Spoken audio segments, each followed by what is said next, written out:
vital in shaping more peaceful and prosperous futures.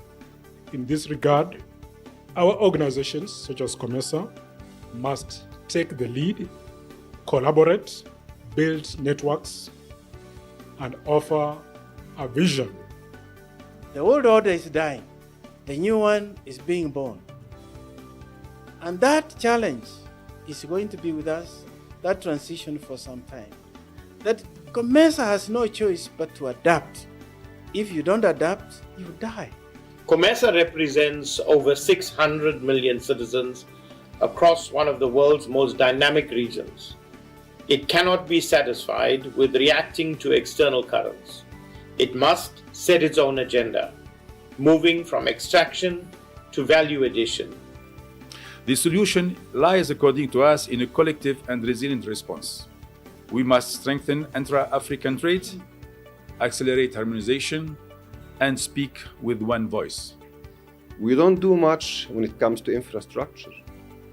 We don't do much when it comes to finance.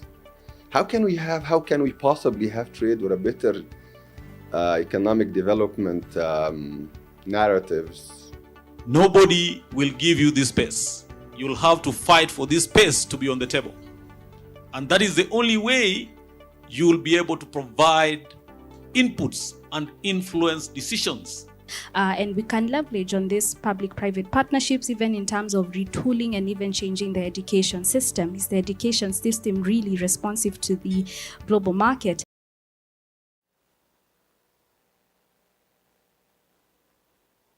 All right. If you missed yesterday, that is just a bit of the discussions we had yesterday, the messages, the opening remarks. From you, somebody remind me who said what yesterday among the panelists that has left something in your mind. Before I say who actually stole the day for me yesterday, help me pass the mic, my dear. Let's start from that corner, the lady in blue, the gentleman who had a pink tie yesterday. Yes, now I'm picking, because I'm a volunteer. We shall deal.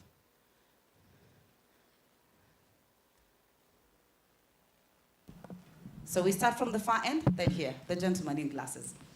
Good morning. Morning. My name is Robert.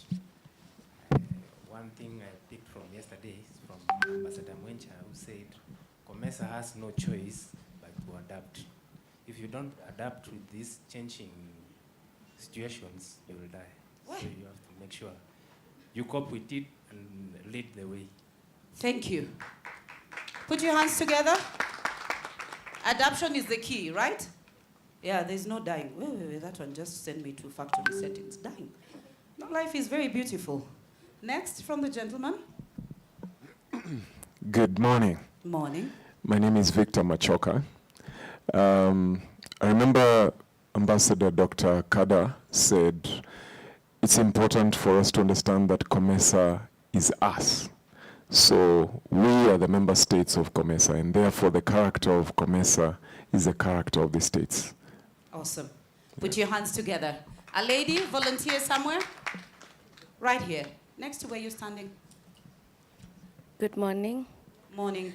I remember for Ambassador Ben Yusuf, to add on what he said, he also mentioned that how can COMESA lead most of the clarity vision and in this global region. So in a way, he was telling us to reflect on how more of a clarity as young people, or rather as people in Africa, how we can lead most of the clarity. Yes. All right, let's appreciate her. Dr. Suley Hassan, Director of Peace and Security Department. He said something yesterday. He said a lot of things.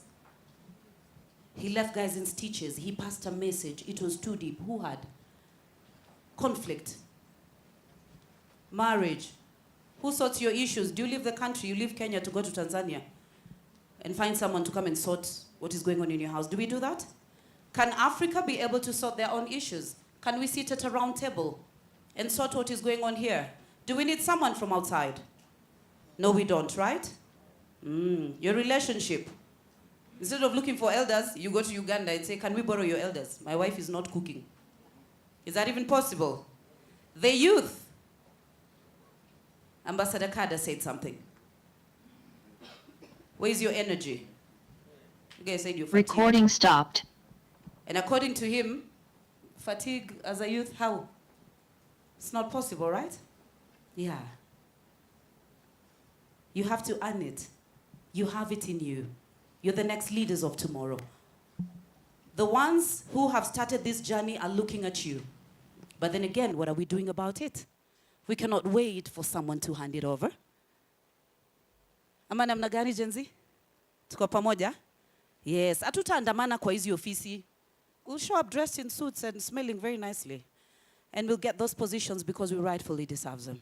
We're the ladies in the house. The younger ones. My age mates don't do that. Yes, the younger ones. Take Claudia. I beg. Take your rightful position in this society and make zero apologies. Are we together?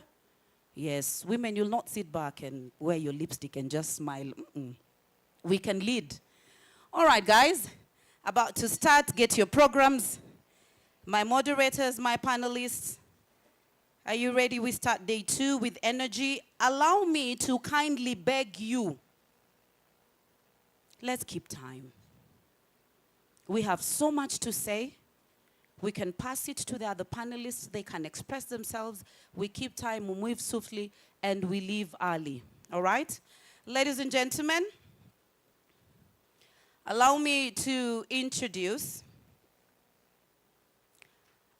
our moderator for the first session this morning, Ms. Paida Moyo Muzemuirema. Wow. Media and Communications Officer Accord, is she here? Put your hands together for Paida. She does a lot for us. She makes sure everything is in order, our photos are in check, social media is running. Appreciate her one more time. Thank you very much. You can use this microphone and take your time to call your panelists and start us off. Asante.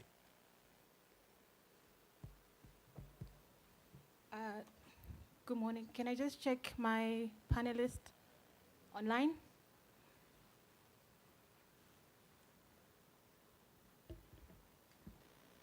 Media? Assist us kindly. Hi, Skalk. Can you hear us? Good morning. Yes, I can hear you. Okay. Can you also see the room? I can see you. I hope that's the room as well. Yes. Okay.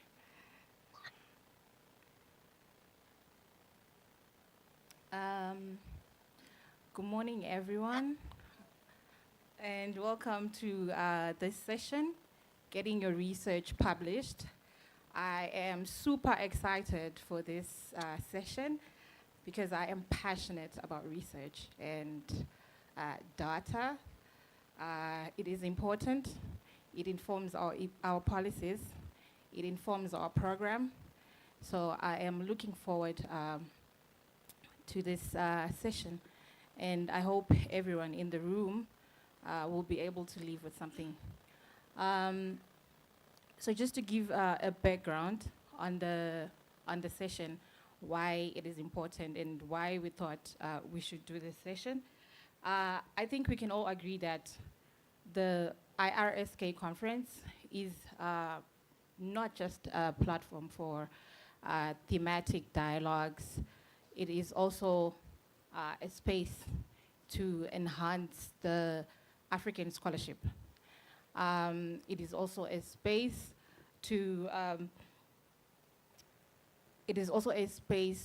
for research to inform policy. So we also know that the African scholars, they usually face challenges in navigating the space, which is why we thought we could have this session so that you could have a picture of like the publication cycle. So it will be helpful for everyone, early, mid researchers, research institutions, and science communicators like me who are passionate about communicating research. So I would like to introduce my panel.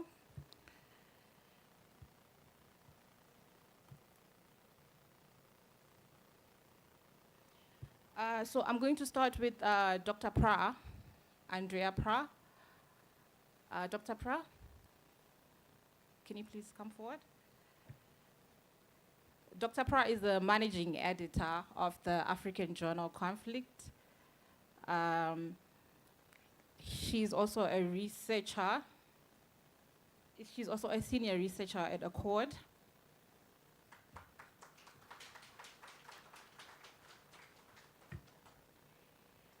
And then my next panelist would be Dr. Kizito Sabala. He doesn't need introduction. You guys know him. But he's currently the lecturer in the Department of Diplomacy and International Studies at the University of Nairobi. Thank you. He's also the chair of IRSK, for those who did not know. Our next panelist he also doesn't need introduction. Dr. Oita. Yes, for those who don't know him, he's the head of governance.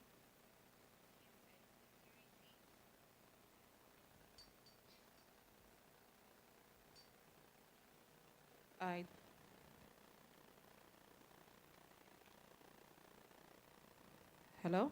Okay.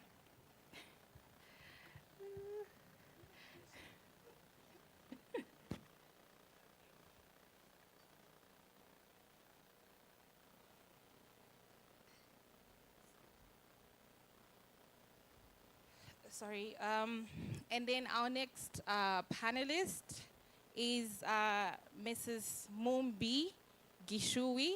I hope I'm not butchering your name.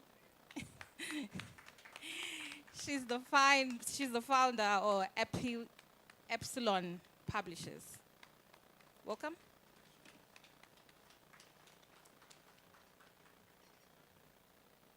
And then our final panelist is joining us virtually. His name is Mr. Skalk Mouton. He's a senior communications officer at Wits University, which is in South Africa. He has co-hosted a series of communication webinars with UREC Alert. For those who don't know what UREC Alert is, you will know when he presents. So those are my panelists. I think we're ready to have a discussion.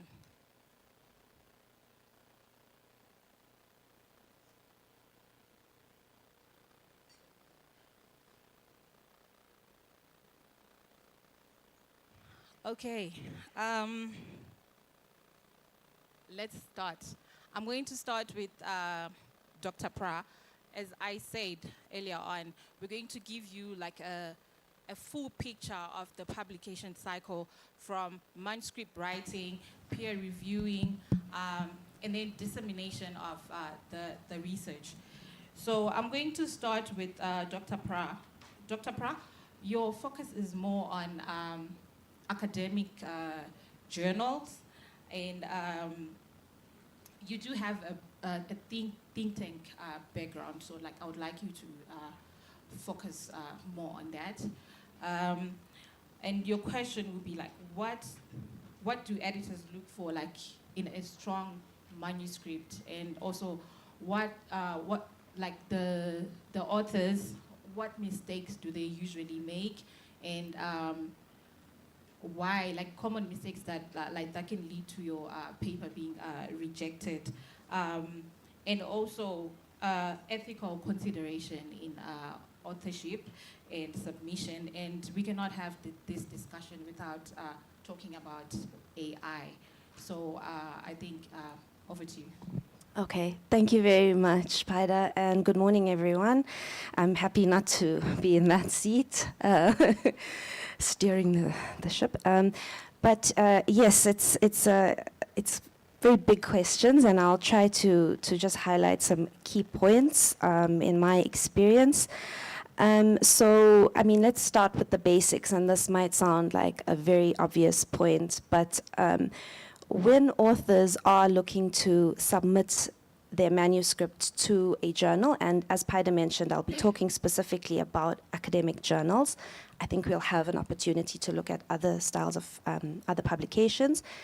But an academic journal will have minimum submission requirements that are tailor-made to that journal. So it will reflect on things like word count, and importantly, the thematic scope of the journal. So pay very careful attention to whether your paper fits into that thematic scope. Because as an editor, that's one of the first things you look at when you receive a paper. And bear in mind, we receive, dozens and dozens, hundreds in a year. So we're looking very quickly, immediately to see that it fits within the thematic focus of our journal.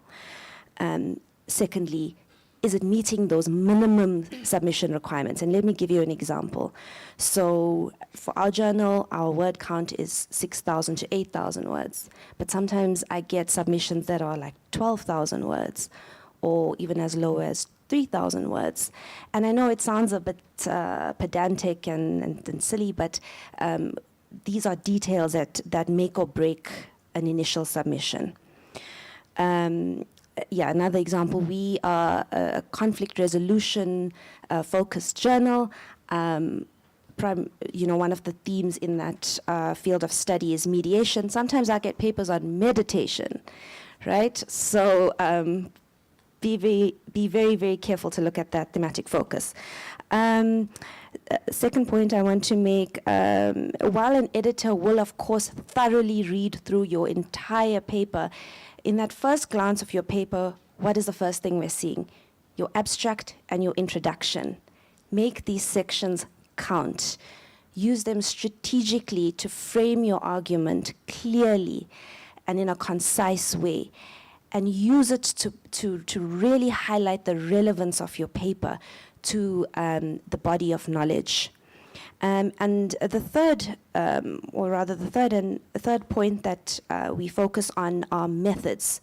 I know that many of you are students of political science or international relations, so you know how important your quantitative, qualitative, methodological explanations are. A strong paper has enough detail on what your data looks like. What's your sample? How is it being collected? What are some of the limitations?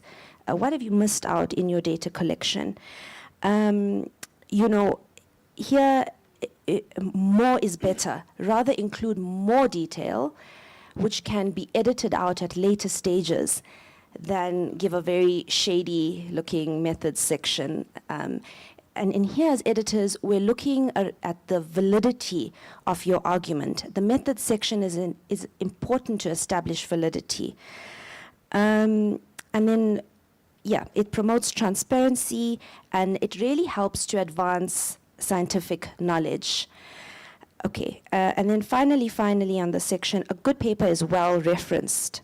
Okay, again, might sound very obvious, but take the time to follow the correct referencing style of the journal. I cannot emphasize this enough. It puts an editor in a bad mood immediately when you see, firstly, no references or references that are completely outside of the style of the publication. All that information should be on the journal's landing page when you are making your submission. And this creates a good first impression, and I cannot overemphasize that enough. Paidesh, can I go on? Yeah? Okay. In terms of ethical considerations in authorship and submission, which includes the use of AI, this is a very fast-moving debate that's constantly changing as the algorithms around these various AI programs change. And it's something that we as editors have had to really, capacitate ourselves in and make sure we understand what these tools do. But maybe in my time, some of the ethical considerations that we look out for are, firstly, do not try to publish the same paper in more than one journal.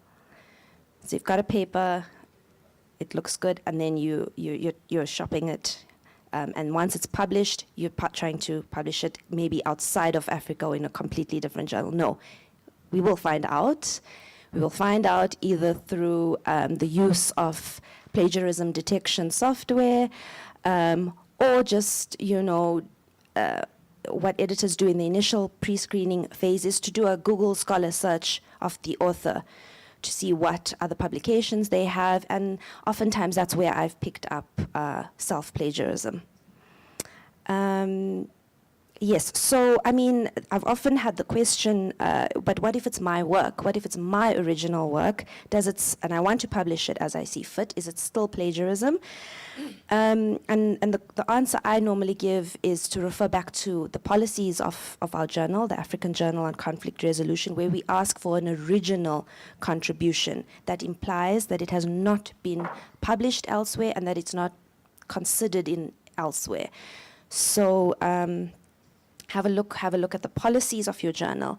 And then the second ethical point to consider is salami slicing. Now, what is salami slicing? It is a strategy used to inflate one's publication record. It's the practice of taking one data set, one hypothesis, and dividing it into different publications. Okay? Now, we exist in an era of publish or perish. Academics, especially lecturers in universities, are under immense pressure to not only teach big undergraduate classes, or at least this is how it is in South Africa. I'm not sure about the environment here, but there's a lot of pressure on academics to juggle the teaching load and also the publication responsibilities, community engagement, the list goes on. And so we find ourselves in this environment where it is leading to, in some cases, predatory practices. And one of these that we've identified is this salami slicing. So it's very difficult to detect this because plagiarism software, plagiarism software does not necessarily pick up on it unless it's a verbatim text, so it's a text copy and pasted. But again, I have discovered this when doing a background search on the author themselves, or the author just quotes himself too much and refers to the publication that eventually shows us that, oh, well, you've published the same thing before and you've just changed the title or you've changed the theoretical framework. I'm trying to think of a very specific example. So say we're looking at, say I've written a paper on the role of women in South Africa's national dialogue, right? But then I changed the title to a realist perspective on female participants in dialogue, right? That's salami slicing. Okay, so you're taking the same argument, the same data, and you're trying to repackage it, and it happens. And it's a nightmare for editors. And as you listed on your CV, it doesn't look good, right? So again, have a look at the journal's policies on this. Our policy is a 2/3 rule of thumb. If 2/3 of the paper is too similar to a previous work, then we consider it, too similar. It has a certain threshold of plagiarism. Yes, and then finally, Paida, the use of AI, very fast moving. We have to keep up. Our journal's policy is, okay, wait, before I even get there, the use of AI. So when submitting your manuscript, have a look at the journal's AI policy. If they don't have a policy, reach out and ask them. because there's obviously different ways that we're using these large language models and the software. You might not necessarily be using it to plagiarize. You might be using it to clean up your manuscript, right? So a general rule of thumb, now we're talking ethically and in good practice in the community, in the academic community, is please do not use AI to generate your argument, your analysis of your findings, or just to do your literature review for you, right? And I think this also carries into just coursework in universities as well. It's breeding all kinds of characteristics that the academy could do without. If you are to use AI, use it to improve the writing or to take on a copy editing function. And this is normally the more acceptable use of AI in generating or in manuscript preparation. So once again, consult the AI policy and mention it in your methods, right? If you've used it, even if it's as mundane as you've run it through Grammarly on Word, or you've used a specific prompt in ChatGPT to make it sound more formal, all of that, put it in, let the editorial decision reflect on whether that's acceptable or not. So finally, AI should not be used to enhance or replace human judgment or expertise. The rule that we follow from the Academy of Science of South Africa is that AI tools do not meet the requirements for authorship, right? They cannot take on legally binding responsibility for submitted work. They are not legal entities, and they cannot assert the presence or absence of conflicts of interest or manage copyright agreements. So happy to take this conversation further if needed in the Q&A, but I'll leave it there for now. Thanks, Paida. Thank you, Dr. Pra. That was quite a lot. But I think just to summarize what you said, it is important to review the submission requirements for the target journal. I think Dr. Kizito will also go into detail regarding that when he speaks on how to choose the scope or how to choose the journal. Ensure that references in the manuscript follow the correct style of the target journal. Familiarize yourself with the journal policies regarding original contributions and previously published work, and that includes AI as well. We learned something new. Well, I didn't know about that. Some of my sly saying when preparing manuscripts for publications. Thank you, Dr. Pra. I'm sure we can take the conversation further in the Q&A. For Dr. Kizito, you are known in this space as a mentor, and I would like us to focus more on that mentorship aspect. So for a person, an early researcher who's in the room, or even a seasoned who wants to enhance their skills, how would you guide them on knowing what exactly, like the journal selection, indexing, etc., if you could start there. Thank you, Paida, and thank you, my fellow panelists, and also the audience. How do we support emerging researchers? Quite a list of things to look at. The first one, which I'll recommend and which I normally push, is co-authoring with the upcoming researcher. So we identify the topic, or you can approach a senior researcher with a topic and discuss how to to whether it is interesting. I think one thing that the senior research will do is to either tell you this topic, probably you can reshape it this way so that it can speak to the current environment or current issues in the field, because you also don't want to write on a topic that came with the Vasco da Gama, and it does not add value to the present academic discourse and practice. So co-authoring is very important, and because there is also an element of, if I can be allowed to use this term, an element of misusing the young upcoming researchers by the older researchers. So they'll send you to the field, you do everything, and for them they'll be there just editing a little bit, and then they plug their names there, and that is it. They shouldn't do that.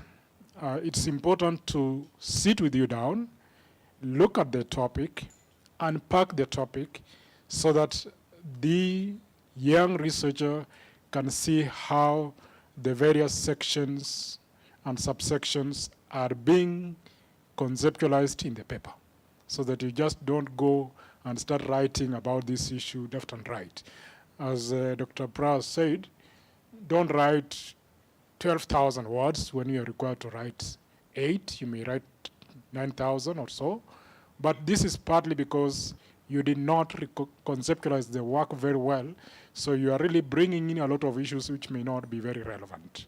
It is important to sit down with your researcher, come up with a structure, and say, I'm going to do the introduction, you'll do the conclusion, or I'll do the introduction and the conclusion, so that also the researcher can see the link between the introduction and the conclusion. The second one is provide a review. Provide a review. Review the paper thoroughly. Sometimes Professor Kaseja said, you're massacring my draft. Why? But that is really what you're supposed to do. Massacre it very properly, give the required points, and let the researcher look at them. And one of the things you need to do as you come up is to be very patient, but also agreeable to comments. Don't take them as personal. Many times the reviewers are not personal. They are just telling you, probably having experience in this, this paper may not be what we want, but if you do it this way, then it will be published. The other part is really recommend training resources. Nowadays, you are very lucky. You are not like myself and COMESA there, where we did not have resources online and so on. Today, there are so many of them. If you just go online and Google how to write a good paper, how to do an abstract, how to conclude your paper, all these things are online. And you can read them and see the differences of different sections. Because many times I've realized also researchers tend to mix the conclusion and the analysis and the recommendation. They are not sure what kind of information to put in the conclusion and what kind of information to put in the recommendations and so on. So it becomes a little bit as if you are cutting and pasting from your conclusions and putting them in the analysis, or vice versa. The other thing is what we call a model constructive tone. And this is very important because it speaks to the fairness and respect of the work. Fairness and respect in the sense that if I'm reviewing your work, it is not proper for me to kind of look down upon you, dismiss everything you're writing. I'm not even giving you some hope. I'm just like, this is very useless. You should just leave it and go. Try to make sense. If you're reviewing, try to make the candidate feel that he or she has come up with something which can build to another level. Don't just dismiss it as a way of offering advice. Offer feedback on the post-review. You have reviewed the work. It is finished. It is now accepted. Congratulate the co-author. Tell him or her, this is how things are done. Then they build their confidence and so on. The last one, which I want to mention, is help grow the reviewer profile. So you're really not only reviewing the work, but also, in other words, you are also impacting the elements of reviewing tactics. So as the young researcher writes, he or she is also getting an impression and learning how to do review for others. And once you know how to do the review for others, some of the things that Dr. Pry has mentioned, then you will be able to even improve your own writing before it gets to the review level.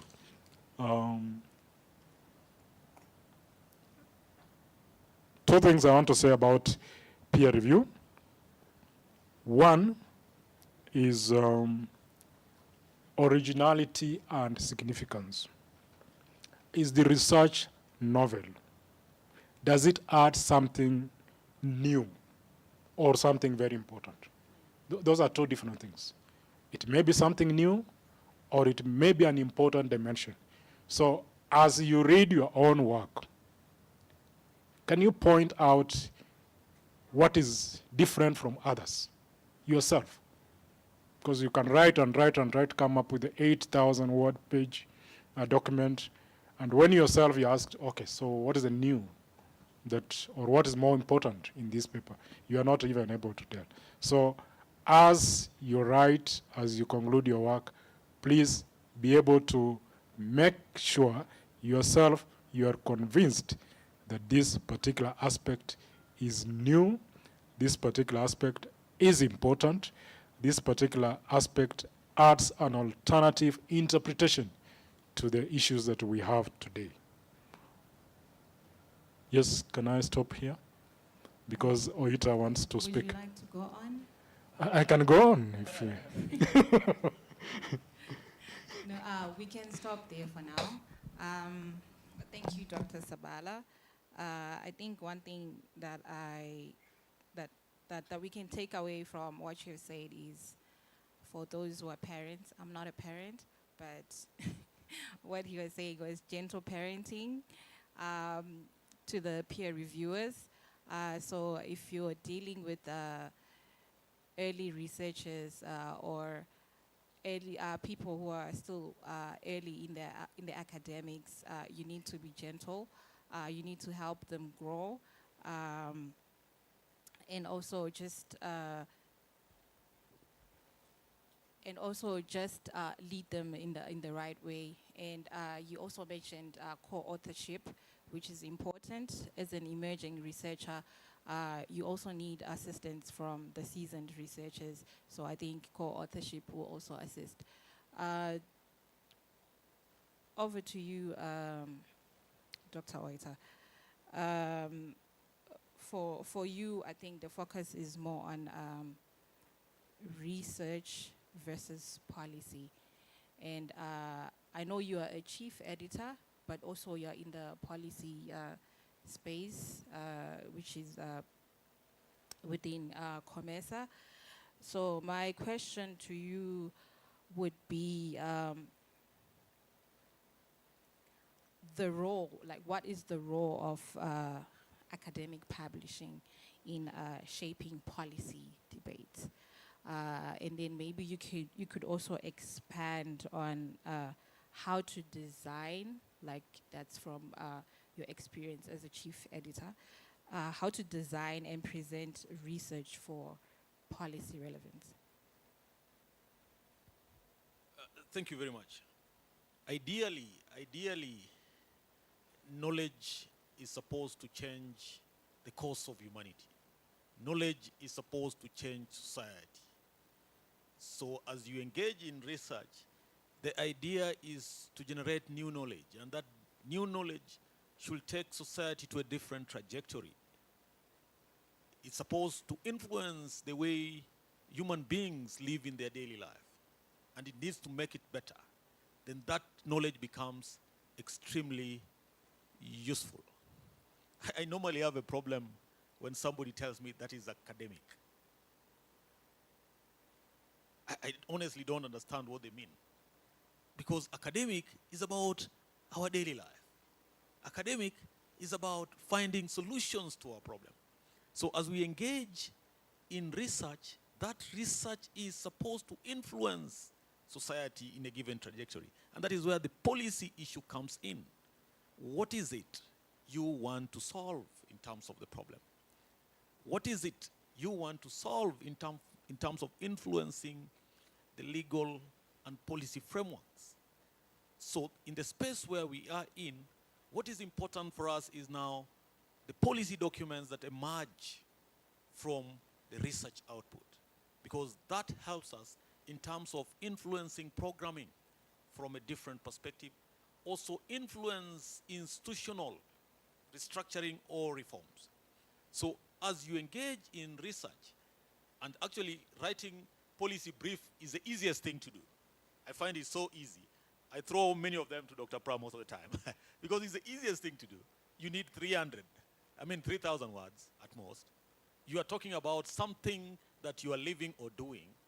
So you're basically speaking about what you are doing and how you want to influence the society or your institution to take a given directive concerning a thematic issue. So a policy brief is, what is it? What is the problem? What is the problem? You need to define what the problem is. And what solution are you profiling in terms of addressing those problems? So in a policy documents, you will have a specific conceptualization of the problem, and at the end of it, you'll profile practical recommendation. Recommendation that the actors or the institution is able to implement. I'll give you an example. You talk about overpopulation. Which solution will you provide? And you're talking to a politician, for example. What solution will you provide? The point I'm trying to make here is that as you provide a policy recommendation, then it needs to be practical. It needs to be actionable. It's something that people are able to do. And if you frame it that way, then your policy paper now becomes very meaningful in terms of influencing a decision, influencing programming, influencing policy change, influencing a legal change. And that is what most institutions are interested in. And if you do that, then you're basically blending this bridge between research, bringing new knowledge, the knowledge now influencing the direction or the trajectory a given society is taking. And that becomes very meaningful in terms of writing. I submit. Thank you, Dr. Oita. I don't know how to summarize that. I think you were straight to the point. So I'm just going to move to Mumbi Gishuhi. While Dr. Pra's perspective focus more on the academic journal, could you maybe provide us with a lens of professional publishing, or if I may call it like the commercial part of publishing? So because I'm thinking about the fact that like when a person finishes their dissertation or when they're doing their PhD, they are required to publish a book, and like that transition from the way it's done, like when you're dealing with an academic journal and the commercial aspect it's a bit challenging for most scholars, and that's why most of them don't know like which direction to take. And I think you could maybe provide us with more information on like how to navigate that space. So like, for example, crafting cover letters and abstracts, the communication to use, because now you're in the professional space. I know Dr. Pra also spoke about AI, but if you would like to add, I would like if you could add onto that in regards to like the professional publishing space, and also how you usually, like, what's the process is like the cycle, and how you usually support authors in that cycle. Thank you. Good morning. It's a pleasure to be here. Thank you for inviting us. And good morning to my fellow panelists. So on the question of what we do or how we support, I'll just start by giving a very broad idea of what it is that we do. And then based on that, I'll be able to answer your question. So we are from Epsilon Publishers. I'm the managing editor there. And what we do is we support authors and organizations to publish their work, maybe a report or a journal or a policy document, and so on and so forth. So the process itself starts with us receiving the manuscript or the report or whatever has been written from either the person or from the organization. And it's prudent first to make an inquiry before you send the work, so that we can see if it's the kind of work that we publish. So for example, saying what it is that your book is about in just a very high level is important, because publishing is very specific. So there's medical publishing, there's legal publishing, there's academic publishing. So publishing cannot be seen as a blanket for everything. So for example, we don't do fiction, we don't do poetry, we don't do political commentaries, but our publishing is specific to organizations and institutions, and more specifically to items or to topics that drive the Sustainable Development Goals. So having that clarity from the get-go then helps you identify who you want to work with and how you want them to support you. Then after that, when we receive the work, the report, as I said, we would read and recommend the edits. And it's so important at this stage. I would say the most important thing is you have to have a good relation with the person who is supporting you to edit your work. And I would say, as the author or as the contributor of certain work, you also have to be open to the recommendations that are given. A lot of what we see, for example, is like industry lingo, and within every industry, there's how they talk to each other, there's how you talk to yourselves, but that language is specific to your industry, so it will not communicate to the people who you want to communicate to. And that brings me to the point that even before you write your report or you do your journal, you must know who you're speaking to, who your target audience is. Are you writing for policymakers? Are you writing for investors? Are you writing for governments? Are you writing for NGOs? And based on that, in the editing, you'll be able to tailor your message to reach to these people.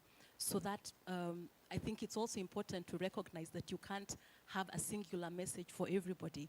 And for each one of these audiences, it's important to make that distinction so that you make your message more succinct. So once that is done, the edits, one might also want to translate the work into other languages. In our case, for example, we do French or we do Swahili. So translate from English to Swahili or from English to French. And it's important to talk about the translation, because when we talk about publishing for a continent, it's important to know what are the major languages spoken.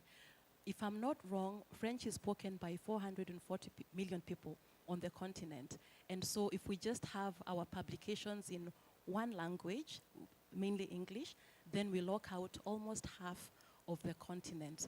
So in considering who you're writing for, it's also good to know from the get-go that maybe we would want to write this for our Francophone brothers, or if it's the Francophone, we want to tell this to our Anglophone sisters, and you make those editorial decisions from the beginning.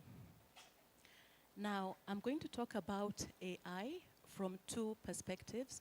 One, from a photographic or photo perspective, and secondly, from the actual work.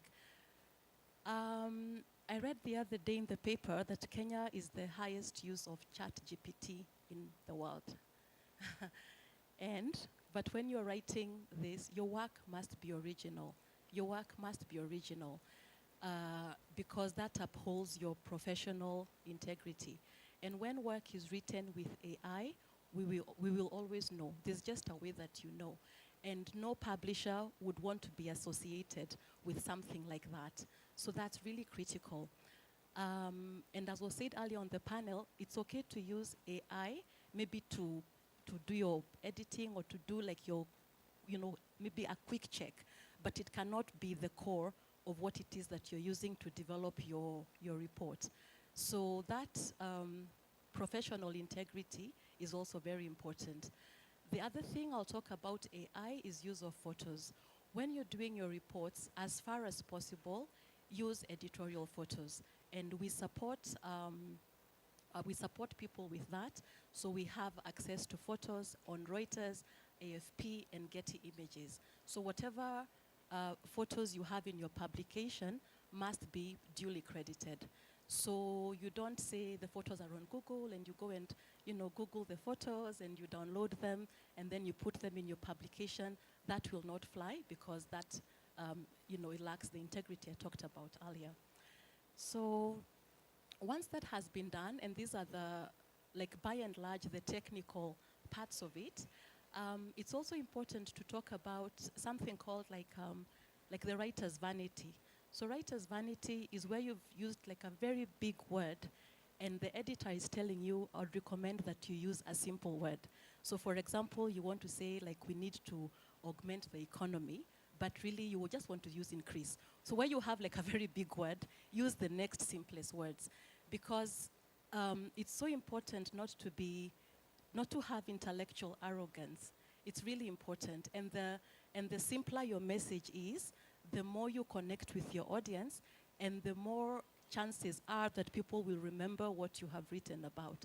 So if the editor says, let's use this word instead, it's important just to listen to that. Still on the writing and on the editing, it's also important to decide from the get-go if you're going to use US English or UK English. So you either do one or the other. So if you're going to have organization with a Z, then go in that style. But if you're going to have UK English, then have that from the get-go. And it's just little nuances like that. It might not seem big, but having that cognizance from the beginning that this is the style I want to use from the get-go, then elevates your publication or gives it a good level of refinement. So that's by and large what we do, or what one should expect an editorial process to look like. Then after that comes now the bells and the whistles, the infographics, the design, and that comes after everything else has been done. So what would I say to someone who wants to publish, either an individual or an organization? I would say first, publishing is not an afterthought. It's not, you must work backwards, If you're going to have this event on this day of October, this is something that needs to have been done maybe from April or, but you must like take the process seriously. A lot of the times we find people saying that the launch is next week and today is, and you see people saying the launch is on Tuesday and this is Thursday. So it's not realistic for a book to be done in 3 or 4 days. So that is the first, you must have like realistic deadlines. And secondly, by the time you're bringing the book to be published, either as an individual author, which we've had the privilege to work with individual authors, or as an organization, then you must also bring the whole manuscript together, because you don't want the process to be disjointed. So you won't say that the forward will be done by the DG and it's going to come later. Just try and have everything in together. So I think by and large that's it. What I would say in closing is that publishing is not an afterthought. You must think about it as early as when you start to publish or write, so that you can think about who your audience is. I think I would stop there for now, and I would be happy to address anything else that I didn't during the Q&A. Thank you, Mumbi. I think you raised one important point, which is language, and it just doesn't stop there. For someone like me, or someone who is usually who works in programs, or who usually work with community-based organization, something that has came up has been the use of language. So it's we need to be able to use language smarter. But no, thank you so much for that. My next panelist is part of the, if I may call it, the final skulk. Can you hear me?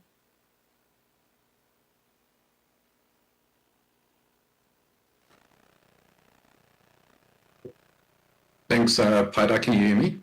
Yes, I do. Hello, can you hear me? Yes, I can hear you. Can you hear me? Okay, perfect. Okay. So for you... Yes, I can hear you. That's perfect. So... I think it's lagging. But for you, beyond the academic circles, after publishing, your research is out there. Like, how can researchers, research institutions, think tanks translate their research into compelling stories for the target audiences that Mumbi also spoke about? And just want to get an idea, how many people in the room know about UREC alert? Okay, so maybe let's start there. Let's start with what is UREC alert? Skulk?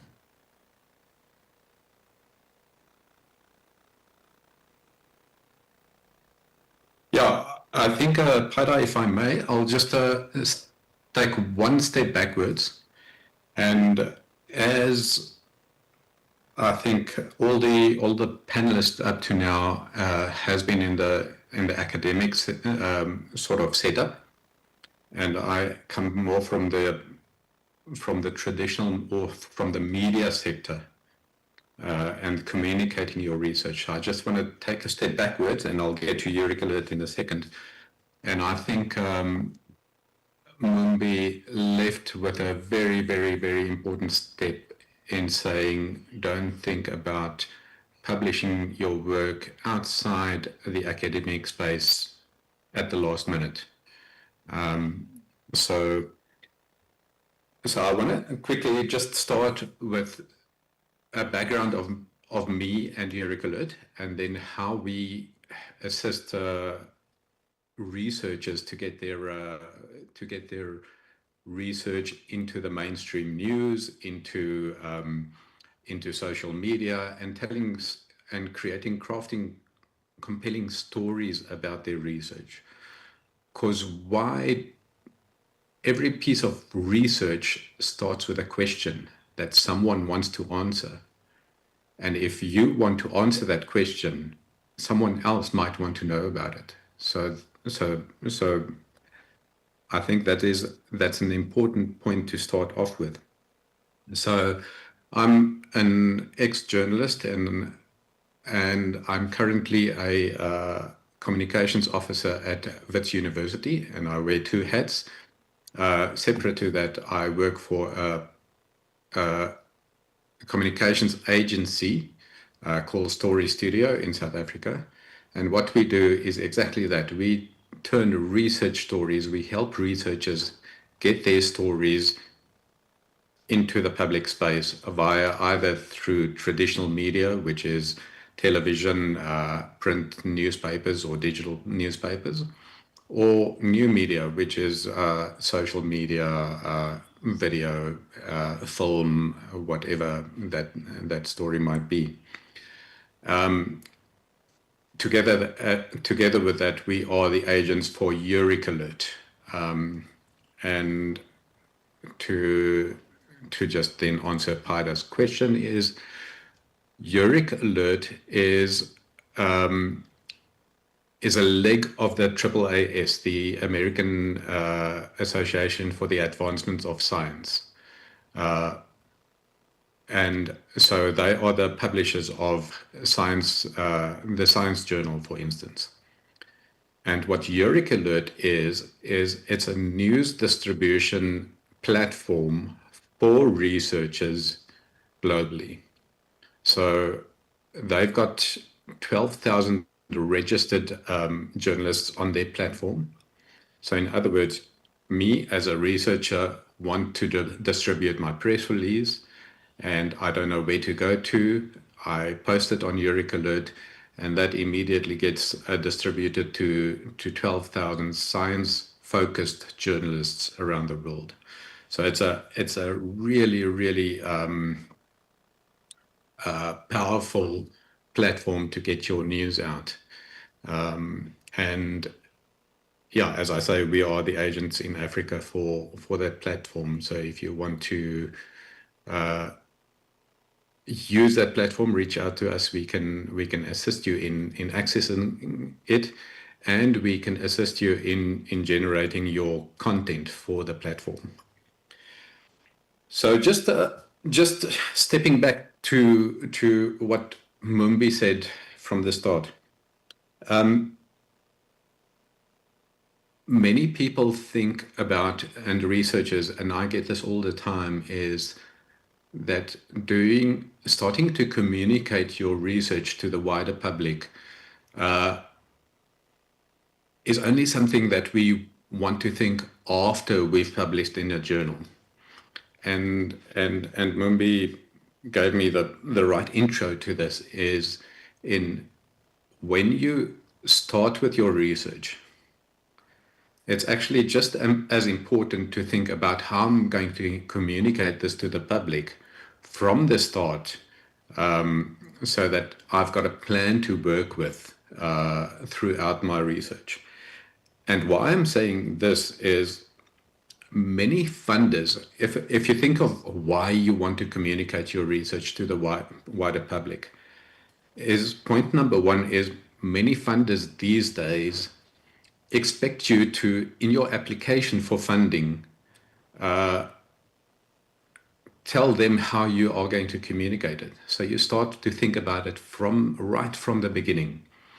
And a lot of the funding is dependent on how you are going to communicate and engage your research with the wider public. And often they attach a percentage of your grant to that communication. So it's critical to think about how you're going to communicate your research to the wider public right from the start.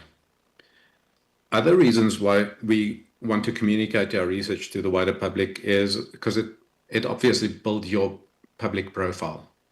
It advances your career, and it advances the profile of the institution that you work for. So personally, it's a great stepping stone for your career. It also builds trust in your work to the public. So people can see what you do, you are transparent, and they see you are communicating with them and keeping them in trust with yourself. So that's another important point.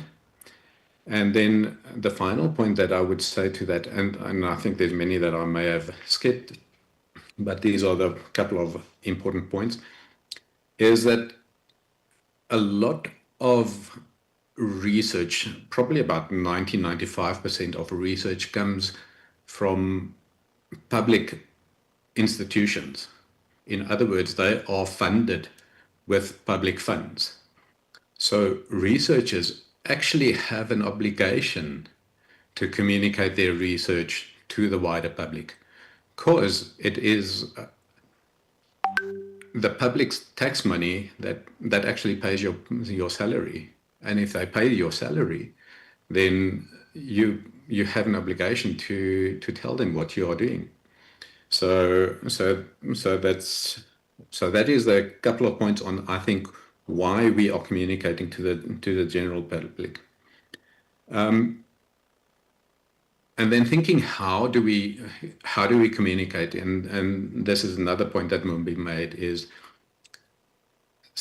science and general communication are two vastly different animals. When you write your journal paper, as Dr. Pra said earlier, you use the language that you speak to your peers with. You use the academic speak, you use that.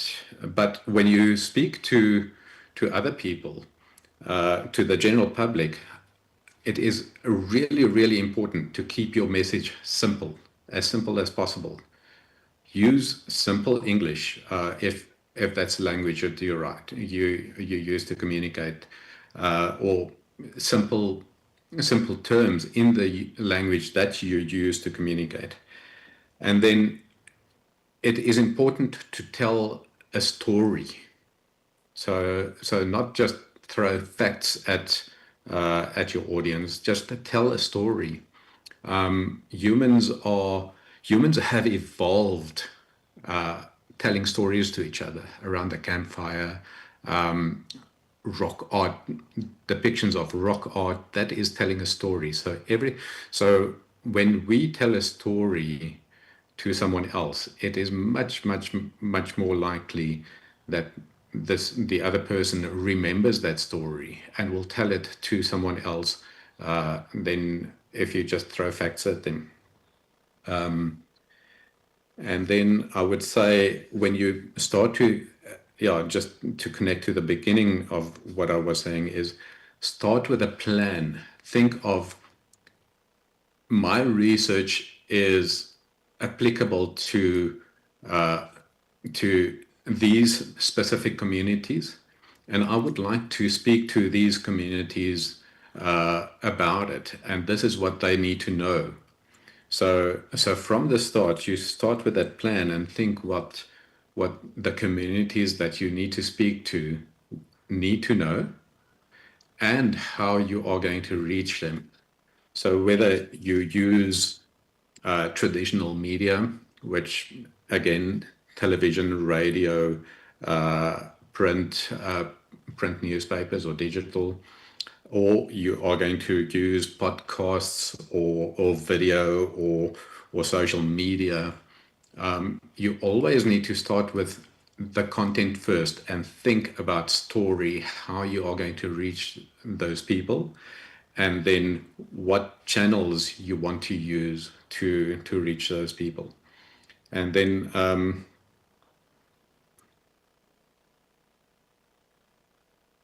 just think about what is the story. So often when I get a research paper to write a story about, and this comes back to my point that science publication and media are completely different animals. So just a short idea of why I say that. When you write a journal article, you always start with an introduction, and then you go into your methodology and how you work it, and then the findings, and then the conclusion. So in other words, if I can just use a little pyramid to describe it, the science publication works as an upright pyramid. So you start with a background and explain what you're doing, and then right at the bottom you come in with a conclusion and say, this is why this work is important. Where media publishing is completely the opposite. It's an upside down pyramid. And you start with why it's important. Why would someone in New York want to read the story that we published in South Africa. And then later on, you publish the background and the context and things like that. So when I need to find a story in a scientific journal article, I go right to the bottom. I go to the conclusion, and I see why the story is important. So when you start your planning for communicating your research to the wider public, it's always about what is the impact of your research. In other words, so what? Why would someone in New York want to read about your research that you've done in South Africa or Kenya or wherever? And if you can't answer that question, you either have to dig a little deeper, or you don't really have a story to tell, and which is rarely the case. So think about what your impact is, and the impact would be the reason why someone would want to read about it. Then just quickly about working with the media. Writing a press release is, I would say, 5% of your interaction with the media. So many people just want either a video or a press release, and they come and they tell me, we want a 3-minute video. And then the question I would have is, okay, we can do a video, but what are you going to do with it? And that comes right back to your plan that you had at the start. What are you going to do with your press release or your video or whatever content you have? And so that is why it's actually important to know the media, or have a good feeling of the media industry in your area. Know who the reporters are that work in your space, that would more likely be that would more likely be the people who would publish your story or would be interested in your story. Build a relationship with them. Also think about what type of story you have. I mean, there's news, there's opinion pieces, and podcasts, and that all have a different person or a different context to use. And then when you speak to media, I think it's important many people are scared to speak to media because media are depicted as almost bulldogs in just about everything you see, which they are not. So when you speak to media, I think it's important to realize that you are the expert. They come to you for your expert knowledge. So you control that conversation. So, and if you're scared to speak to them, if you haven't done this before, have 3 points ready that you think is important that comes across in the conversation. So you have your 3 points ready and turn the conversation. You have the power to turn the conversation into 3 points that you have to make. You can also build yourself a sheet of frequently asked questions, and that you can keep throughout your career, and you can just build on it, and every now and then just go through it. And when someone asks you a question that you haven't thought of before, add that to your list. Next time you'll have a better way to answer that. And then just again, to add to the AI conversation, I think it's important. Everybody uses it. You can't prevent it, but use it to fine-tune your work. Don't start from scratch and use AI, and especially videos, pictures, or things like that, if you want your images to be used in traditional media, you can never use AI-generated images. Why?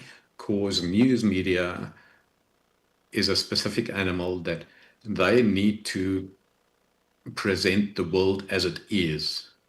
So in other words, they present news. They can't use digitally altered images or video.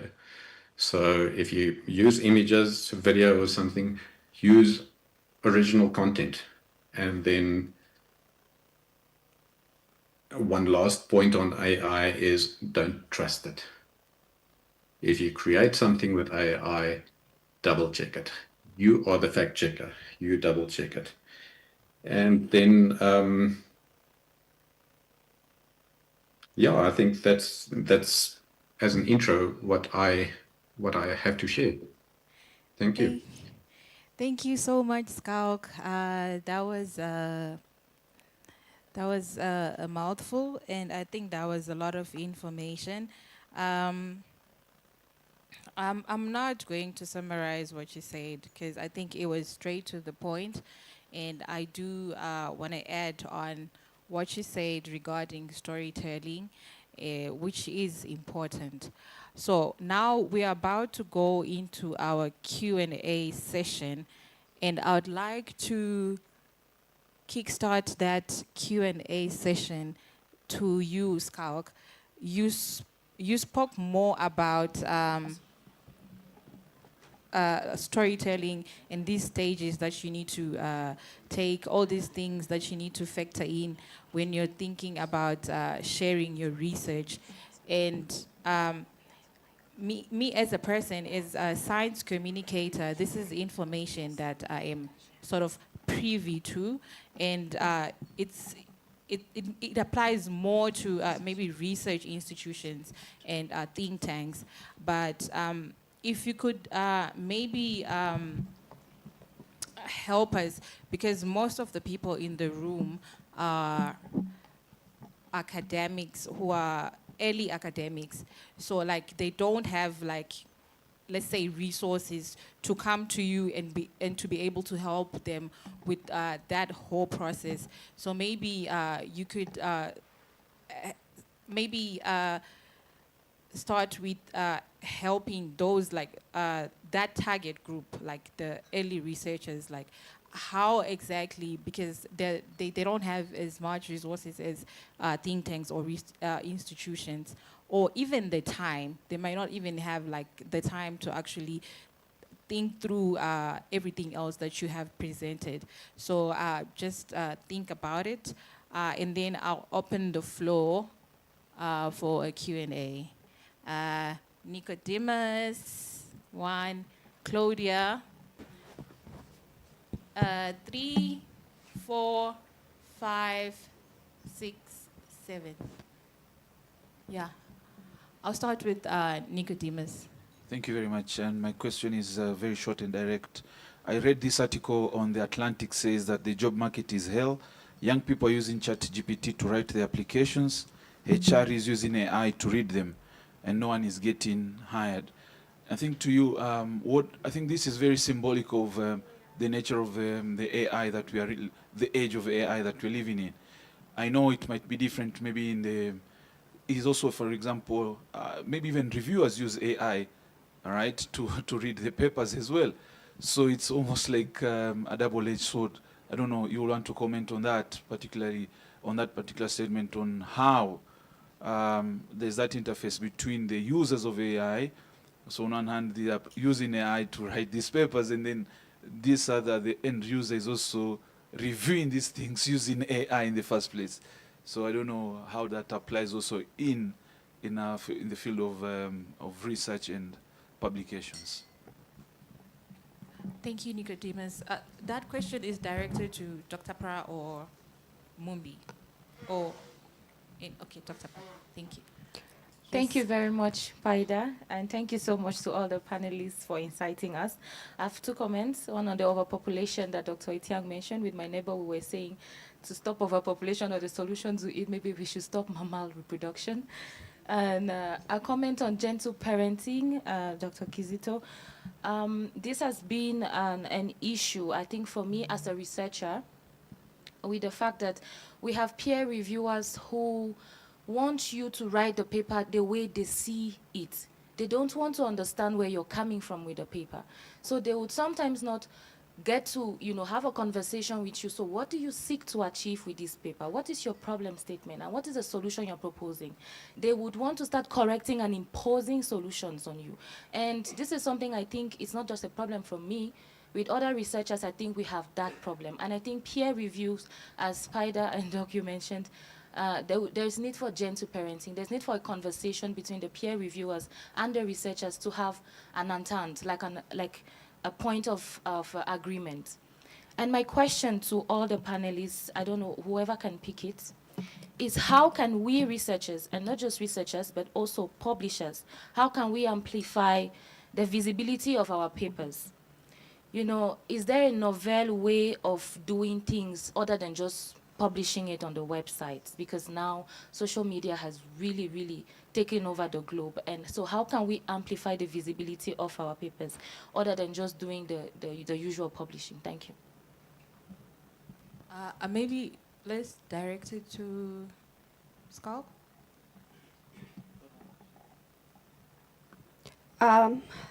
Good morning, everybody. My name is Ramas Ibrahim, and my first question is to Ms. Mumbi, the managing editor of a publishing company. So how can we, us as young researchers, do you have subsidies for publishing fees? Like, how can we navigate the issues of high paywalls and the high publishing fees? Maybe you can tell me about that. And my other question is to Dr. Pra and hopefully Dr. Sabala.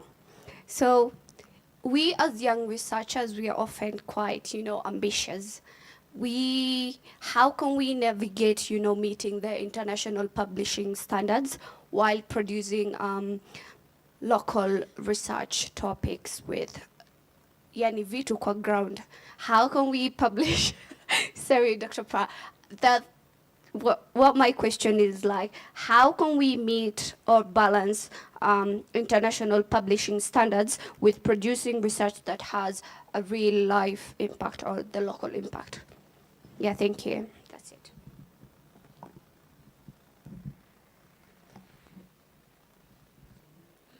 Thank you. Good morning. My name is Abisage Boyani from the Affirmative Action Fund. I'm also a doctoral student. My question goes to Dr. Sabala. What's your advice for responding to harsh reviews? It could be harsh comments or even rejection.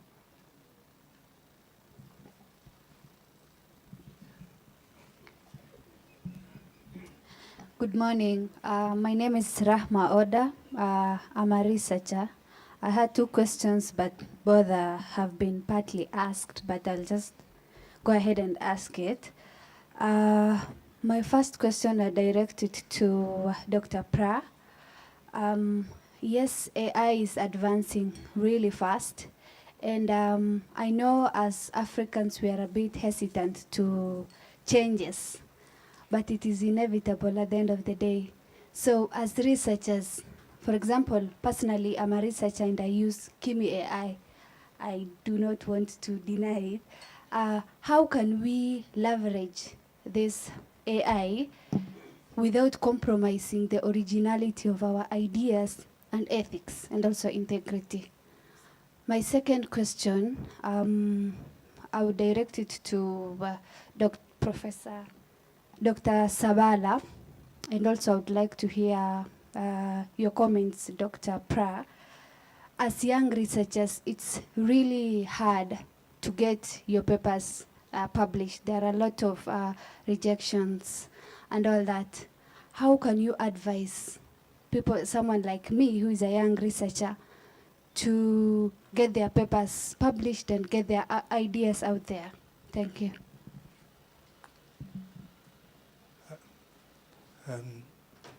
Good morning. My name is Edward Kakumu. I work for Zalendo Trust.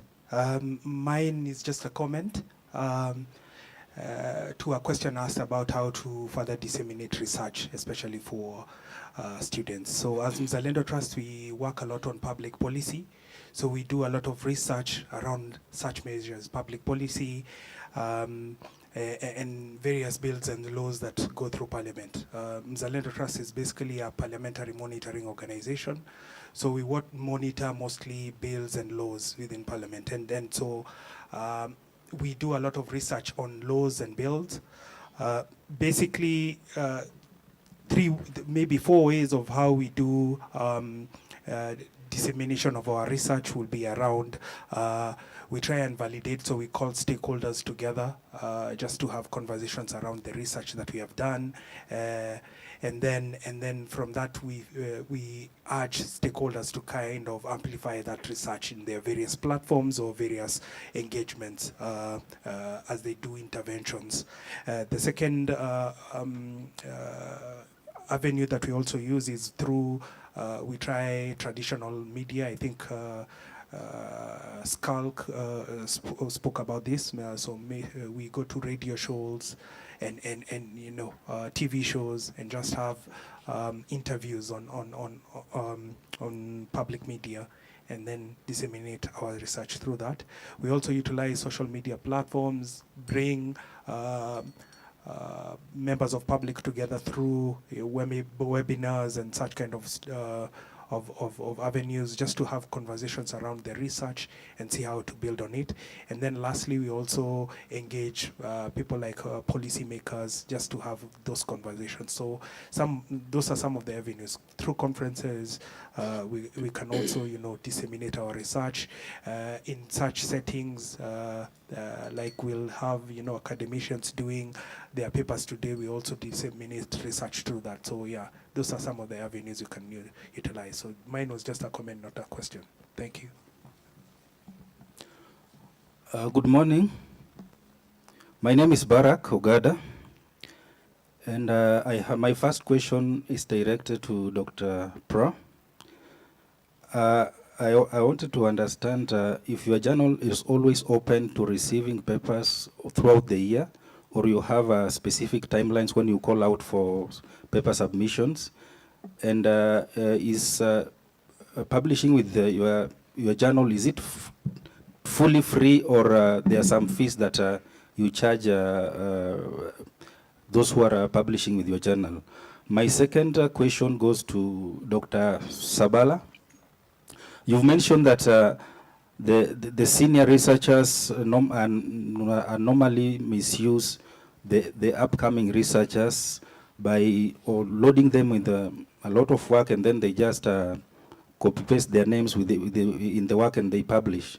And now, my question to you is that in the position that you hold as a senior lecturer and a very senior person within the tertiary institution, the University of Nairobi, what are you what are you doing about it? Maybe to talk to your colleagues so that at least the chances of early researchers being abused is minimized, because I think that also has an effect on the rate of completion. For example, for doctoral students, because sometimes there was a requirement that for you to graduate with a PhD, you have to at least publish with your supervisor. And if this is the practice that is ongoing, maybe within your cycle or within your capacity, is there anything that you can do so that you can help these upcoming researchers so that they are not abused in the field? Thank you.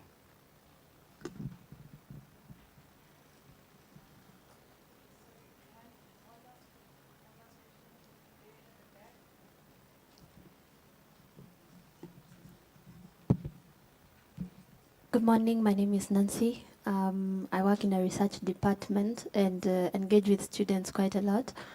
And I appreciate that we have said that we should not use AI. This is to Dr. Pra, that we should not use AI to generate knowledge, but it could be used for other functions like formatting. Now, my question comes where the students will say that when I use my own language, my own generated knowledge, and then I run my work through anti-plagiarism tools, then it will bring a high percentage. While when I have used maybe AI tools to do something, then the percentage would come down. So there is that imbalance. Maybe you could help us understand.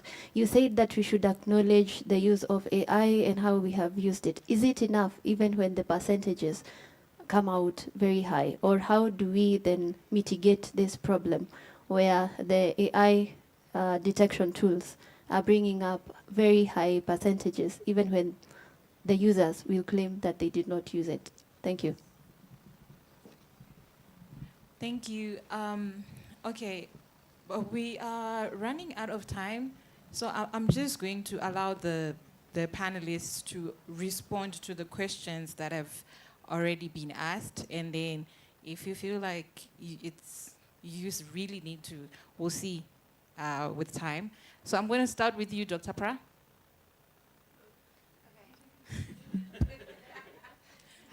Okay. Thankfully, this is before lunch. Okay, I'm going to try and do this as systematically and coherently as possible. Okay, so there have been quite a few questions around the use of AI, and I don't have all the answers. And if there's someone else who knows more or has a better perspective, please chime in at some point, maybe during tea. Okay, so, okay, the easiest question first. The African Journal on Conflict Resolution is, we take submissions throughout the year. There is no closing and opening of a submission window, so you can submit whenever. It is free, that is, there are no publication or processing fees, and the articles themselves are also freely accessible. So it's what we call a diamond open access journal, and there's no embargoes on any editions. Okay. In terms of AI,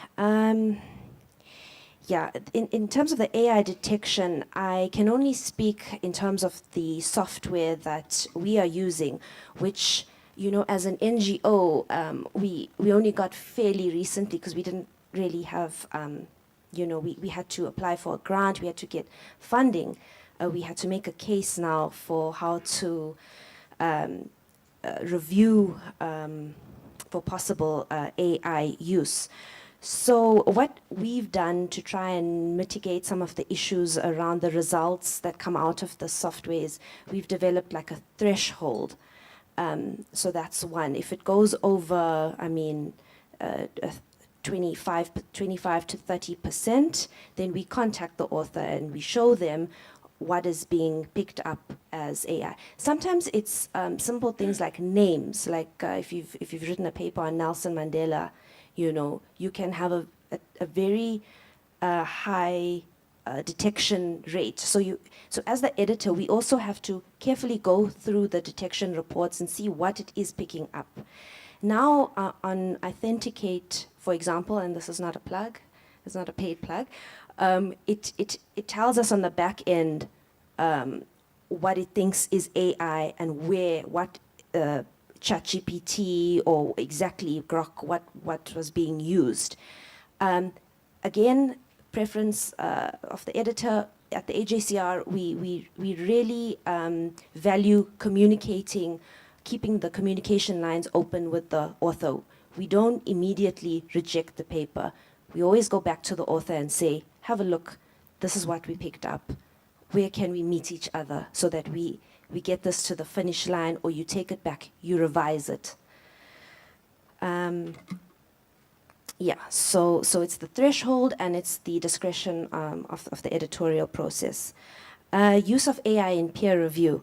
We've actually, the Academy of Science of South Africa has just held a few trainings on this, because there are actual programs now that peer reviewers just put the paper through and it generates a really lovely, or not lovely, peer review. And so we as editors, or at our journal, we've now had to adapt that peer review process. So for what I do, for example, is in the initial communication or invitation to the peer review, I have to make very clear that we please do not want this to be an AI-generated peer review. Please can you manually, so I have to be very specific now on those technical terms and keep it all on email, in writing, have a record. Because this record is also used in South Africa. The Department of Higher Education sometimes will run an audit on the journal and they'll ask for that record. So we've put it in the initial communication that it's our preference as the African Journal on Conflict Resolution that you don't make use of these tools, that you do it in this way, and we give them a form to fill out, which you've done a peer review for us, so you know the form I'm talking about. And it's also something that we've now have to build into the policies. And unfortunately now it's also something we have to run through the software Authenticate to see whether it does pick up on any AI-generated content. So I hope that answers your question. On AI, how can we leverage AI to compromise integrity? Without compromising integrity. Yes, I think we've all, us millennials and boomers upwards, have all now accepted that it's part of our lives. And I mean, it's really up to you as the writer, as the author. Whose time are you wasting by plagiarizing? You know, you're wasting your time. You're wasting the editor's time. You're wasting, you know, the publishing board's time. It's up to you to ensure that, you know, you're using it ethically. Again, there are ways to use it, for sure. And I've mentioned some of them earlier on. But what might be helpful as well is to the publication, go into the publication. Now, for example, if it's a journal, go and look at what are the acceptable conditions for the use of AI and make sure that you stick closely to those. Another method that I think works well is to include, however you've used it, include that in your methods section.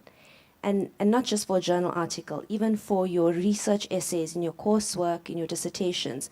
Now start building it into methodology for the sake of transparency. I think I've got two more. We're running out of time. Oh, sorry. Young researchers, lots of rejection. I'll leave that to you, Dr. Zabala. I mean, just we've all had to start somewhere. They say the first cut.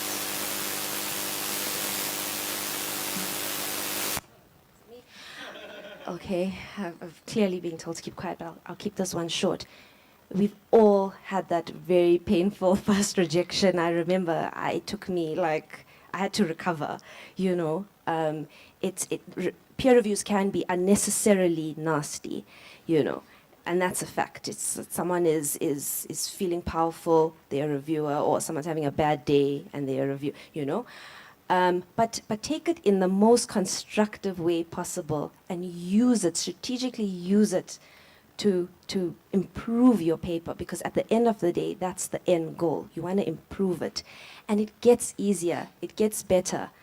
You know, you develop a thicker skin as you go. Give it some time, be patient with yourself as well, you know. And also if you need to have a mentor to help you work through it, or an older researcher to help you navigate some of the comments, reach out as well. Thank you. Thank you, Dr. Brown. Thank you. Let me respond to just a few questions. If you could just make it quick. Yeah. I'll combine one where the reviewers impose and where they are very harsh, and the level of rejection. Just to inform you that last year, PRA rejected my paper. So,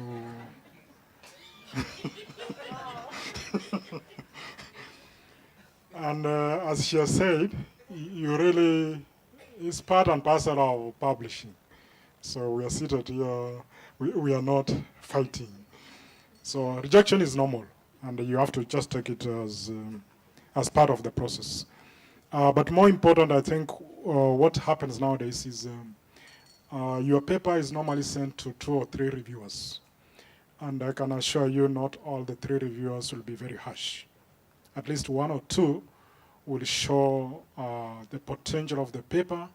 And when the editors are sending you those comments, they will definitely tell you to respond to the key questions. And they sometimes highlight those questions. So don't focus very much on that negative harsh comment that is there. But the diversification of reviewers really helps this, because sometimes I even wrote a paper on Somalia and somebody was really asking whether this guy is a Somali or not. So I was like, okay, fine. The second one is international standards and local impact. A very important question. You can still write your paper in a local journal or a book, and the impact, you can be very shocked. They can move to the international level. And I think for those Kenyans around here, you remember the peace committee in Wajir and the lady Ibrahim. It is all over. It was just a local initiative there, doing ABCD, and then everybody today cites. You go to Colombia, everybody is citing about that peace committee. So it's possible. Abuse and misabuse of the question of really lecturers probably abusing students. I didn't say lecturers, I said some. It's more or less an ethical integrity issue, and sometimes you cannot deal with it at a personal level. But what the university is doing nowadays is most of the times, even for promotion, they look at those publications, and therefore there are a number of them are rejected on the basis of integrity and on the basis of misuse of students and so on. So it is something that is actually part of the policy of that. And you as also a young researcher, you should also have some principles. I mean, if you are being told to go to the field, collect data, bring it, and then I'm reviewing as if I'm just supervising you and so on, then the last time I put my name there as one of the authors, I think you have also a right to just change and get to somebody else who can help you to do that. The final point is, as you begin to write, also just look, don't expect to publish your first paper in Routledge and so on. Go to those middle-level journals and you move on slowly and slowly, because those ones are very high standards. And actually what Dr. Pra forgot to tell you, that journal is very highly regarded, and they are very high standards of getting your paper published. So as you submit, be ready to get some useful comments and work on them. Just enjoy writing and listening to them. Thank you so much. Thank you, Dr. Sabala.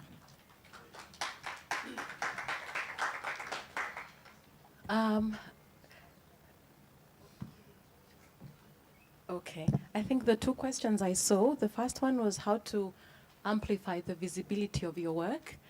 And I would say it's also important to be proactive.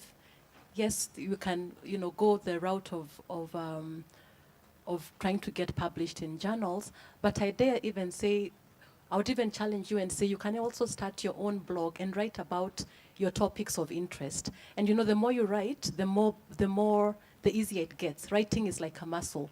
So the more you write, the better you get. And if you have a blog and write about your topic of interest, my colleagues here can tell me, but I believe that if you write to a journal to ask to be published, you can say, I already write blogs in this and this. I already have my blog going. And that will, I think, help you be taken more seriously. But just start where you are, start with what you have, and be creative. You can also put small social media posts on, if it's something that has been published, have small excerpts somewhere. But just start with what you have. There's no magic formula, just start with what you have and start where you are. The second question was whether we have subsidies. I think it's the young lady there who asked. Yes, we do. We have subsidies just as part of our CSR, but then the requirements are stringent. But yes, so largely speaking, yes, we do. Yeah, and we look at it on a case-by-case basis. Thank you. Dr. Oita. Good people, writing is an art. Romanticize it. Thank you. That was quick. Thank you. Skalk. Yeah, thank you all. Can you hear me?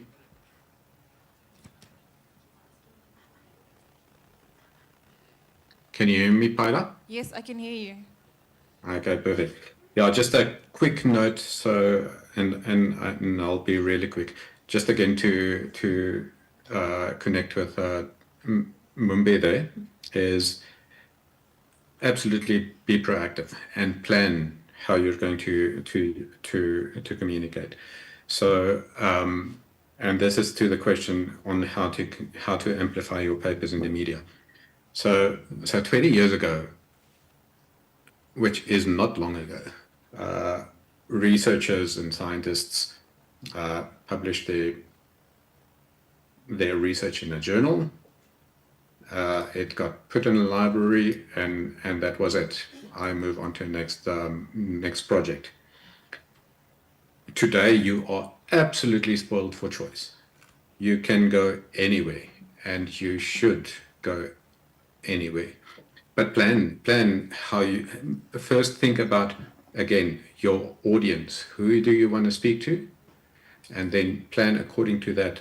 Am I going to use traditional media? Is it worth it going that way? Yes, no, okay, move on to the next one. Social media. You've got so many social media channels at the moment. You've got YouTube, you've got LinkedIn, you've got TikTok.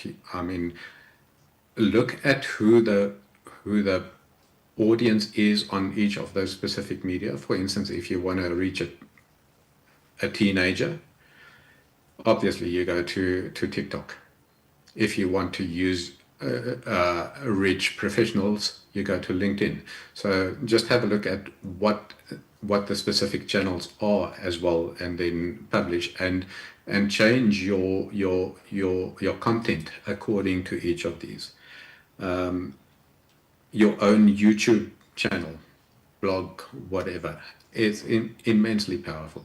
Create a following for yourself. You can if you can look at Neil deGrasse Tyson. I mean, he's a physicist, but he's world famous for being a science communicator.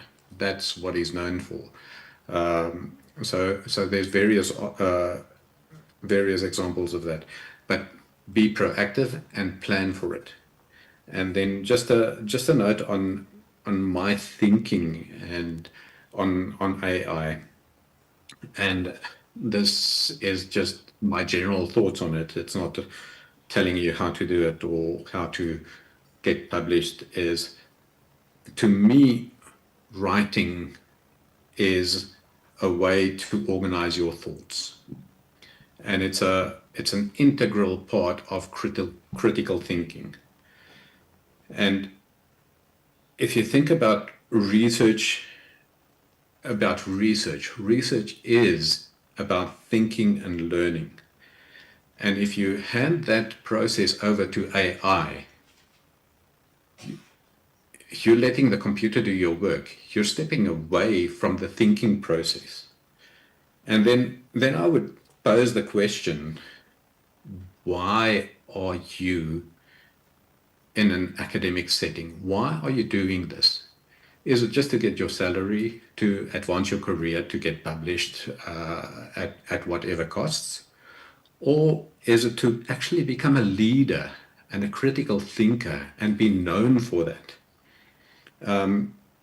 So to me, the academic process is not about the outcome.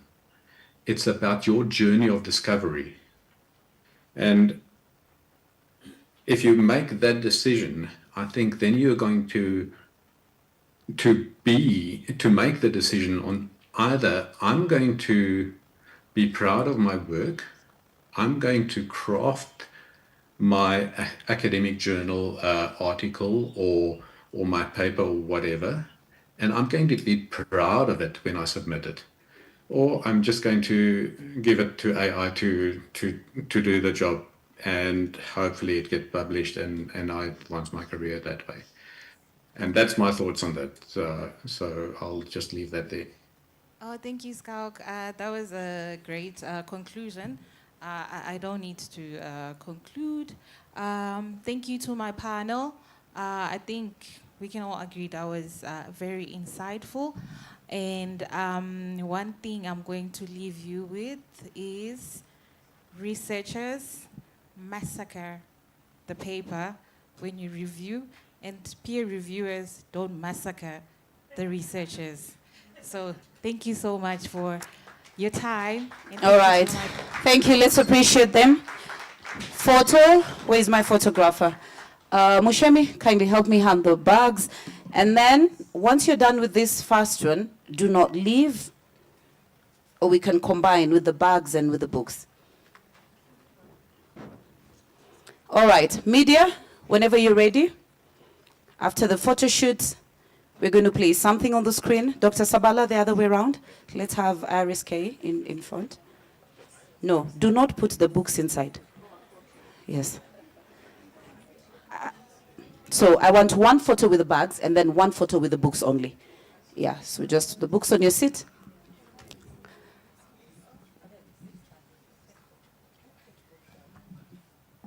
All right, photographers.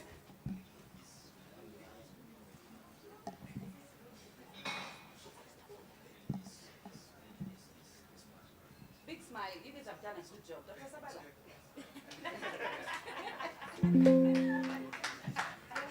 All right, the books.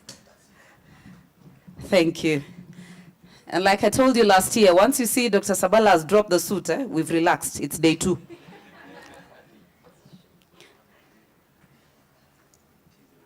Okay. Awesome. Let's appreciate them. Yes, regional integration in an era of polycrisis and geostrategic competition in the COMESA region. Editors, Dr. Kizito Sabala, Rosemary Anyona. Is she in the house? Okay. And Dr. Oita Etiang. Good job. Nice one. All right. Let's focus here. We're going to play something from Gen Africa. And after that, we break for a health break, and then we come back. Media?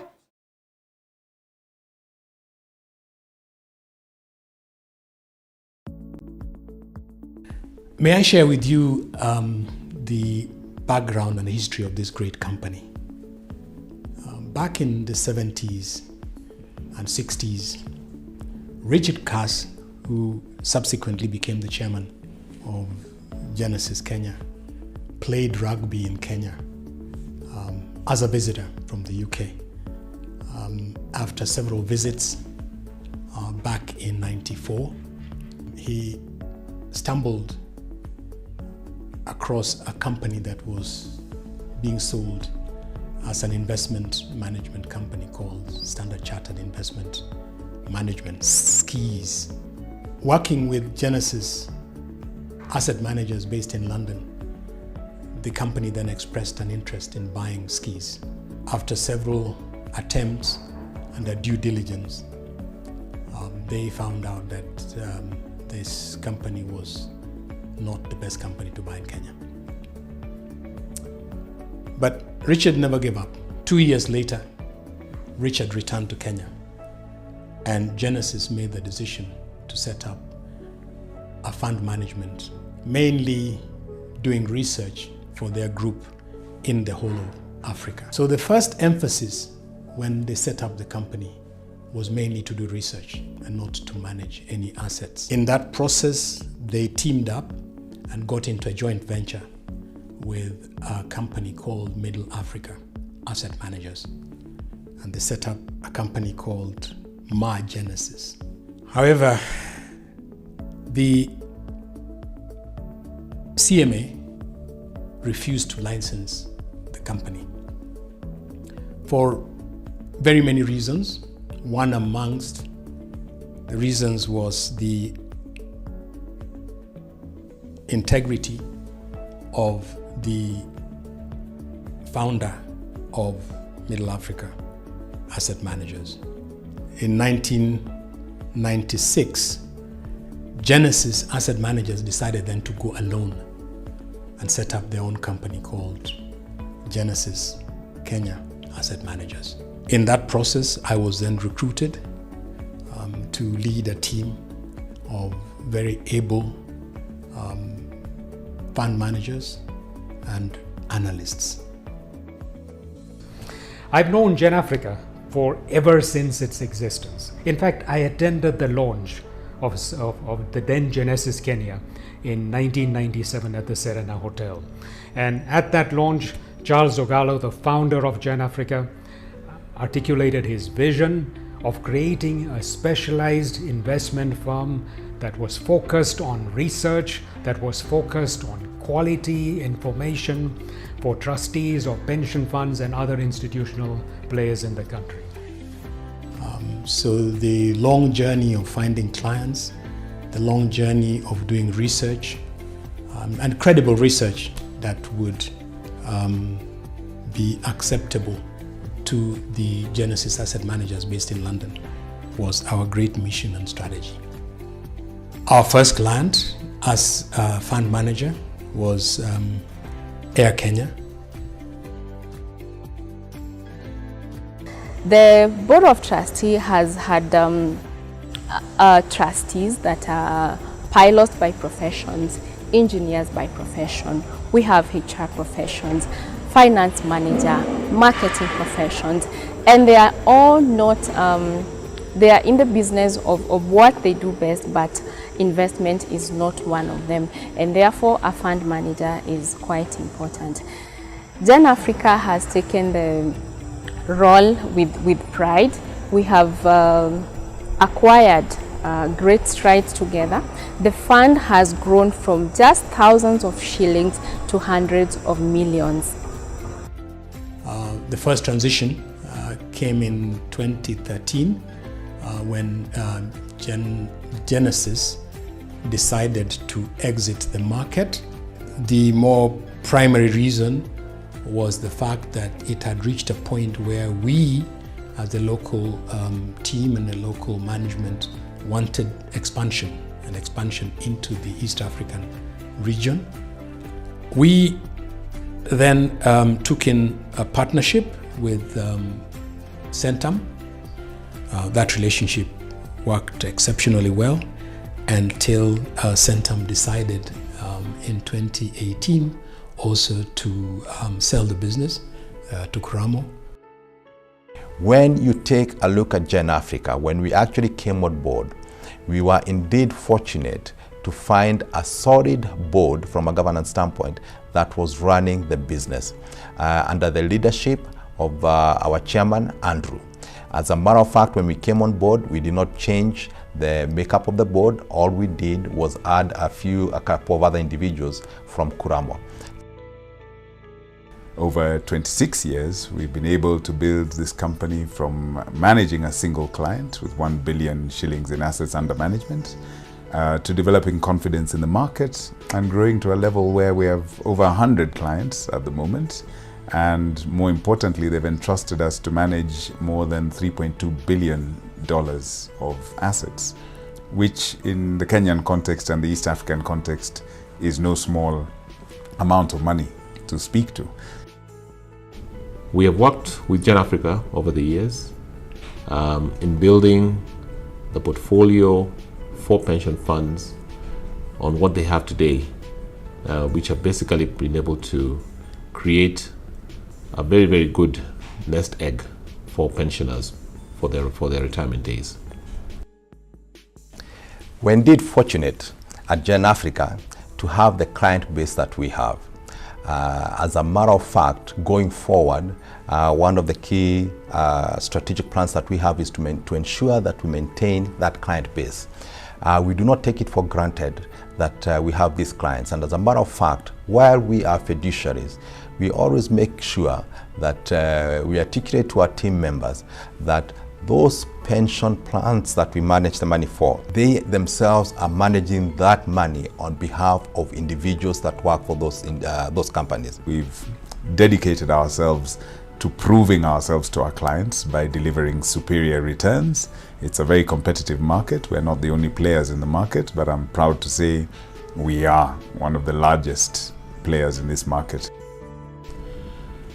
Gen Africa have not only established themselves, but have also created an opportunity for capital market that without the fund management fraternity, we would not be able to grow the value that we see in the market today, which currently stands at about $25 billion. And Gen Africa is one of our key local fund managers that have been able to provide a very, very key part of that in terms of assets and really directing good portfolios to come to the market. We're quite pleased with the growth of the company and the focus and the strategy that the company has now taken. And we're seeing a much more robust, a much more engaging, a much more client-focused and client-based company. It's been a good 25 years serving you as our clients, giving you optimal investment returns. As we move forward to the next 25 years, we're offering you a more diversified product range. We have our Batian Property Fund. We have our property consulting sectors. We've got our income drawdown fund, and we've got our umbrella fund. So we'll be able to serve all sectors of our clients' pension needs, and we'll also accelerate the movement into the region. We are currently in a number of the regional markets here in East Africa, but Gen Africa, even by the name of it, should be an African growth story. And hopefully, as the company continues to grow, we'll be able to grow this business beyond just the Kenya market, the East African market, into the broader African market as well. And we've got to develop our capacity, we've got to leverage our strengths and ensure that we're a very impactful player and socially responsible player on the continent of Africa in the pension fund asset management space. We look forward to the strategic partnership that we have with Gen Africa as we continue to grow this business to the next level, and by extension, as we continue to ensure that the pension funds that we manage money for, that we are providing them with excellent risk-adjusted returns so that their participants can be able to enjoy a better retirement. On your 25th anniversary, I want to congratulate the entire team at Gen Africa for having done exceptionally well, for having set the standards and benchmarks in Kenya and the wider East African region for investment management and prudent stewardship of institutional and pension fund assets. Continue enjoying your success with pride. We do hope that you celebrate 50-year anniversary. Air Kenya will still feature. Our challenge to Gen Africa is not to rest on their laurels, but to go ahead, expand into Africa, really thrive to make this become a real African company, and maybe one day list at the Nairobi Securities Exchange. Great growth, great history. A company that has cared for its team, a company that has brought in value both in the industry, but also a company that has opened many doors and added a lot of value to pension schemes in this country.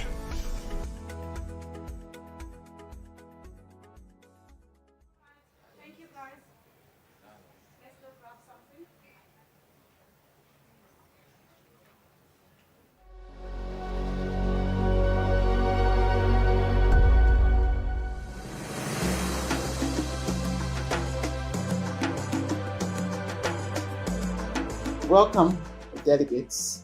My name is Chileshian Pundukapwepwe. I'm the Secretary General of the Common Market for Eastern and Southern Africa, and I welcome you all, delegates.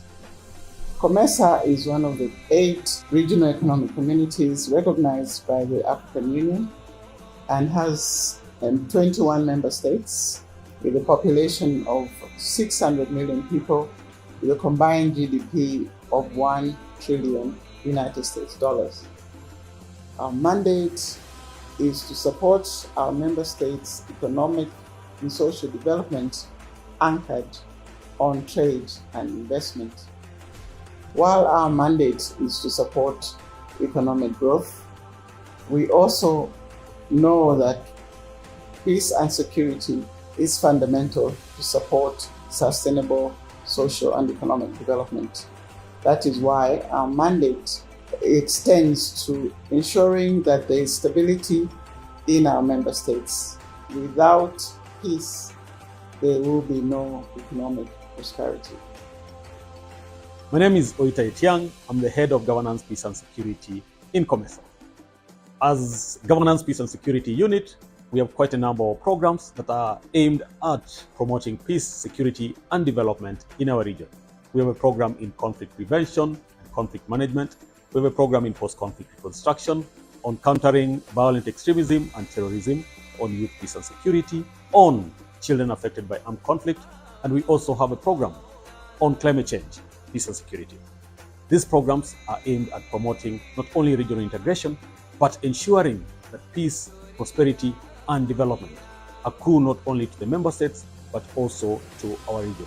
Specifically, we have achieved quite a lot in some of these programs. In youth peace and security, for example, we have been able to provide capacity building to the young people in our region. We have also been able to establish a one-stop youth center that provides an avenue for young people to start engaging, young people to start conversing among each other, and also get some training. In terms of our early warning system, we have established a robust early warning system that is data-driven and theory-informed, that is aimed at tracking structural factors to conflict. And the idea is to build resilience among our member states by addressing the root causes of conflict. And we've been able to roll out this early warning system in 10 of our member states so far. We hope that through this program, COMESA can be a peaceful and prosperous region.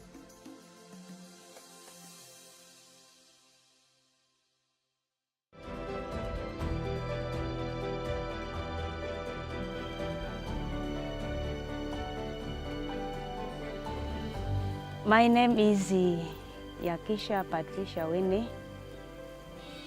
I'm a youth from Chwachihi SL, Chwachihi Ward, Palatown Council, Moroto County, Aleptong District in this country of Uganda. My work is just, sometimes I mobilize youth. We sit down for a meeting in case there's any problem or any project or government project that is around. We sit and discuss and see how to get into that. We can discuss also with them about the life we are going through in the village. Then we see the problem and how to help one another. As you all, the northern Uganda suffered from 2 decades of war as a result of the insurgency of the Lord Resistance Army. And based on that, here used to be the camp center for the internally displaced people. People would move outside from other parts of the community in the entire area, and then they come and camp here in the evening in order to look for safety and protection. Being part of the community, I've seen young people go through a lot of challenges. First of all, the level of education here is very minimal. People don't value education. So if we are going to teach our young people or giving them skills, ICT skills, it's very fundamental toward transforming their mindset. A lot of these things are quick to learn, and it doesn't matter about whether you're rural or urban. All you just need is a chance.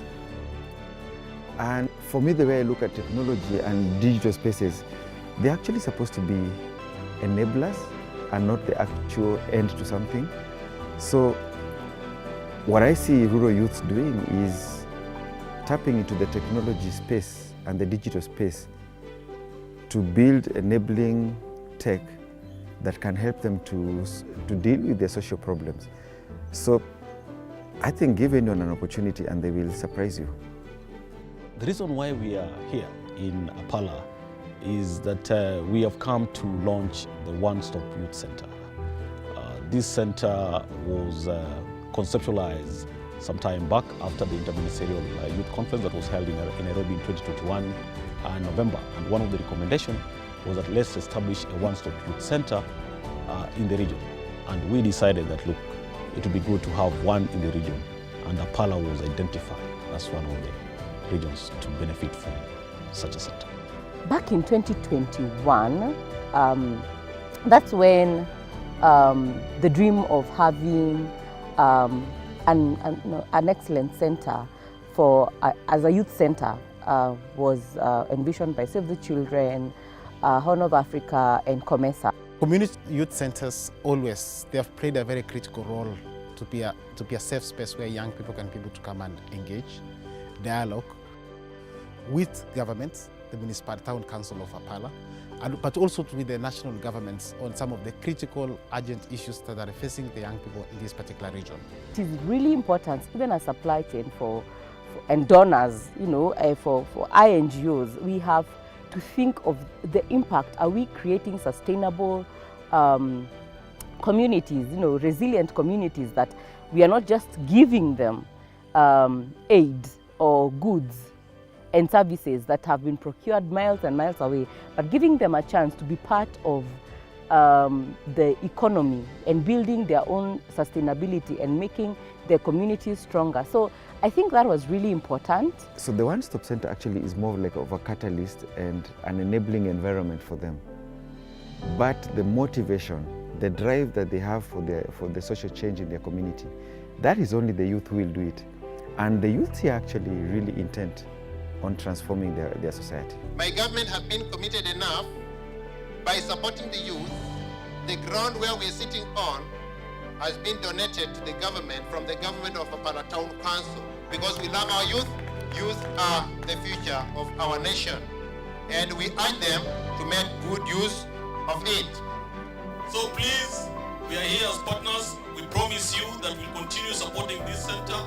We'll continue allocating resources if they're available to ensure that this center becomes a regional center because we believe in the youth. I want to give you a background why I should thank you even more. We had cattle rustling in the 1980s. And the reason why I'm bringing this is because it was our bank. The Lao Bank was the cattle. So when they came and stole our cows, they destroyed our banks. Later on, we had the wars for 25 years, and we were pushed in the camps. All the people you see here either live in the camp, in different camps, or are products of displaced people camps. Usefulness without usefulness is equal to uselessness.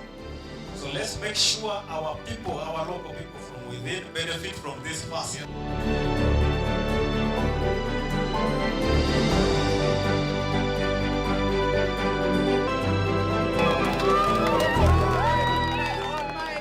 I believe this center will bridge a lot of gaps that our young people from this side have been lacking. And with these trainings that we are going to introduce here, we believe we are going to give them some skills which can allow them to survive in the community. It will bring peace in the area because we have unemployment around.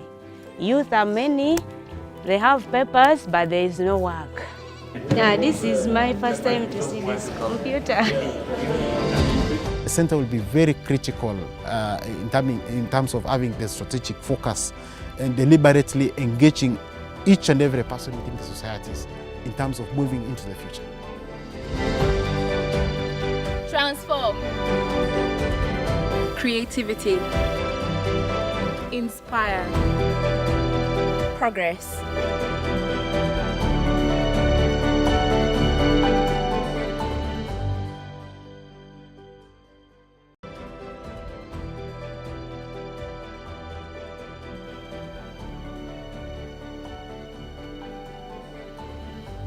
My name is Yakisha Patricia Winnie.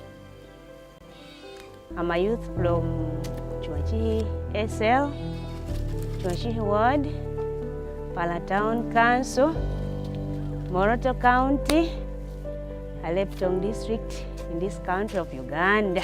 My work is just, sometimes I mobilize youth We sit down for a meeting in case there's any problem or any project or government project that is around. We sit and discuss, we see how to get into that. We can discuss also with them about the life we are going through in the village. Then we see the problem and how to help one another.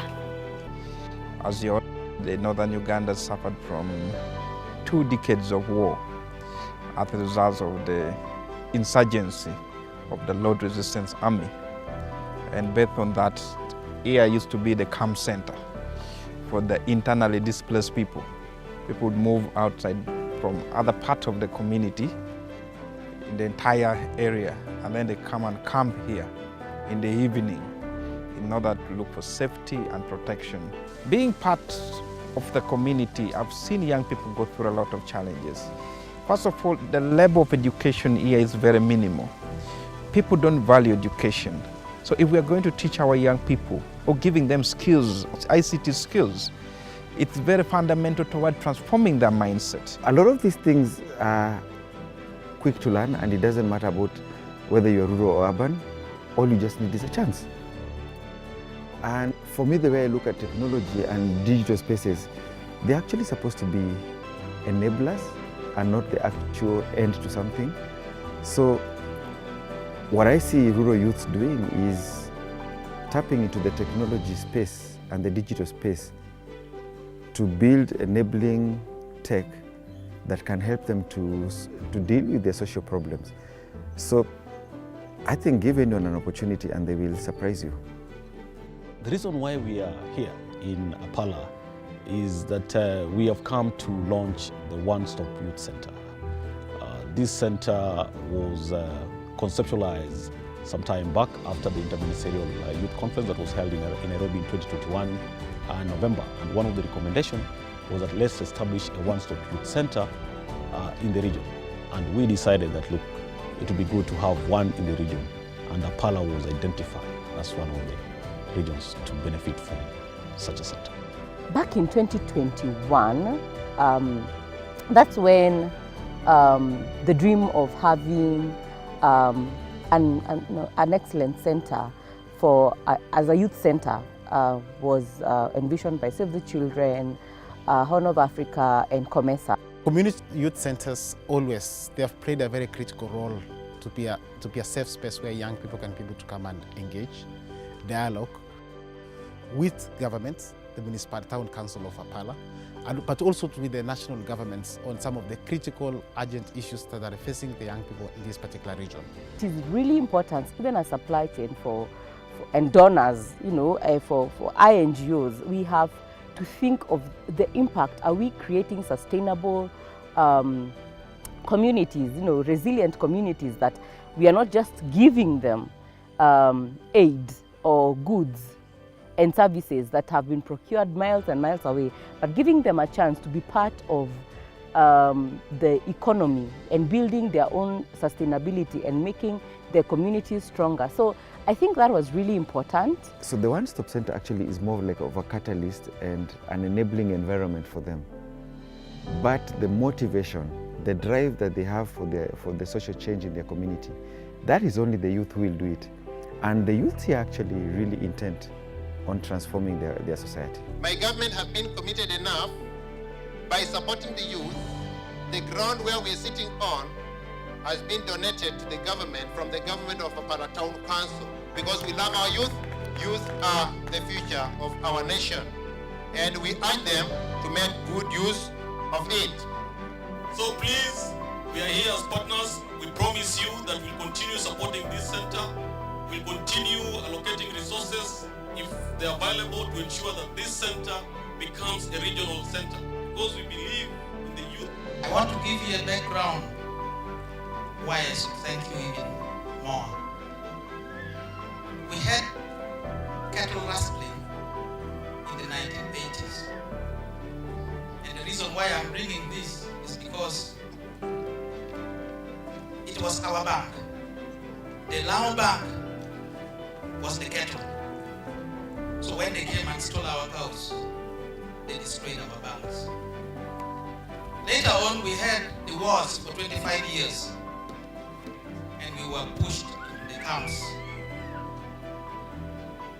All the people you see here either live in the camp, in different camps, or are products of displaced people camps. Usefulness without usefulness is equal to uselessness.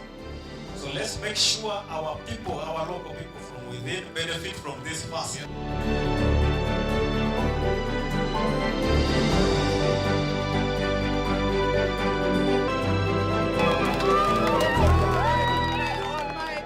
I believe this center will bridge a lot of gaps that our young people from this side have been lacking. And with these trainings that we are going to introduce here, we believe we are going to give them some skills which can allow them to survive in the community. It will bring peace in the area because we have unemployment around. Youth are many, they have papers, but there is no work. Yeah, this is my first time to see this computer. The center will be very critical in terms of having the strategic focus and deliberately engaging each and every person within the societies in terms of moving into the future. Transform. Creativity. Inspire. Progress.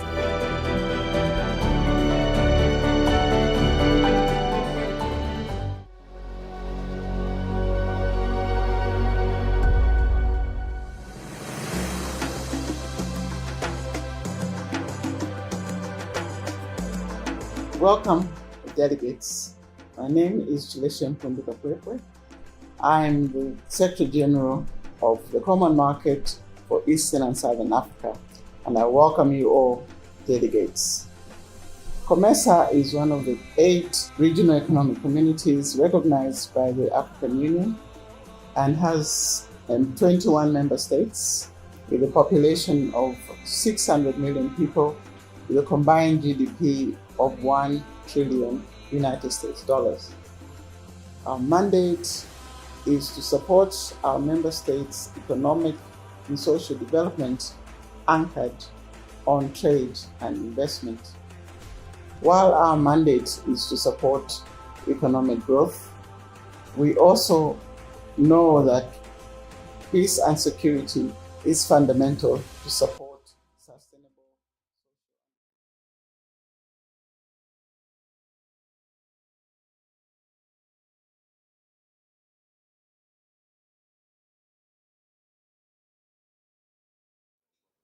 Yes, we are. Good. I literally had to tell some ladies that we are going on holiday in December for them to leave the ngwashes. Yeah, come back. You need to fit in the swimming costume. Huh? Yes, young ladies are here. Young men, your sweeter might be here. You're still eating duma. Huh? Not a good thing. And the men as well. Men eat meat. You're there struggling with a pineapple. What is it? Come back. Let's enjoy this. Thank you. Right. Now that shows me you guys have been well fed. And we're ready to start. Karibuni sana. Okay, somebody close the doors.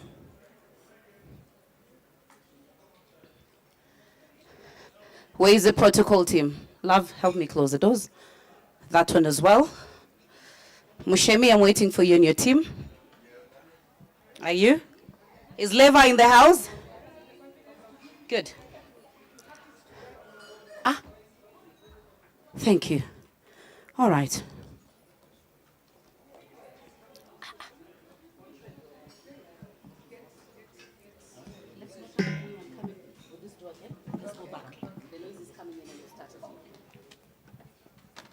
Let's settle down. All right, those who were here yesterday, we met. I'd just like to do a quick intro. Some of our panelists who have joined us today.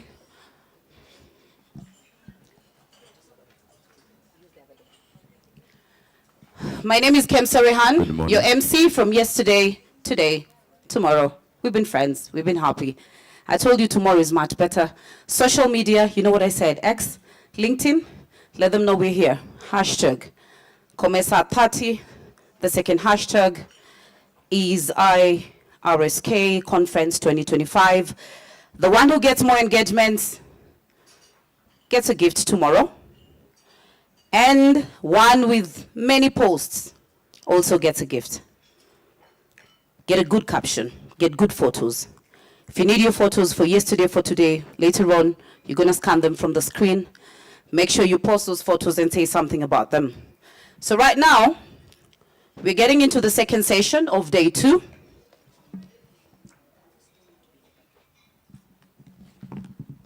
And I'd like to welcome our moderator, Mr. Levi Injendi, SME Trade and Investment Office, COMESA. Put your hands together kindly for Mr. Levi Injendi, SME Trade and Investment Officer, COMESA. He's going to take it from there and invite our keynote speaker and then run with his program. Grab a mic from the chair. Awesome. Karibu sana. Good morning, everyone. Everyone is perfect. You've had your tea. So my name is Levi, not Levi, Levi. Yeah, but people prefer to call me Levi. But because for this session, for the purpose of this session, call me Levi, because we'll be talking about levies, petroleum levy, housing levy, and you might just tend to get lost in between who is who. So allow me to introduce this session. We're just looking at, this session convenes government leaders, private sector champions, regional institutional, okay, thank you. Regional institutions, and we're just looking at the integration of the COMESA and EAC. As the AGOA comes to an end, I know it's still shaky because there is still talks of an extension of 1 year, but as at now it's expired. So that's the hard reality. And we just want to see what are the opportunities, or is it disadvantageous for us? Of course it is, but what are the underlying opportunities with that?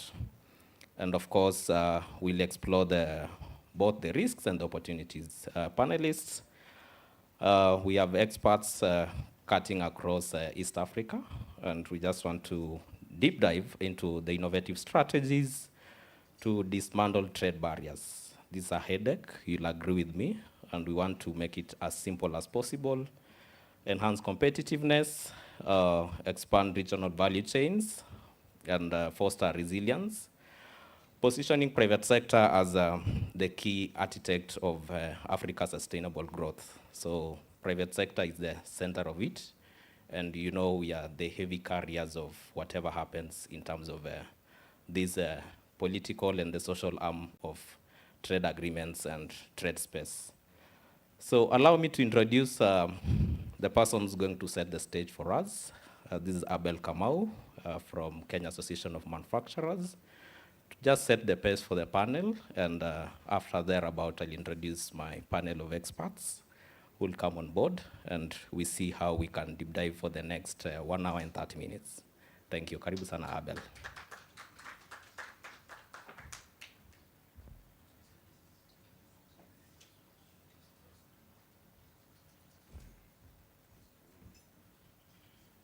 So good morning, everybody. Yeah, I trust that you've had a good 2 days deliberating on this interesting topic on regional integration, the interface between COMESA, East African community, and also maybe what is happening in the changing global dynamics within regional integration and also global trade. So requesting the Secretariat, maybe you can put up the presentation. Levi has given me 10 minutes just to set the stage and give an insight into maybe how we are performing within the regional economic blocks. So as an outline of maybe what I'm going to speak, the next slide, I'll talk about the East African community. So what we have within the East African community, the levels of ambition, of integration that we've had, And basically what we need to do as private sector, as government actors, to ensure that we are able to achieve more regional integration and drive trade and investment within the bloc. I'll also talk about COMESA, the Common Market for Eastern, Central, and Southern Africa, how we are performing within COMESA itself, some of the key things that we really need to do as private sector and also for the policymakers to ensure that we're able to reap a better harvest from the promises of COMESA. Then we look at Kenya's external trade. How is Kenya really performing within these two regional trading blocks? Then we look at the key interventions for the private sector and also for the policymakers, because I think we are glad to have some of the policymakers from various ministries, including the COMESA Secretariat itself. So maybe just to start with, on the East African community, maybe the next slide. East African community has grown to be one of the biggest and most integrated regional economic community within the African continent. Just recently, we had the entry of Somalia into the bloc. Before Somalia, we had South Sudan and the Democratic Republic of Congo that really pushed the opportunities that exist within the East African community to really good economic numbers that really matter for any practitioner in private sector when you're looking at it from a market perspective. So the current market right now is about 300 million USD, which is quite some substantial amount and maybe quite some substantial GDP, even if you're looking at it from a market opportunity perspective. The population is also really huge, about 350 million people. So that really provides a good market, which is within the neighborhood. Also closely maybe as a factor that really drives the East African community is that within the levels of ambition, it's a customs union. So we've already moved the phases of a preferential trade area. We've already moved the phases of an FTA, which is the free trade area. And now we have a common external tariff, which delivers ultimately a common market for manufacturers and for the private sector. And what does that mean?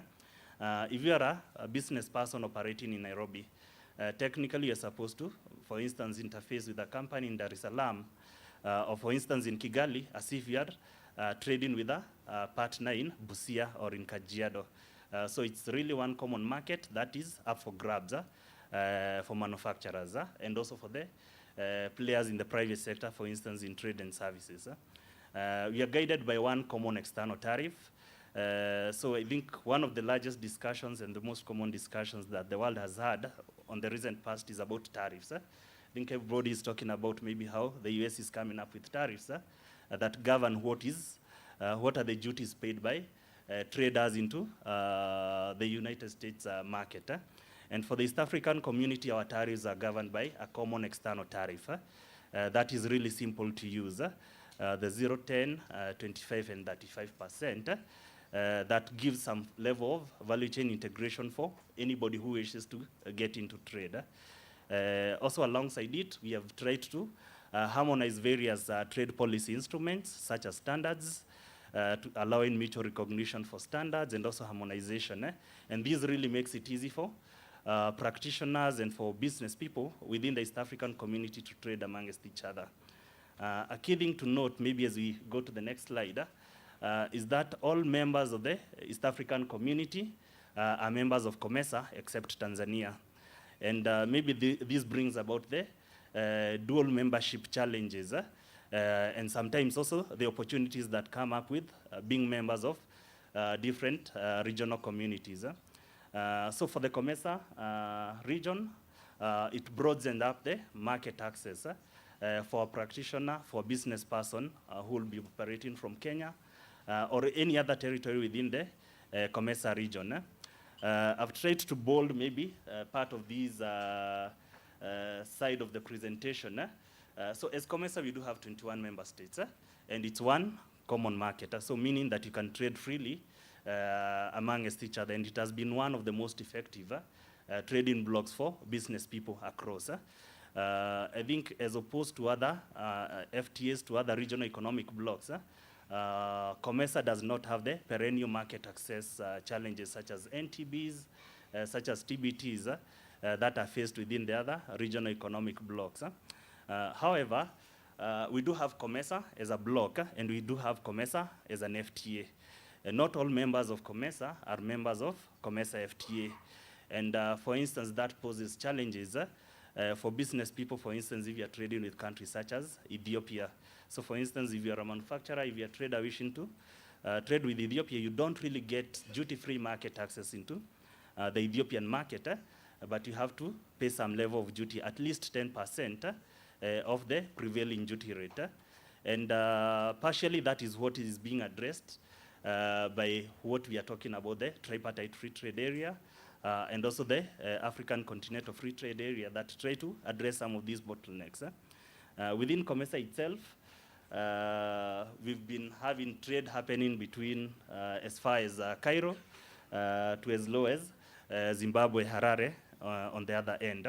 And it has really been effective. Like for instance, if you look at sectors such as agriculture sector, Kenya is really doing a lot of trade within these sectors and really drawing a lot of supplies across. And also with regard to trading, we are also doing a lot of trading within the same. From a Kenyan perspective, COMESA accounts for about 12% of whatever we trade with the rest of the world. So 12% of whatever Kenya is trading with is drawn from the COMESA region. So maybe part of the interventions that you would need, maybe as a private sector, is to ensure that those countries that are bolded walk through the journey of moving from the COMESA block to the COMESA FTA itself. You can go to the next slide. Part of the interventions which are being made to address these challenges of dual membership and those conflicting policies is, for instance, the coming together of COMESA, EAC, and SADC. And this is in the tripartite free trade area. So it's creating one market that evens out the challenges that we've had alongside maybe trading as either COMESA or as East African Community. And it also brings on board countries that have dual membership in various regional economic blocks, maybe for instance Tanzania, and we are able to even out whatever we are trading even with the southern part of the continent. Going to the next slide, maybe on maybe what is really key and maybe what really is music to the ears of the private sector. Within the years of the regional integrations that we've had, both in COMESA and the East African Community, with the ambitions of driving regional trade and like enhancing the economic opportunities for players and for the citizens within the COMESA and East African Community, we are not yet able to increase the intra-rec trade. Looking at the East African Community, we are just at 15%, meaning that 85% of our import book is serviced by countries which are outside Africa. If you look at COMESA, it's just at 14%. 86% of whatever COMESA countries are importing is serviced by countries outside the bloc. If you look at ACFTA, which is one of the recent ones, it's still at the same level of 14.4%. So just to show that there's a large amount of opportunities that private sector can really pick up to be able to enhance the intra-rec trade, both within COMESA, ACFTA, and the East African Community. If you look at, for instance, how the European Union is trading amongst itself, about 69% of whatever is consumed within the European Union is derived and produced within the European Union itself, meaning that their exposure to external supplies, it's just about 31%. And if maybe you factor in the component of oil-based imports, you'd appreciate that maybe such a block is really doing well with regard to intra-rec trade. Also looking at the Asian countries, so this is where we have the Asian countries. The intra-rec trade there is at 59%. So they're trading more with themselves than they're trading with countries outside the bloc. And as I transition to the next slide, Secretariat, maybe some of the solutions that, and maybe what these numbers mean to Kenya.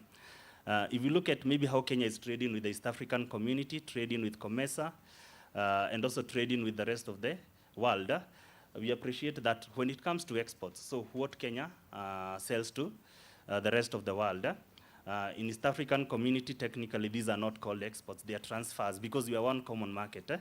Just the same way you won't export maybe goods from Nairobi to Kajiado, you can't be termed as exporting goods from Kenya to Tanzania. And if you look at our exports to both EAC and COMESA, it's 42%, meaning that African market presents the biggest promise for growth opportunities for private sector within the Kenyan territory.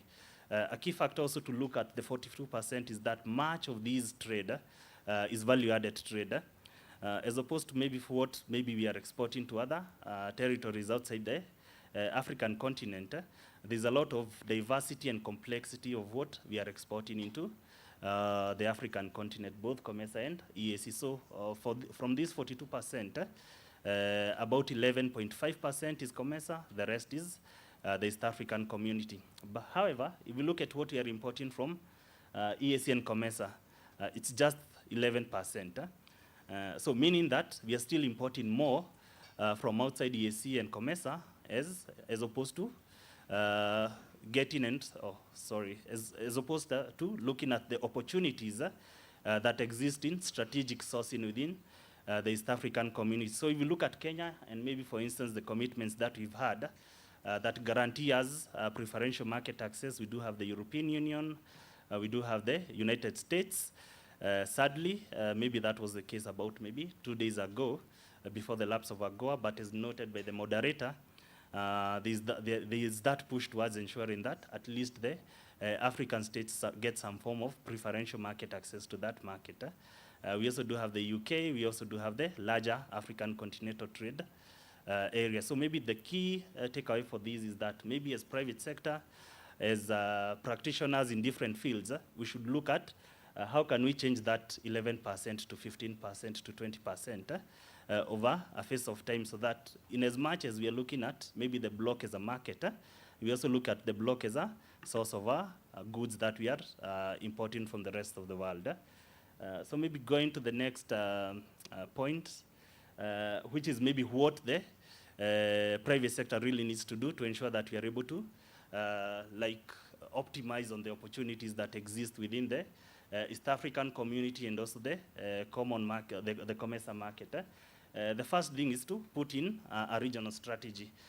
So I think most of the times you find that private sector knows about the existence of COMESA, it knows about the existence of VAC, but there is no deliberate move to ensure that you position yourself within that block. Maybe for anybody who's in trade or who is in manufacturing, when was the last time that you did a visitation or just a visit to a market in, for instance, Tanzania, a market in Zambia, a market in DRC? And maybe that is what is defined by having a regional strategy which is deliberate. Looking at maybe the strategic partnerships that you need to get into with traders, with the distributors, looking at maybe the strategic alliances that you need to get in sourcing. That product that you're sourcing from China, that product that you're sourcing from India, is there any producer within the block that can supply you the same product? And that such regional strategies are really important. Also having deliberate investment in the region. So maybe as Kenyans, as the Kenyan private sector, we sit maybe for instance in Kenya, opportunities in the rest of VAC, opportunities in the rest of COMESA are up for grabs.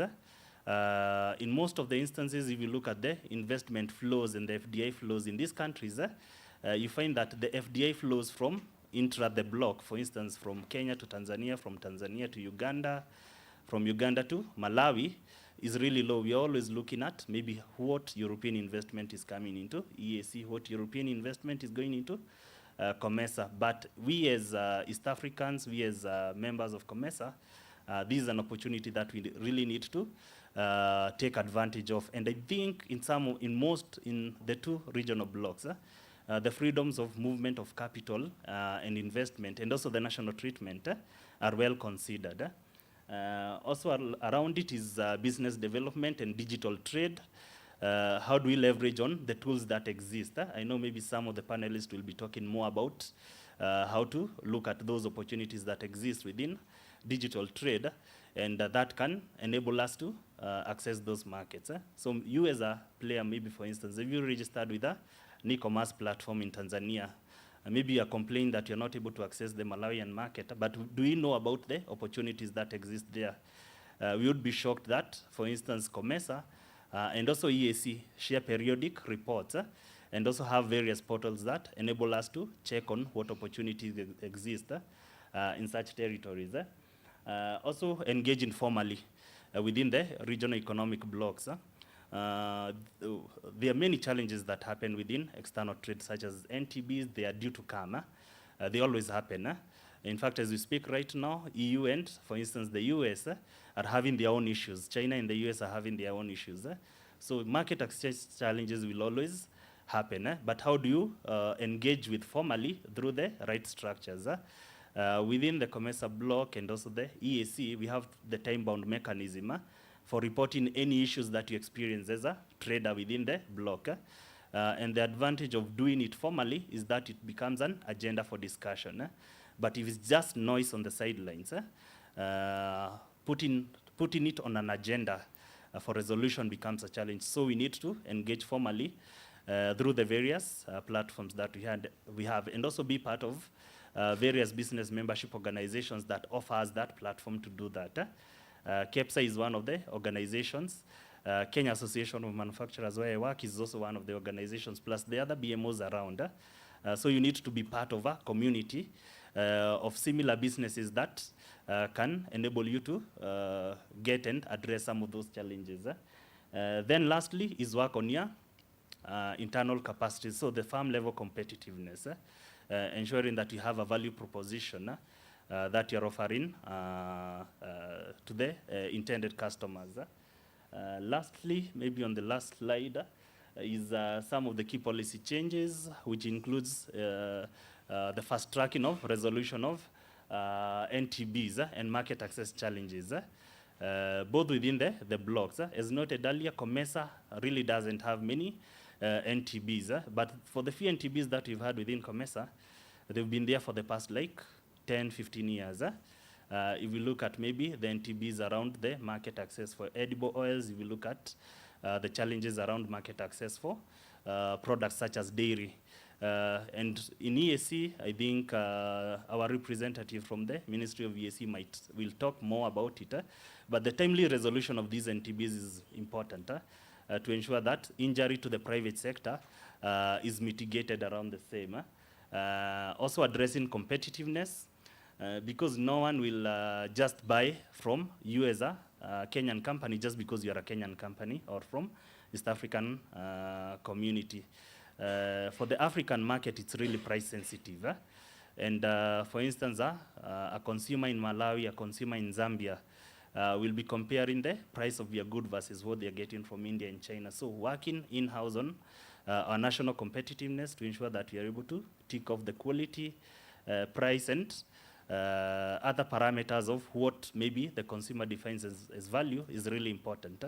And deliberations around national competitiveness, including harmonization of tax policies, the cost of production such as energy, is really paramount. Then lastly is adherence to various regional treaties and agreements. This has been one of the major challenges where, for instance, yes, countries maybe oblige themselves and commit themselves to an agreement, but they are not following that agreement. And sadly, the people who really suffer from such non-compliance are the private sector. Because if your goods are delayed at the border post, if you have demurrages, if you have penalties, the pain goes directly to the private sector practitioner. So maybe that brings to a close of my short presentation, and thank you for your time. And back to you, Levi.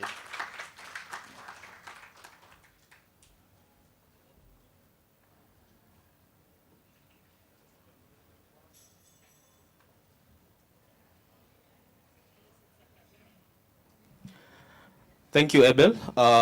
Ladies and gentlemen, the stage has been set. The trade agreements have been signed. but we're still trading at 14%. We are competing at 14%, which is becoming a challenge. Okay, can just get support to have the podium taken down. Where is the challenge? Because it looks like EAC, COMESA, now the Africa Free Continental, we are still competing at 14%. The EU is doing 69%. Asia is doing 59%. So just to help us deep dive in this and maybe unpack, allow me to introduce my panel of experts. And I'll start with all the way from Tanzania. I'll have Ms. Banis. She's the CEO, Accelerate Women in Business Tanzania. Karibu sana on the stage.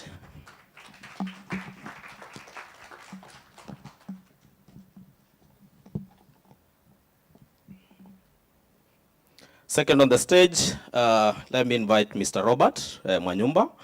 He's a senior manager, Microsave Consulting Africa, Kenya.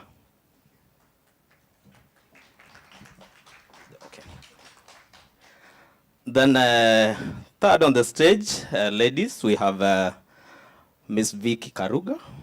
Where are you?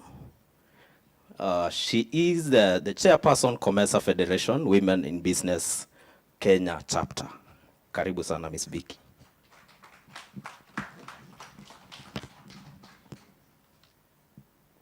Last but not least, let me have Mr. Mkulu Msioka, the Assistant Director for Regional Economic Integration.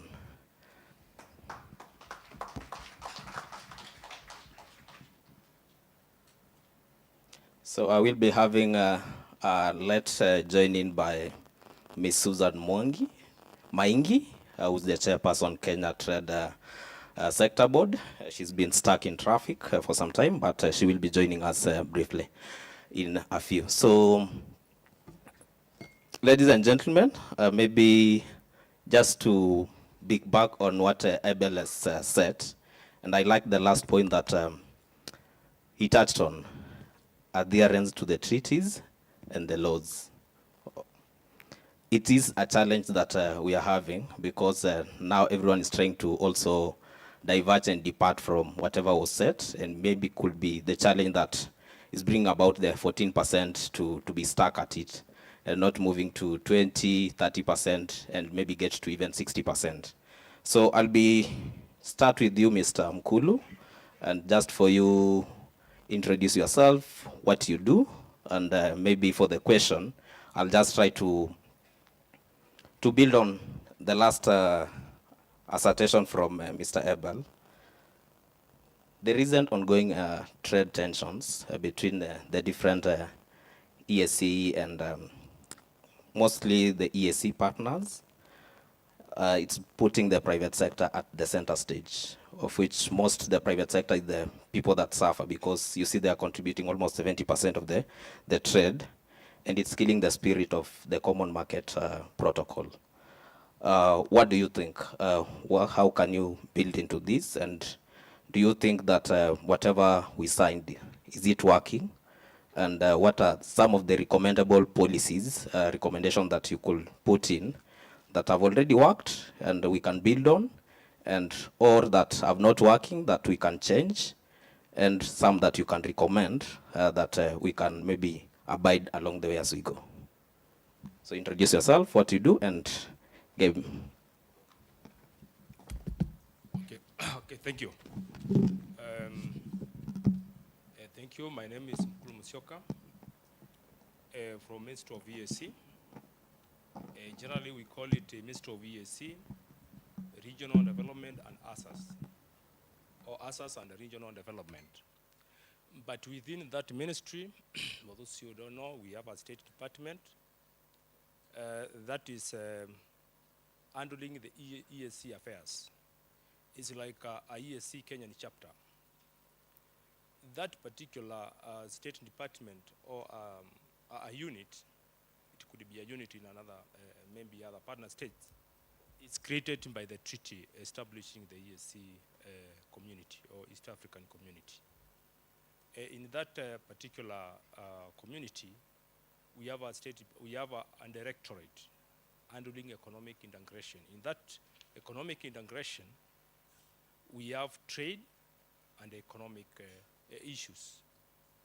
Therefore, it is handling two protocols, Common Market Protocol and the Monetary Union Protocol. Also, the Custom Union Protocol also is handled in the same department. I personally am handling issues on trade and also economic integration because it sits within the same. But majorly, I usually handle trade. Having said that, I think, Levy, you have put a very heavy question, and therefore I request, in case I leave some of the issues outside, you can come back and maybe, because it's like you're asking the whole ministry what is they're doing. There are so many issues we do. I cannot handle them, or I cannot enumerate them, all of them. But first, let's say, before I start maybe probably answering or getting to the question, is that I thank the conveners of this this conference, and also the theme, the role of private sector in regional integration, and that is ESC and COMESA. Majorly, the treaty in 2000, or that's in 1999, when that treaty was being established after the earlier one, which fell somewhere, I think, is it 90 something? The treaty says the ESC integration is people-centered and trade. So the issue of politics comes a bit late. And therefore, that is why we are still together. But as normal, because of these changes in global trade policies and inward looking and the political interest, we always experience these challenges whereby the partner states might decide to deviate from the protocol, from the regulations, from the laws, because of personal interest and the protectionist. It is not just for the hatred, it is for personal gain.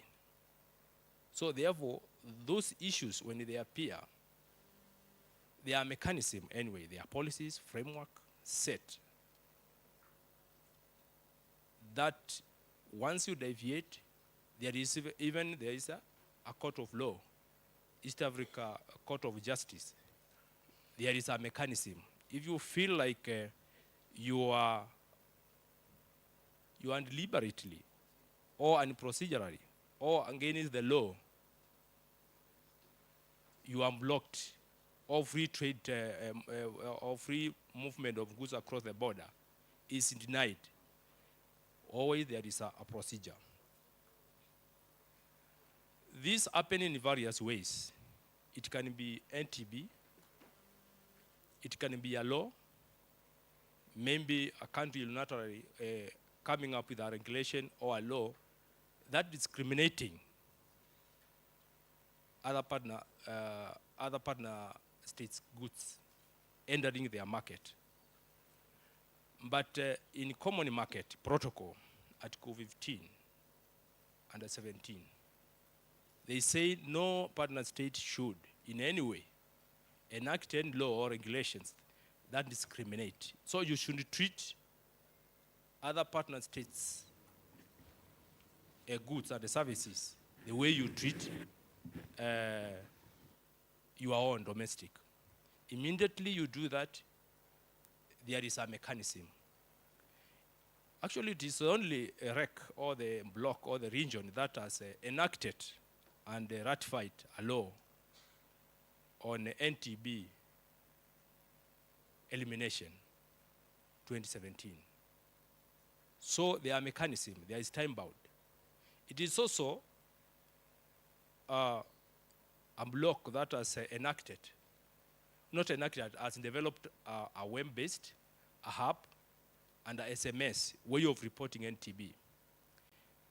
The problem could be you may not differentiate the NTB and the normal taxes. Because if the country raises a tax or a levy or any other charges, and it is within, it is both for domestic and for the region, and then you counter it, you might think it is a NTB or it is wrong, but it is not wrong. But another burden is that whether in countering that, he has to provide evidence. Some of NTB they don't have evidence. If you have stopped on the police and then delay you, if you are delayed on the border, and probably there is nothing to show you have been delayed, then it becomes another problem.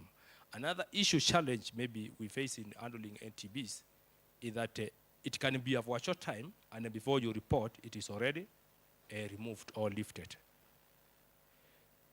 Currently, as the question was, we have faced a very glaring deviation from the common market rules. Partner states are raising some laws, either finance bill or whatever laws, and they are discriminating East Africa partner states, either in import, because the customs protocol clearly defines import as import to the territory. You can't say import to the ESC, to Kenya or to Tanzania.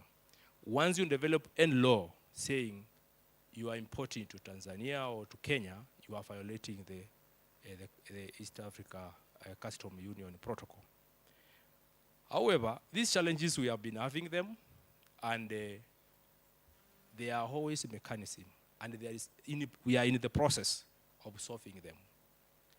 Like we speak now, the issues in Tanzania, there is a bilateral a meeting this week to iron some of these issues.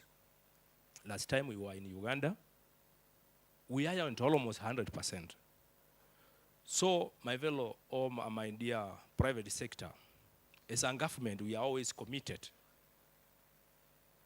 in making sure that despite now the Angola has expired, there is still work going on through the government to see what else can we do. Are we going to get our preferential rates, or are we going to remain with the 10% proposed? Or what do we do? Again, another area to leverage on is as it was stated, is the Africa into ESC or into Africa trade.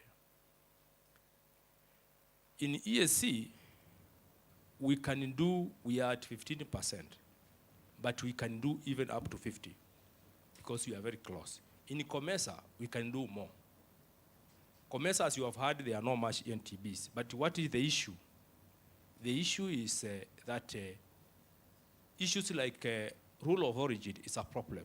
It is ongoing. So the issue is we need to fast track a finalization of the rule of origin and then other issues. In the issues of AfCFTA, that is Africa Continental Free Trade Area, the issue is liberalization of the tariffs. It is an ongoing activity, but still there are a lot to be done. But the government is committed with the help of development partners. We are committed to make sure the tariffs, the ESC, we are going as a block. We don't go as Kenya. We are moving together. Okay. The issue of SADC, the issue of tripartite, sorry, not SADC, the issue of tripartite, the major stumbling block is also the rule of origin. For ESC also, we have a problem of rule of origin, but we review. It is easier for us. We have a mechanism. We review it and we align it to the current situation at the time. So there are so many opportunities as the Angola has elapsed. Now the government has to come in and help the private sector to pivot and take advantage of the intra-Africa using these blocks, because already the mechanism is there. When we say Africa already, we have AFCFTA. When you talk about the region, we have EAC. When you talk about the near Eastern Africa, we have COMESA and so on. Okay, thank you. Allowed me to stop you at that point, and maybe just look at it. We are yet not there, and maybe if all the things that you're talking about they will be put in place, we should be worried about the expiry of AGOA. But let me jump to the private sector, all the way to Tanzania. Ms. Barnes, I think you are involved in some works around supporting women, economic empowerment. And we're just looking at participation, very small portion of small, medium enterprises are participating in the different integration, the COMESA and the EAC. And we're just looking at, from your background as a leader, a coach, what are some areas of improvement? What are some of the things that you've learned? What are some of the things that you are doing? And maybe you can also build upon what Mkuli is saying. The private sector is here to take what the government is doing, but is it really working? I think today we are here to solve that impediment. So as you just jump in, for welcome Ms. Susan Maingi. She's the chair, COMESA Sector Board Trade. She'll be building on also from a private sector angle. And I know when Mkulu was speaking, she was giving him an eye, seeing, is this really working? So over to you, Ms. Barnes. Thank you so much, Levi. Habari gani? Greetings from Tanzania, the beautiful Tanzania. And I would like to thank the event organizers for organizing this incredible forum, IRSK, and also for Conrad for having me come here. Thank you so much for putting this platform. My name is Bernice Fernandez. I'm coming from Tanzania. I'm the founder of Accelerate Women and Accelerate Business Group. We help women accelerate in business and in leadership through our platform, through training, through market linkages, through access to finance, through trade. And I believe I had a presentation, if it can go up. If not, I will continue. So thank you so much, Levi, for asking the question for the role of private sector in driving regional integration. So I think the next one was my question, and then we can go to the next slide after. So regional integration is not just a government agenda. It is the private sector is the engine that drives it. So without the private sector, there is no integration. We need private sector to integrate trade and economic development across different countries. Why women? So I'm going to speak specifically in regards to women. Well, you know, the African proverb, when you invest in a woman, you invest into an entire nation. A woman is going to give back what she has for her family, for her community, for health, as opposed to, you know, when you invest into a man. It's just human nature how women are created. Women are natural caretakers, and they're not paid to be a caretaker. They take care of their yami, their family. And so when they are given access to building wealth, and they're being given good policies and arrangements to do business and trade, they're going to become, grow their businesses, and by growing their businesses and accelerating their businesses, in turn, they grow their economy. It's a ripple effect when you invest in women. Next. According to the UN, a study showed that 90% of women invest back into health invest back into communities in nutrition and education through the income that they receive through their business, through their employment, whereas 35% of men invest 35% of that back into it. So women take charge of their homes, their communities. They take full responsibility, and you can rely on women. So it's very, very important to be investing in women-led SMEs and making it comfortable and easier for them to trade. Okay, we can go next. The UN also estimates that over 70% of trade in Africa is done by women. The future and currently we're living in is SMEs, small businesses, MSMEs, micro businesses as well, is women. So women are carrying the majority of entrepreneurship in Africa, and Africa as a whole has the largest entrepreneurship percentage in the entire world. So, and we are a young body in Africa for youth and also for women. And also according to the World Economic Forum, women make up 58% of Africa's self-employed for trade. So it's very, very important when it comes to policy making, we are including women in the agenda. We are including women's voices, and this is something that we do in Tanzania. So in Tanzania, for example, you wanted practical examples, is the Ministry of Community and Development, Maendeleo ya Jamii, together with the European Union and together also with the IFC and World Bank, they convene all the wadau ya wanawake. All the stakeholders, we convene and we go deep into technical workshops on how we can address pressing issues that women are facing. For example, one pressing issue was access to finance, right?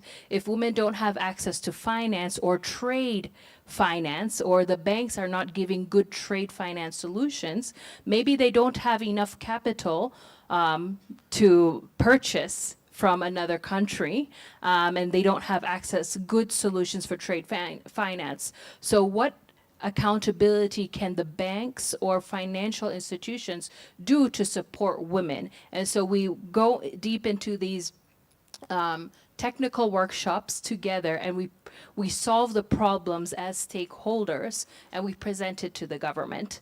And the government, therefore, the Maendeleo ya Jamii, they take our real life solutions and real life case studies that are happening in Tanzania and move forward on how can we solve the problems. One problem is, you know, when it comes to access to finance, women are not really aware, or access to market. How can you utilize digital economy to learn about traders, buyers and sellers within EAC, because Tanzania, we are in EAC.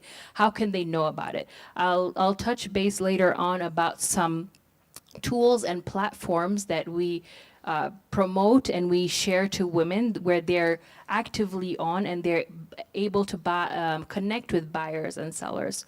But one specific example I'll give you about access to finance is we've had this come up a lot with access to finance. Women say that their husbands are intimidated because now there's a lot of programs for women, right? So if they say, oh, unaenda kupata hela, that's my money, you know, and they'll take it and they'll use it on their side wife. These are real challenges that are happening, or women are afraid to access finance because, you know, they don't have full control over it. And it's going to be taken, or they don't want to be threatened. Now you're thinking you're above me, you know, the African culture, the African mentality. So there's a lot of barriers that women face, and we can go deep into it, but I want to highlight more on the regional trade aspect. So we can go next. Women-led enterprises are the key heart of regional growth. The key challenges that women are facing, but also in general for the private sector, are the NTBs, a lot of long border delays, a lot of bureaucracy and procedures. Women in specifically face GBV, gender-based violence. It's not something that's really talked about, but there is harassment.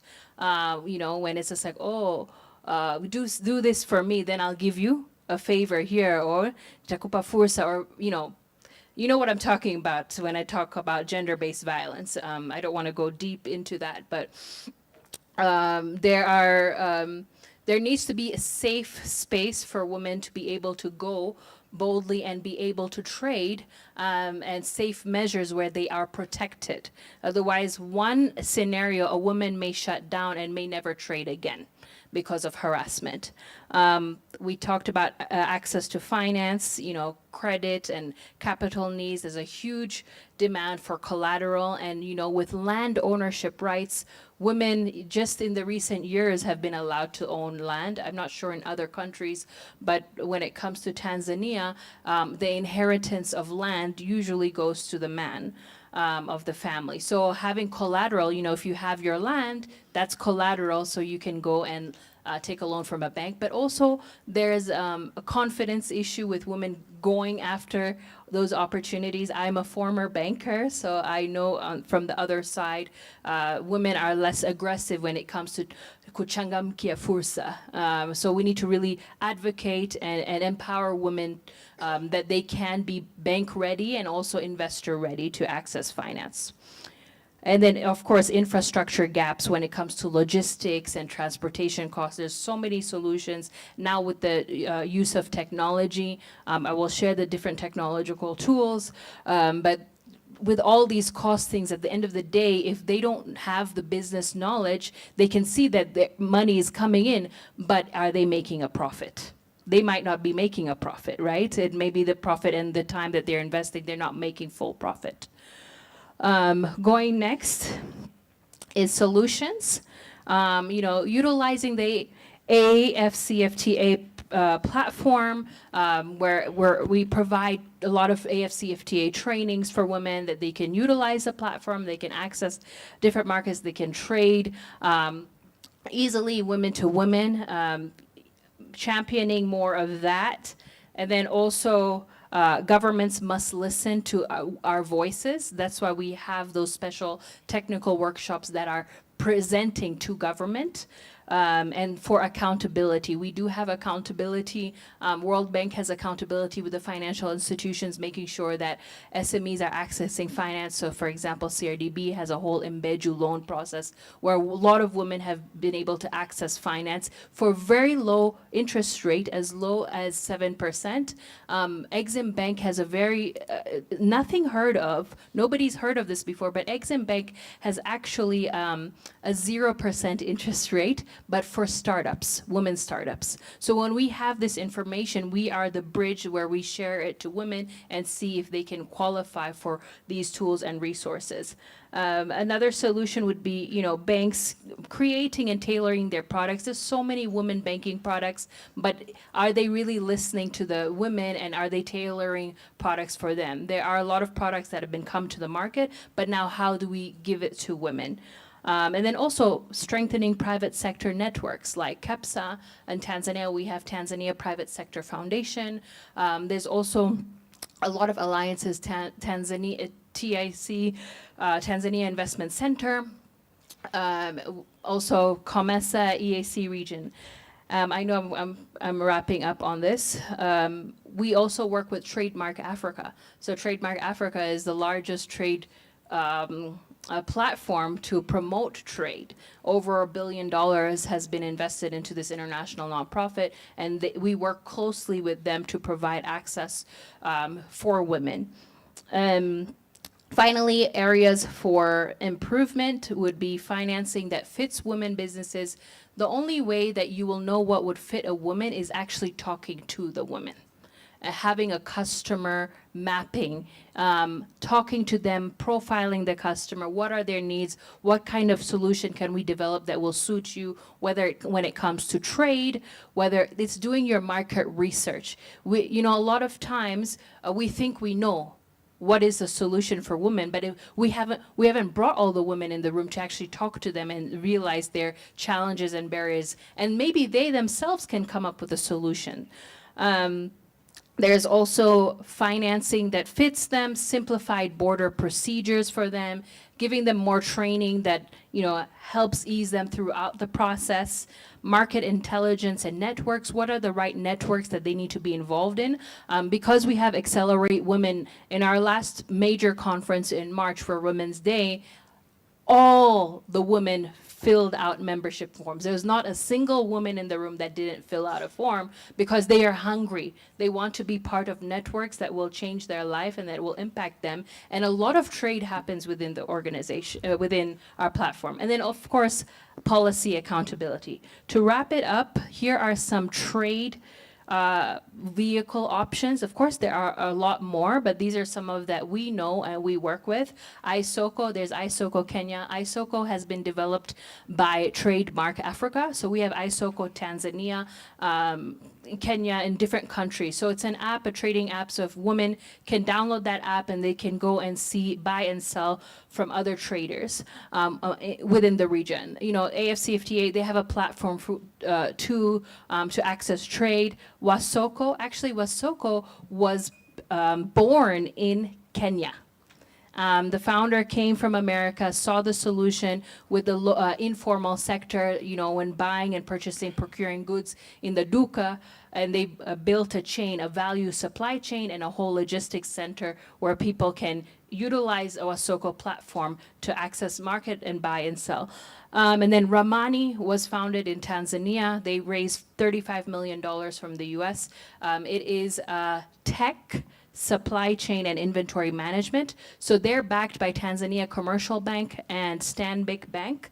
So they actually, if a company doesn't have capital, they'll give them capital to do their purchase orders. They'll finance them, and then they'll do a whole tracking of the inventory, and then the company pays back Ramani. And then, of course, Trademark. These are just a few of the tools. So with that, thank you so much, and I'll wrap it up. Thank you, Bernice. I think so powerful. Who knew the 0% interest? I was looking at Susan and she was like, wow, does it exist? So I think maybe to really touch on what you've said, sometimes we assume we know the solutions for women and make the decisions without them sitting on the table. And maybe we come up with products that also sitting on the shelf and they don't know. So the 0%, I think it really intrigued me, and I think even for the audience. We can't talk about women without talking about SMEs. So I'll move to you, Robert. They contribute a huge percentage of employment, 70 to 80%. But the biggest challenge where it is, their contribution for especially manufactured exports, it's at nearly 4%. I know there are so many products, programs that have been developed intentionally. I think there's also even a protocol under the CFTA that targets SMEs and women, persons with disabilities. Are they really working? Or do we think we should intervene differently? And if we are doing differently, Bernice has just talked about simplification. Is it simplification in the boardroom or simplification in the real sense? So talk into it. You can also reference what Abel said from his presentation. You are free to also just react on that. Sure. So you can introduce yourself, what you do, and jump right into it. Thank you. Thanks a lot, Levi. So my name is Robert Manyumba. I work with Microsafe Consulting. We are a global consulting firm mainly focusing on economic, social, and financial inclusion. Now, I work specifically with the government advisory unit, and what we try and do is just harness efficiency within business, within government, but as well as different stakeholders, and especially those that are active in the market. And I like that you already pointed out some of the real statistics, because if you look at the SME question, it's not just an African question. Most people think oh, SMEs is a very Africa or developing country conversation, but it really isn't. There's a direct correlation between GDP performance and things like a thriving SME sector. This is across the globe. It's not an African question. For us, the question is that it's a sleeping giant or a silent giant, as it were, because you've just pointed out very clearly. About 50% of new jobs are created within the SME sector. But then in true terms of accountability, they account for about 80 to 70% of employment. And then we take that further and we look at what is their real contribution within GDP. And it's between 30 and 50%. That's huge. But then if they're only contributing less than 10% when it comes to manufacturing, then you see that there's a real problem and there's a real question of either is it an enabling environment question or is it a complete disconnect with fundamentals therein that allow the SMEs to thrive. And I always try and look at it with different lenses. So the first one, for instance, would be we need to actually start thinking about how do you integrate SMEs into regional value chains. Things like industrial clustering. It's very important to make sure that SMEs are actually incorporated into these broader value chains that leverage comparative advantage. And we've just seen the presentation from Abel, and he was saying, hey, look, we have a fairly good digital penetration and mobile platforms, but are we leveraging that to be competitive within the market? But the question is, even if you have these SMEs incorporated into the specific value chains, why are they not taking these opportunities up? We've seen we're only doing about 14%, right, within the EAC. That means there's so much more we can do, and especially if you look at it from a comparative perspective. But it's the small, usual things that sometimes they look small, but they are fundamentally important things that we need to be looking into. Things like, do we have quality infrastructure? Are the standards harmonized, for instance? And we know that we have this mutual recognition of standards, but it's also a question of compliance. And some of these things are what forestalls market penetration by SMEs when they move into secondary jurisdictions or tertiary. It becomes like a non-tariff barrier waiting to happen. Now, we have to look at everything from cost of electricity, inadequate road networks, water supply, reliable and affordable internet. All these things become an important consideration when you're thinking about how do SMEs perform within an environment. But those are sort of like the external things, right? And we go back to what Bernice just mentioned. The number one thing that a lot of SMEs complain about, they're just like, we can't access finance. Where's the money? We would love to go and expand and export, but we can't afford it. But why can't they afford it? Because we've seen that there's a study by Beck and Carl who identified finance as one of the major impediments to, or major obstacles to SMEs in terms of expanding, growing the business, but even setting it up. So what does that mean? You find that a lot of SMEs turn to things like self-funding. So if you don't have the money, you don't get started. Or I go to a friend or colleagues and other informal ways of raising capital, which is not sustainable in the long run.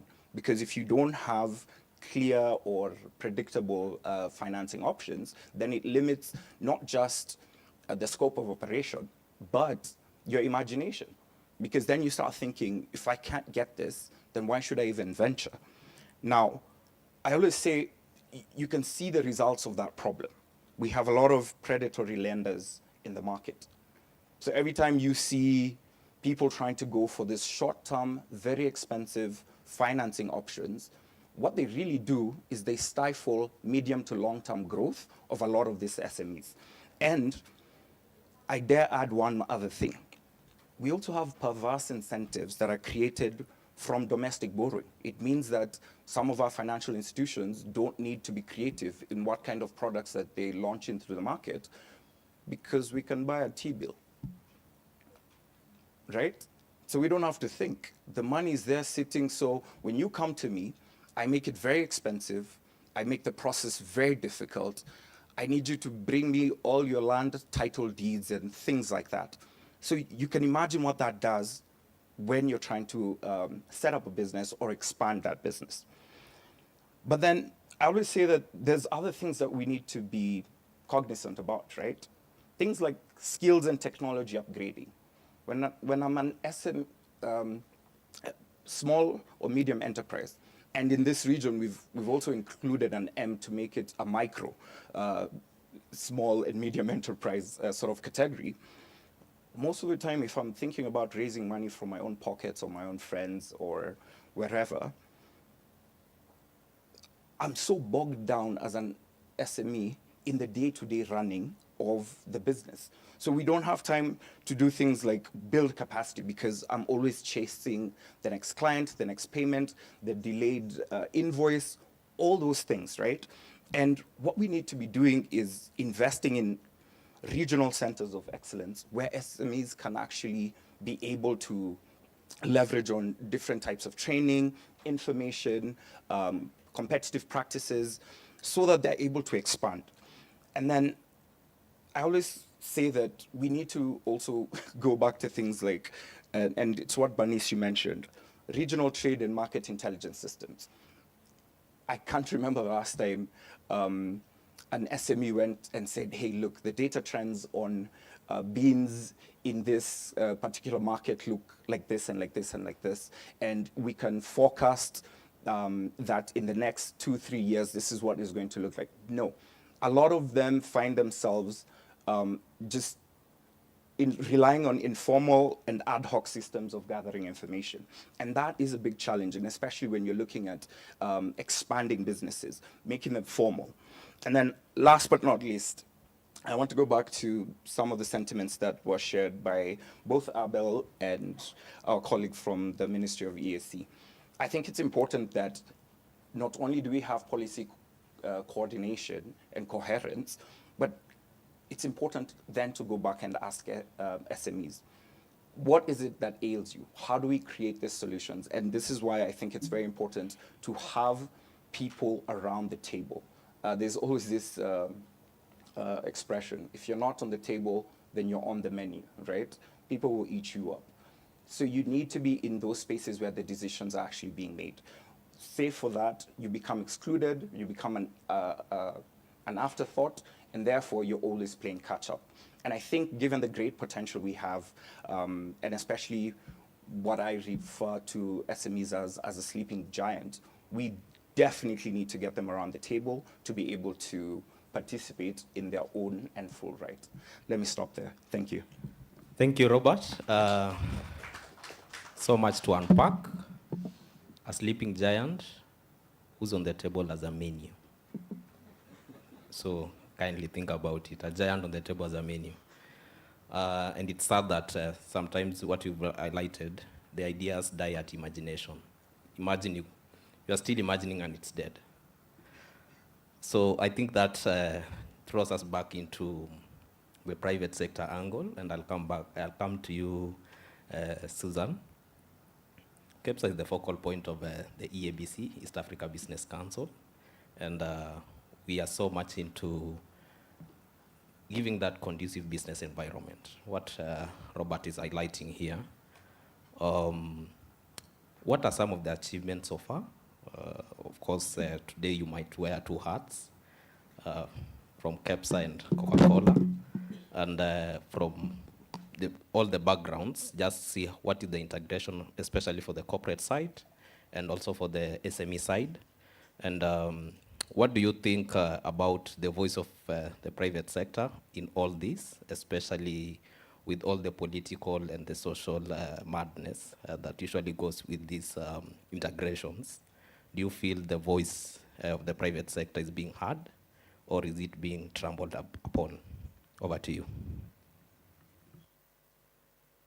Thank you very much, and thank you to the speakers. Maybe before I start, I just want to apologize why I just came on the stage late, because I was in an earlier meeting advocating for private sector in front of Parliament, a Senate committee with other stakeholders, which delayed. So thank you very much for having me on the panel, and apologies once again. But I'm very happy to be here amongst, you know, all these esteemed panelists and the members here and those who are present. And thank you also for the invitation. So I'll be able to articulate what Kenya Private Sector Alliance contributes to these important discussions. Maybe before I start, we may assume everybody knows who COMESA is, but let me just share a snapshot that Kenya Private Sector Alliance was set up very many years ago as an apex body, private sector body, which brings together a lot of local foreign business associations, federations, chambers of commerce, professional bodies, and under individual, you know, membership. And our role here is to advocate for the private sector and provide one common voice, because there are different issues which are articulated at different platforms. But it was seen very important that as private sector, when you're going in front of different stakeholders, you need to articulate all the issues under one voice. And if you look at the different federations and business bodies who are under the organization, they total up about 63. Currently, and individual members go close to over 100. So it's really significant voice in the organization. We also work very closely with the East African Business Council, and also we host the International Chamber of Commerce as well, the Kenya chapter, which also taps into about 45 million businesses worldwide. So we are very aptly placed to have these conversations as well. And we're very pleased that I am able to represent a certain sector within COMESA, within trade and industry and investment. In regards to these conversations we're having, as again we've said, very, very timely.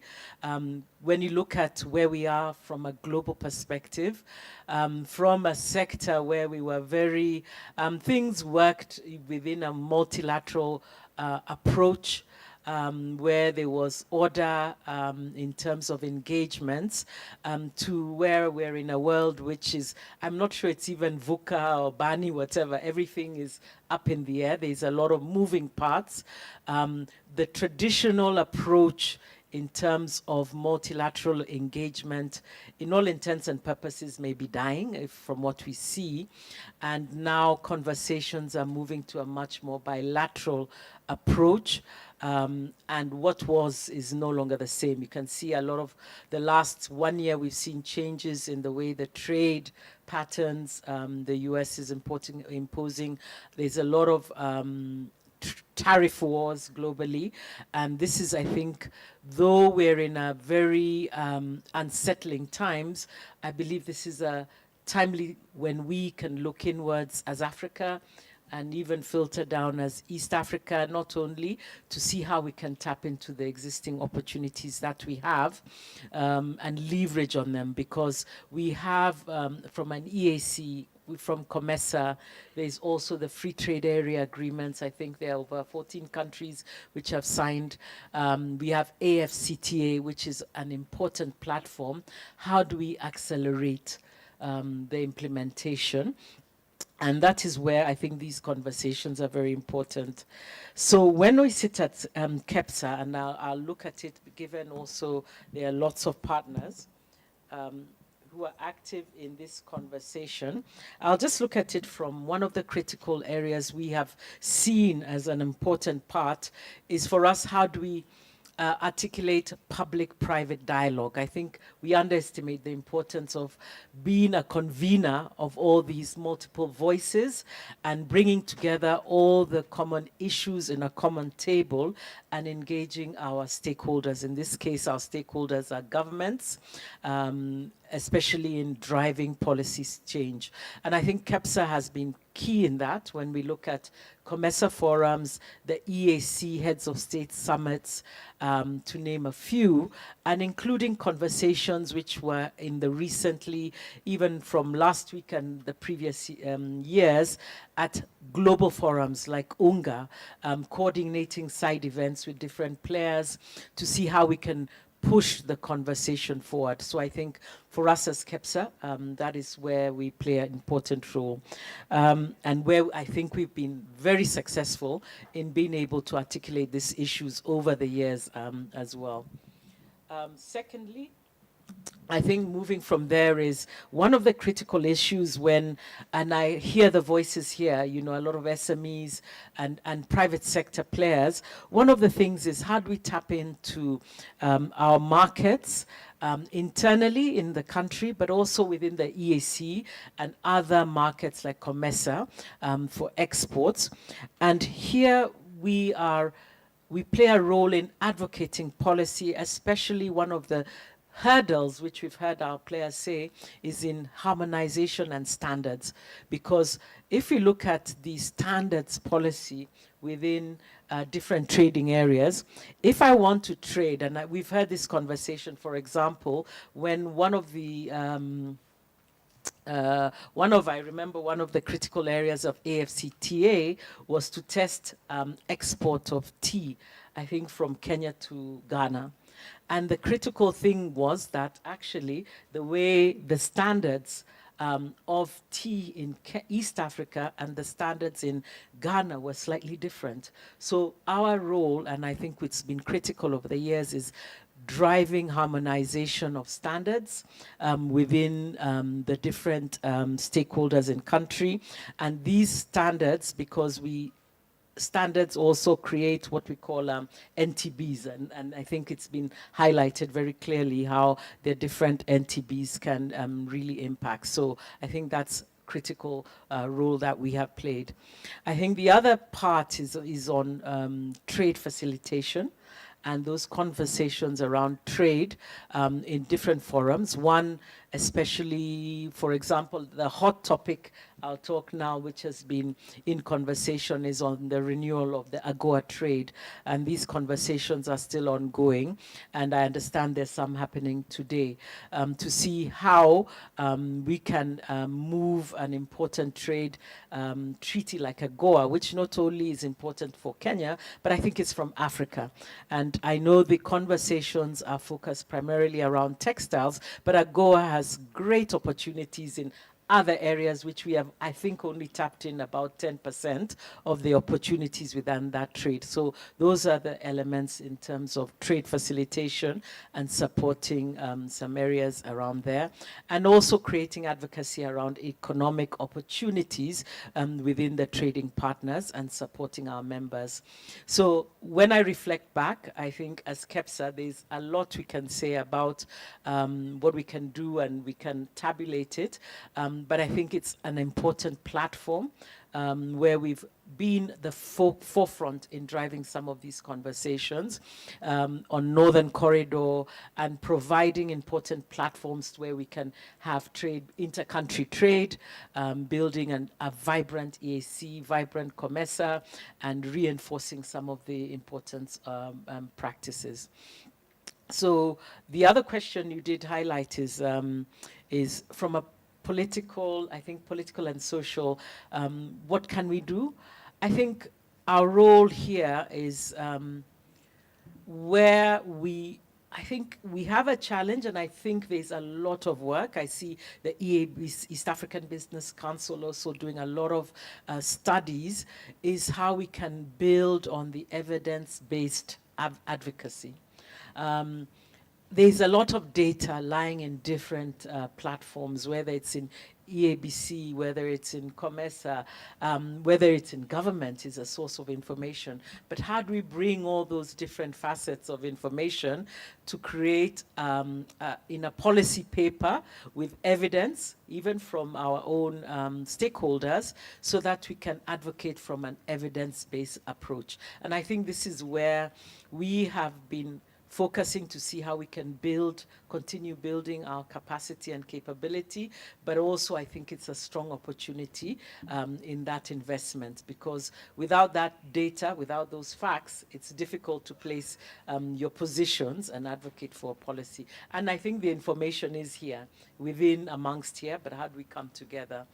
I think the second piece is how we can be the key stakeholder in supporting trade and dialogue, because as they say, when people are trading, there's no time for war. You know, when people are doing business, nobody has any energy to start doing war. So I think it's important that we encourage that facilitation of trade and conversations, because the more we trade amongst each other, when you look at the statistics, I mean, we're a population, EAC alone, including now if we factor in Ethiopia is coming in, we're talking about 200, 300 million plus, and that's a huge opportunity.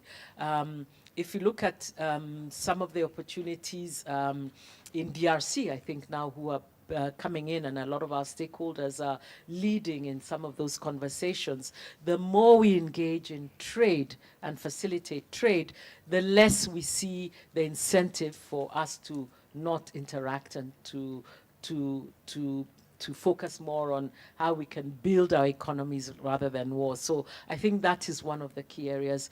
If we look at it in a nutshell, as COMESA, our key critical role. So I know with those kind remarks, I think as we have this conversation going forward, as COMESA, we see ourselves as being central in those conversations, playing with all the different partners and making sure we're able to achieve it. If you look at some of the statistics, when you look at the growth in trade within the genesis of AFCTA and how, considering that these conversations maybe started 5 years ago, plus with COVID, I think we really made huge milestones. A lot more to be done, but I think this is where we need to work together. Thank you. Thank you a lot, Susan. As you can, I think the main highlight, what I'm really picking from what she's saying is driving the harmonization of standards. It might be sound as a jargon, but it's simple as, do you know Uganda has a standard size of fish that cannot cross their border? So imagine you are taking remember it's movement of goods. We have a common market, so it's not, we are not trading, you are moving your goods to Congo, but you cannot cross Uganda because a certain fish that can enter Congo cannot pass Uganda. So that's what we are looking at, harmonization of standards, and just having evidence-based advocacy. Everyone's doing advocacy, but let it be backed by evidence. And can I add a simple one I also learned is even toilet paper. You cannot move toilet paper because even in Uganda and Kenya, there are different standards which need to be harmonized. So even as an SME, if you look at most of those areas, these are MSMEs who are. So I think this is an important conversation. Thank you. So, yeah, so quickly to Vicky, maybe just to look at the aspect of skilling professionally. I think you're in that space, and we're just looking at, in terms of professional services being a catalyst to development of any nation. Empirically, the usage of professional services is associated with high labor productivity, but there's still a weak political will, and skill shortages are still a constraint to hindering integration. And maybe just in brief, maybe in 4 minutes, because we are time bound, so that we move into the Q&A. Just touch on it, and maybe what the importance based on the organization, that what you're serving, and what are the opportunities that you have, and yeah. Okay, thank you very much, Levi, and thank you for to the organizers for this opportunity. I work in the area of upskilling and training, and through an organization called Profiles International, but I'm here in my capacity as the chairperson of the COMESA Federation for Women in Business. And what we try to do is work with various stakeholders to provide platforms for women to trade in the region. So that is goods and that is also services. We find that services gets left behind. When people think trade, they always just think about goods, but there's a lot of work that is done in services. I once went to Keproba. I don't know if Keproba is presented here. And I told them that I was actually doing some work in Tanzania, training work. And that wasn't put down as part of the exports that we've given from our country, Kenya, to the East African community. So that just shows sometimes how much we underplay the role of professional services. So I think being a backbone, for example, for any business, you need the setup services, you need the legal services, you need the human resource services. One of the things that will work well and has worked well, I think, continues to work well, is continuing to have mutual recognition agreements. So my background is architecture, and I know that between the EAC community, we can work seamlessly. But within the COMESA block, it's not the same. Partly because, of course, our standards are also different. So going back to the harmonization of thesis. And I think a bit more can be done around that so that we can harmonize the practice itself. So we can harmonize the practice passion, be able to show it as authentic to what we address as an African nation. Of course, with the different nuances taken into consideration. It is easier sometimes for an external, you see there, you saw here, Abel was sharing, we have 15% of exports. It is easier for sometimes professional firms to come to this country and deliver really, really big contracts, yeah, in the area of professional services based on whatever it is. And sometimes I wonder why. What are other countries trying to do? They are getting our labor, our young people, to go to their regions. They are value adding them, if I can put that. They're adding value to them. And then they're sending them back here to do the work. Yeah. So I think there is need also to strengthen the policies and advocate also for our professional services to be, first Kenya or first Africa before you seek anything else. I think we have reached that level where what we deliver can be compared globally. Yeah. The other thing that we've seen is the digitization of a lot of our services as well. We've seen e-citizen. I think we've seen something in Rwanda as well, I think you've mentioned. And I think the more we do this, the easier it will be for us to access what is required, for example, in Ghana. So digitization will play a very big role in terms of us guys being able to move. We need to involve private sector. What we have found is that government does lag behind in terms of where we are in practice, also in innovation. So we kind of need to have a marriage, a deeper marriage with the government so we can help them understand. For example, how does my certificate as a professional match up to the same certification in Nigeria? Yeah. So we need to have those conversations, not just led by government, but led together maybe with COMESA, so that we can harmonize that. And I know that when I get certified here in Kenya, there's no gap. And then harmonize what I would call legal frameworks, because a lot of the work that we do is also legally binding to a lot of extent. So what are the consequences? What are the things that we're held together as professionals? In Kenya, there are certain things that I would do that I possibly would not do in Tanzania. But how about we harmonize some of these things so that when organizations come, they're pretty much expecting the same level of standard as they were getting somewhere else. And then last but not least, we must join organizations such as this. Because I think why do we form CEPSA? Why do we form CAM? Why do we form COMFWIB, COMESA? It's because there's power in numbers. And professional services are people who are very good at what they do. And I think they forget that to also change, you must speak up.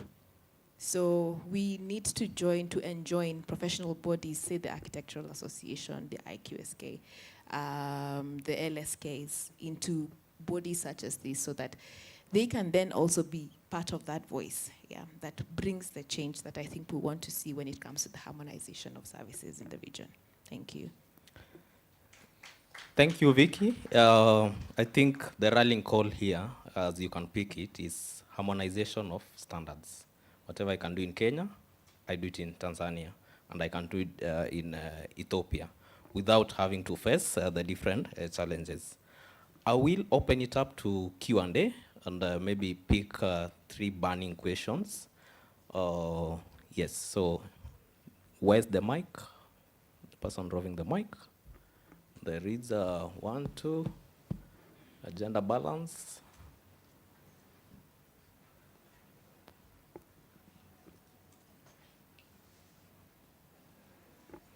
So we have 4. Hello. Okay.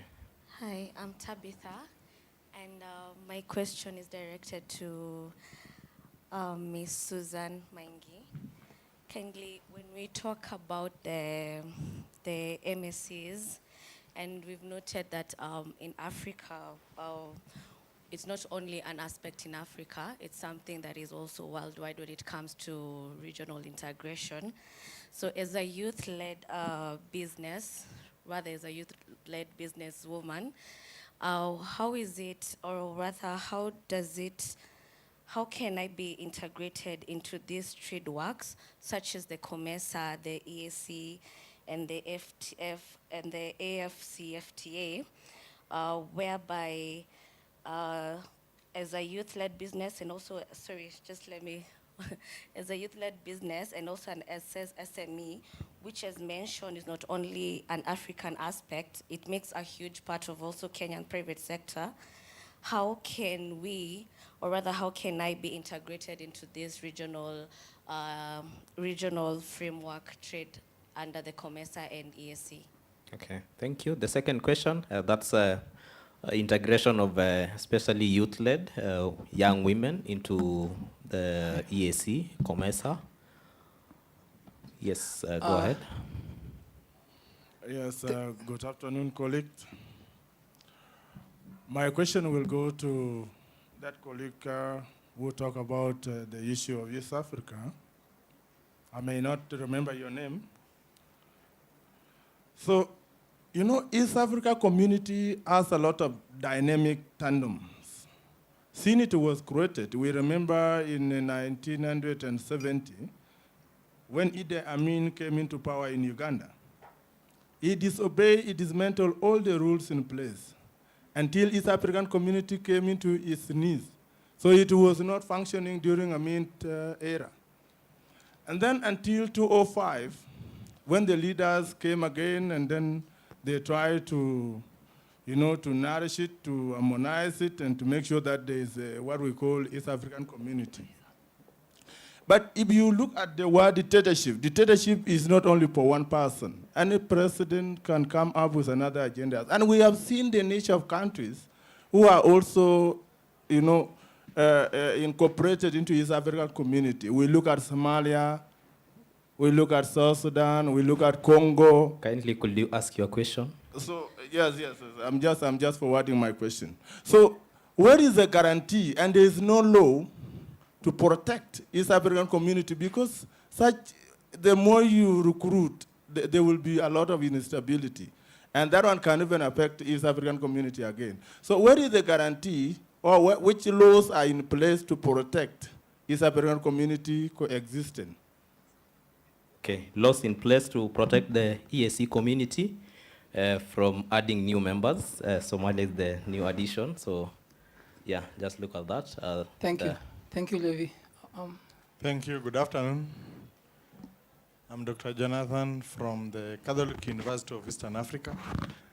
When the statistics were being put on the screen, it is really troubling when you talk about below 15%. Now, the question I have is if those statistics, maybe because we say most of the trade happens informally, if those statistics have taken account of the informal trade.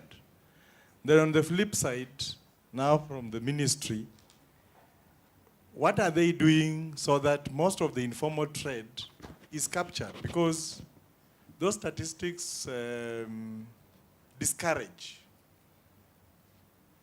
discourage people who maybe they feel they are putting so much effort. So we need to do something so that we are able to capture everything. So that then it is able to go up so that those who are in that space feel that it is counting for something. Thank you. At the back, and then we have here, and we'll close at that. Then I'll allow the panelists to respond. I think Abel, you'll also respond to the statistics, the below 15%. Good afternoon. My name is Natalie, from a graduate student from USIU.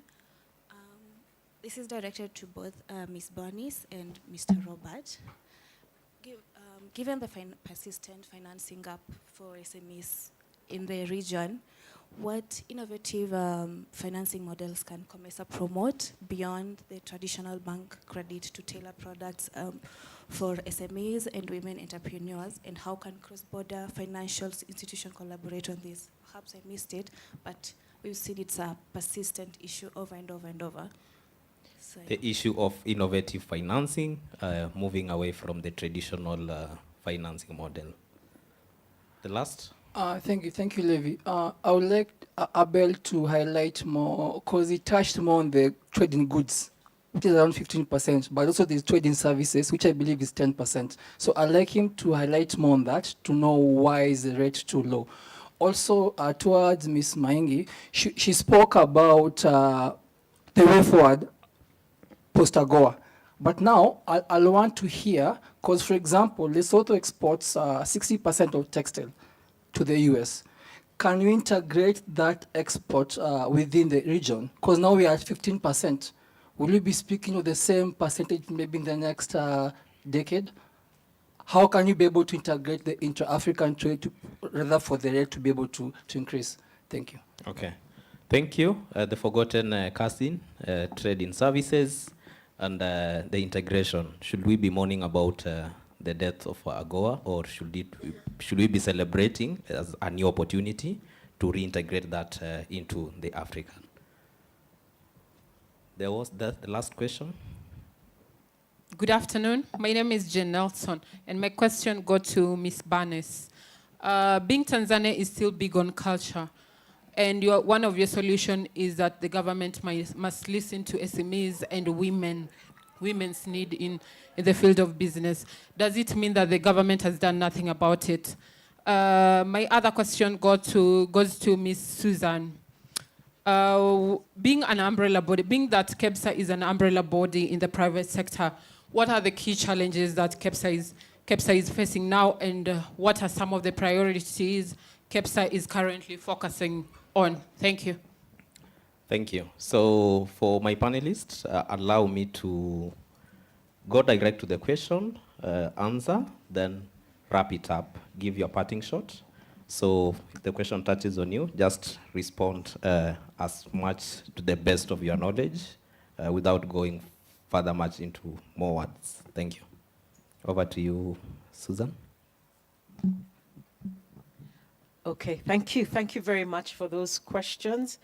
I'll just start with the last one. I think you mentioned what are the key priorities of COMESA going forward. I think for us is still making sure that we are still advocating for our members and advocating for policies that are positive, if I can say, which support trade, which support growth of the sector, which support the youth and MSMEs, and especially scaling up, because we have a lot of small MSMEs where there's the opportunity to tap into markets so that they can scale up, to see how we can support in that process. But also very importantly, what I didn't mention earlier as well, is also ensuring that the policies in place, governments are also looking out, because one of the areas where we are recognizes, which will eat into all our successes, is the issues of illicit and counterfeit, which is also a big issue, which can impact also all the work we're doing. Because once you open borders, but it also can open borders to illicit and counterfeits, which we're seeing is a significant impact for across a lot of sectors as well. And then leaning back for the lady in terms of youth, how do we integrate? I think being part of these forums and being part of certain trade associations found for youth-led important platforms where you are able to appreciate what are the trade issues, what are the sometimes we get stuck on the legislation, how do I need to move my goods, who can support, being part of some of those forums are very useful because you can tap into that, what they call knowledge hub, so that you're able to appreciate what is going on in different markets. However, as a trader, you're free to move goods. I think the only handicap we find is one is obviously the cost of moving the goods and people appreciating what are the different requirements.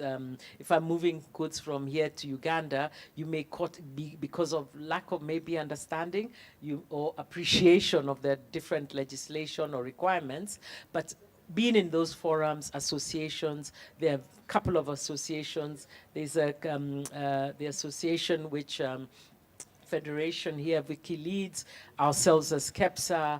There's also associations like Kenya Association of Manufacturers, who all are there to support, youth-led. So we'll tap into those resources. And I think there was one, I think that was it. I hope I haven't left out another one. Okay, thank you. Yeah. I think the only other one here is integrating. There was something about exports within the region and AGOA. You mentioned about, what about AGOA and Lesotho? I think it's an important trade. I think any trade agreement which it provides an opportunity for us and markets bigger than ourselves is important. So I think it's important whether AGOA, EPA, or all the other trade agreements, AFCTA, are part and important. But I think also when you look at AGOA specifically, and I'll throw it back, I find, yes, we can build our own local markets, but have we, and I think this is what we're trying to do, is have we built our own internal value chains, from the cotton, the raw material, right to the end? That's one of the issues which we need to really tackle. But secondly, are we ourselves also building our own markets and capacity? If you look at the appetite for imported clothing, is huge, when you look at their whole second-hand market. So how do we encourage people to appreciate their own locally manufactured clothing and textiles? I think is critical. And I think that's another area where we need to refocus, look at our own industries and our own consumers and change how we look at our own products. Because sometimes we look at our own manufactured textiles or products as of lower quality or lower not at the same value. So I think that's something that a good conversation that we need to build on. Thank you, Susan. Vicky, in 1 minute. Okay. I'd like to touch on the question for youth and money, because I think COMESA is doing something really good. And if you haven't reached out to them, you really should. They have youth programs, and they also have money there under COMESA. You can reach out to us, COMESA Federation for Women in Business, the website. You can join us as well. We have, we do have initiatives that support women in business. Around what innovation are we having? I think we have some models that work. We have the SACCO model that works really well. And I think it's trying to strengthen that SACCO model so that it becomes a bit more than just, for organizations. So at COMESA, we're trying to establish a SACCO at the COMESA level, and I think that's going to be innovative and traditional, but taking advantage of something that works really well when it comes to funding. My parting shot is that, yes, it is difficult to do trade in Africa. I remember one time the founder of Vivo saying it was harder to source fabric from Africa than it was to source fabric from China. And I think statistics such as those is what government is really trying so hard, and organizations like COMESA are really trying really hard to break them down. So I don't think we should lose faith. Everything happens at the pace it happens, but there is a lot of good intention. And more importantly, there are a lot of people who stand to benefit from these things coming through. And if you have enough people standing to benefit, these policies will come. So be part of the voice. I keep saying sometimes we don't speak out enough. And if you don't speak out enough, no one knows what it is that you need. So find a forum, lend your voice, be part of that politics. Thank you. Thank you, Vicky. Speak up enough. Find a voice that speaks unanimously for you. Mkulu in 30 seconds. Yes, I'll take less than that. First, I'll go straight to the question from a gentleman who fears the EAC can break. Now, the second phase of the EAC, as we knew it, it collapsed somewhere in the 1970s, is that when the treaty was being developed, they were aware of that, and therefore they said it is the EAC is people-centered and at the same time market-centered. In that way, it is not very easy to collapse because we can add and we can drop any country without killing the EAC partner states, or without killing the EAC. That is where we are handing, and we will keep handing, and we can drop others. And we make a decision by consensus. So if one of the biggest problem, maybe we need to amend the treaty that we do by consensus. If one country says no, or say bracket, we do bracket. So therefore, there is slow decision making and also slow implementation of decisions and directive from the policy organs. I think that one set is okay. So the 15%, why is it 15%, and whether we are capturing the informal sector? We try to capture the informal sector because the SME, they have their own way of moving across the boundaries through a simplified trade regime, which is crafted to suit the SMEs, and always we train and we move together with the small cross-border, the small business people across the borders all over. And again, we have a multi-agency that makes sure that you move across the right channel, but we block the panya rules. So it is a well-guided, no, it's a secured area within that where the borders. Thank you, Mkulu. Okay, maybe I can finish by saying the reason, again, why it is too low, it is because of NTB standards and so on. There are so many challenges within the EAC. Thank you. Thank you. Banis? Thank you. I think there were two quick questions. The question in the back on government listening to women. Yes, government, they do listen to women. That's why they're convening us all together. And then we have accountability for systematic change. So, for example, one change in government policy for procurement is at least 30% of procurement comes from women-led businesses. But the problem with women-led businesses, a lot of them are informal, so they have to be formalized and have proper paperwork and structure in order to qualify for these government tenders. This is within promoting local trade. So we have to continue to have the conversation so we can drive change and we collectively for greater impact. The second question on access to finance, innovative financing besides the general financial solution of banking. So as a former banker, but also outside of banking, I'll give you some of the solutions for financing. In a brief, because we have to Yes. finish, Okay, so bootstrapping is, they should have more conversations on access to finance. So bootstrapping is using your own finance. The 3 F's is family, friends, and fools. Asking michango, you ask michango for your arusi, so why don't you omba mchango kwa ajili ya biashara? Then there's angel investors, there's venture capital, accessing private equity. there's incubators. So when you join an incubator, within 3 months, you can access finance. There is barter trade. So instead of giving cash to cash, you trade service for service or product for service.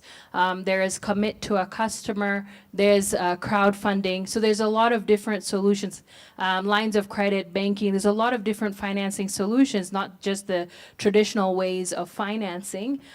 So I think it's within all these bodies of, COMESA, EAC, CEPSA, TPSF, by promoting access to finance, giving them more information on different innovative models that companies and private sector can access finance, especially youth and women, and giving them knowledge, because knowledge is power. If somebody doesn't have knowledge, they can't get out of what they're stuck within. It's just, they're stuck in their imagination. So thank you so much. Thank you, Bernice. Finally, one word. I mean, one, just thank you very much. And I think when we're talking about the issue around credit, it's not just the credit facility, it's also the environment around it. So things like leveraging digital public infrastructure to conclude transactions, which then enhances things like efficiency. We also have to develop specific products. What you are creating for a salaried employee and a social media marketer are very different, and a farmer.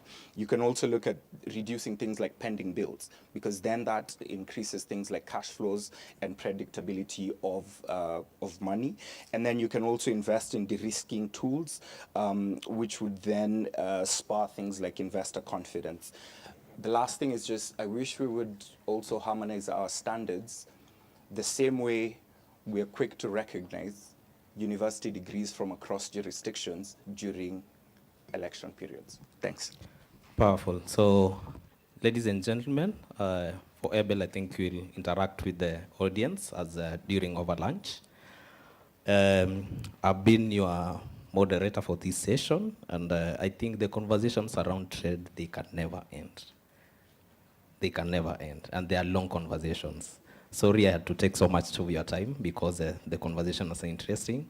But in the words of Jack Ma, he said, the day trade stops, the war starts. So let's continue trading for the peace. Thank you. Thank you very much. Let's appreciate them.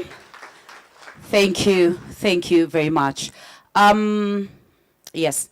Hand them their gifts, the bags, photographer. Kindly let's rise. We take a photo.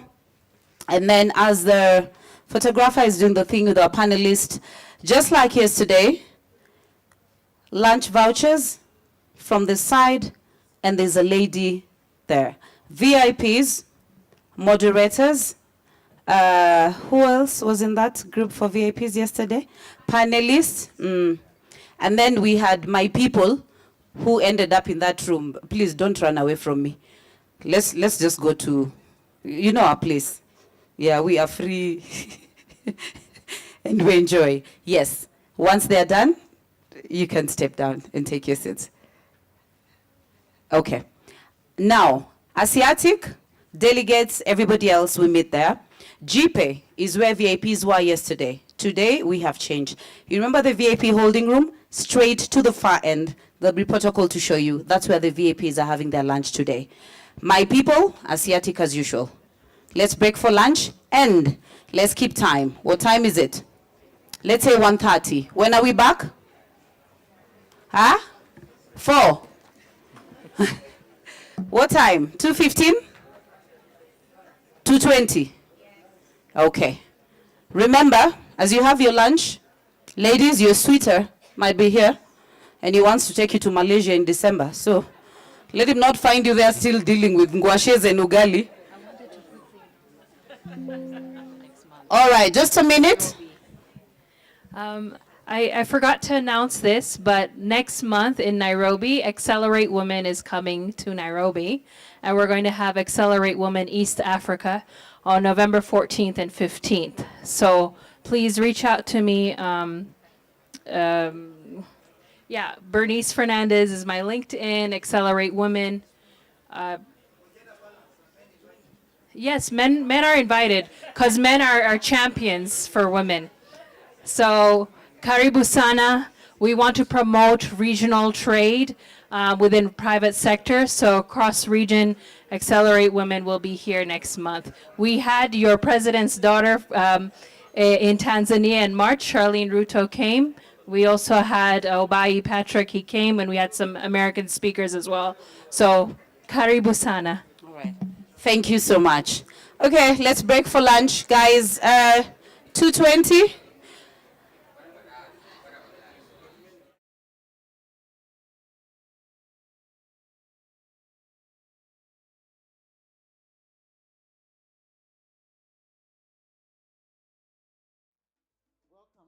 Delegates. My name is Chileshem Punduka Pwepwe. I'm the Secretary General of the Common Market for Eastern and Southern Africa, and I welcome you all, delegates. COMESA is one of the 8 regional economic communities recognized by the African Union and has 21 member states with a population of 600 million people with a combined GDP of $1 trillion United States dollars. Our mandate is to support our member states' economic and social development anchored on trade and investment. While our mandate is to support economic growth, we also know that peace and security is fundamental to support sustainable social and economic development. That is why our mandate extends to ensuring that there is stability in our member states. Without peace, there will be no economic prosperity. My name is Oita Etiang. I'm the head of Governance, Peace and Security in COMESA. As Governance, Peace and Security Unit, we have quite a number of programs that are aimed at promoting peace, security, and development in our region. We have a program in conflict prevention and conflict management. We have a program in post-conflict reconstruction, on countering violent extremism and terrorism, on youth peace and security, on children affected by armed conflict, and we also have a program on climate change, peace and security. These programs are aimed at promoting not only regional integration, but ensuring that peace, prosperity, and development accrue not only to the member states, but also to our region. Specifically, we have achieved quite a lot in some of these programs. In youth peace and security, for example, we have been able to provide capacity building to the young people in our region. We have also been able to establish a one-stop youth center that provides an avenue for young people to start engaging, young people to start conversing among each other, and also get some training. In terms of our early warning system, we have established a robust early warning system that is data-driven and theory-informed, that is aimed at tracking structural factors to conflict.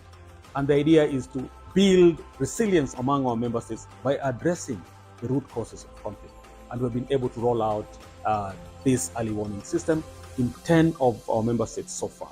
We hope that through this program, COMESA can be a peaceful and prosperous region.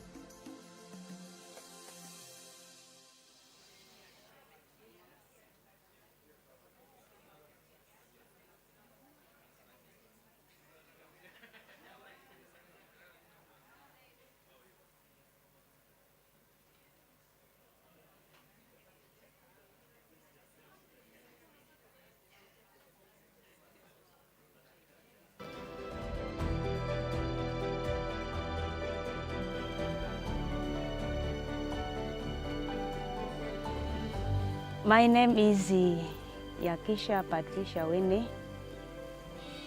I'm a youth from Chuachihi SL, Chuachihi Ward, Palatown Council, Moroto County, Aleptong District in this country of Uganda. My work is just, sometimes I mobilize youth. We sit down for a meeting in case there's any problem or any project or government project that is around. We sit and discuss and see how to get into that. We can discuss also with them about the life we are going through in the village. Then we see the problem and how to help one another. As you know, the northern Uganda suffered from 2 decades of war. as a result of the insurgency of the Lord Resistance Army. And based on that, here used to be the camp center for the internally displaced people. People would move outside from other parts of the community in the entire area, and then they come and camp here in the evening in order to look for safety and protection. Being part of the community, I've seen young people go through a lot of challenges. First of all, the level of education here is very minimal. People don't value education. So if we are going to teach our young people or giving them skills, ICT skills, it's very fundamental toward transforming their mindset. A lot of these things are quick to learn, and it doesn't matter about whether you're rural or urban. All you just need is a chance.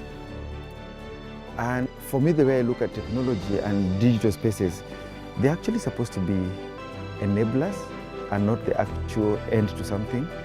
So what I see rural youths doing is tapping into the technology space and the digital space to build enabling tech that can help them to deal with their social problems. So I think give anyone an opportunity and they will surprise you. The reason why we are here in Apala is that we have come to launch the One Stop Youth Center. This center was conceptualized some time back after the Interministerial Youth Conference that was held in Nairobi in 2021 November. And one of the recommendations was that let's establish a one-stop youth center in the region. And we decided that, look, it would be good to have one in the region. And Apala was identified as one of the regions to benefit from such a center.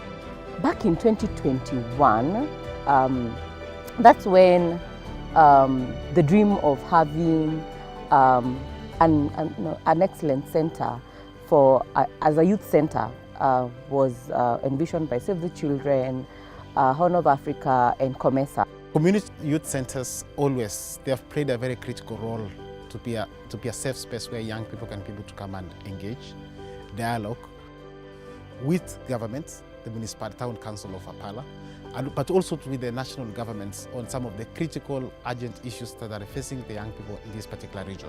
It is really important, even a supply chain and donors, you know, for INGOs, we have to think of the impact. Are we creating sustainable communities, you know, resilient communities that we are not just giving them aid or goods and services that have been procured miles and miles away, but giving them a chance to be part of the economy and building their own sustainability and making their communities stronger. So I think that was really important. So the One Stop Center actually is more like of a catalyst and an enabling environment for them.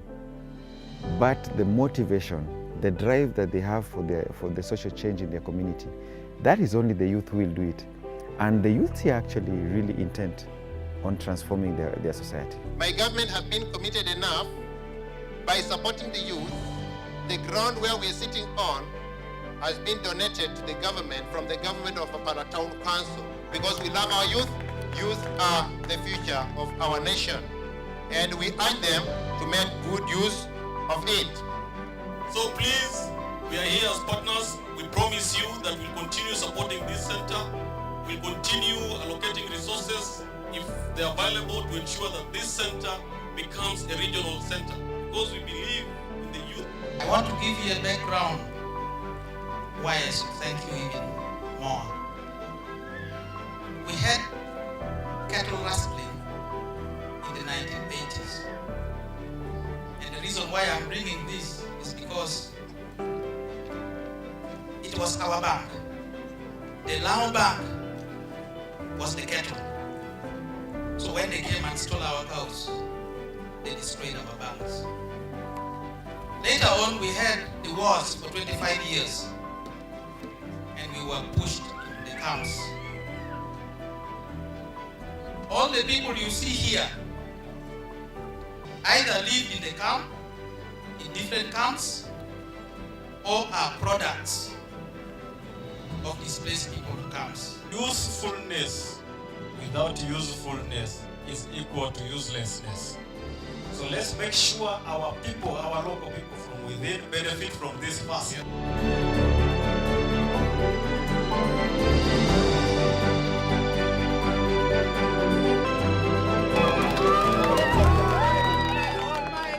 I believe this center will bridge a lot of gaps that our young people from this side have been lacking. And with these trainings that we are going to introduce here, we believe we are going to give them some skills which can allow them to survive in the community. It will bring peace in the area because we have unemployment around.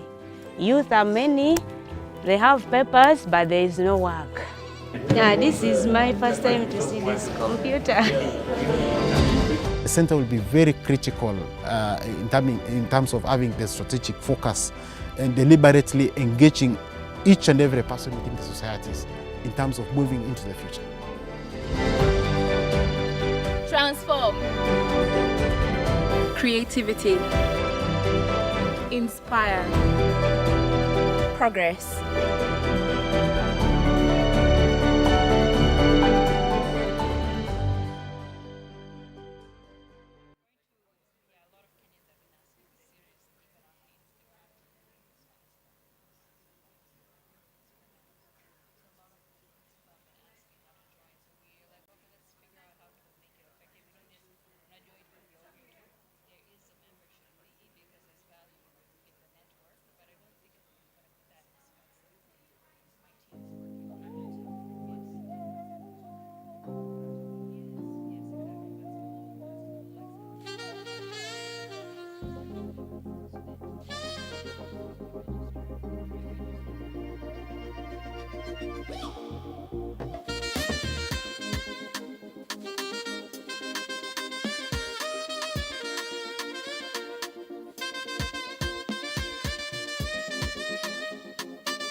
Toa hii sasa hii.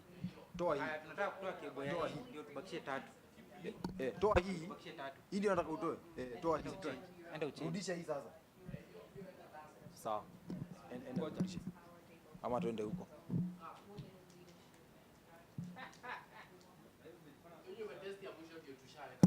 Hii. Ndio nataka aje? Sasa hii. Tuitoe hii. Disconnect hii. Okay. Tuweke hii sasa. Sawa basi. Eka ile cable nyingine ya hii. Tutoe hiyo. Toa hiyo sasa. Songa ndani kidogo. Weka yenye ulikuwa umedisconnect. Hiyo ni hii. So, angalia hii connection hapa. Kudungia hapa. Hiyo. So tuanisha hapa. Hapo.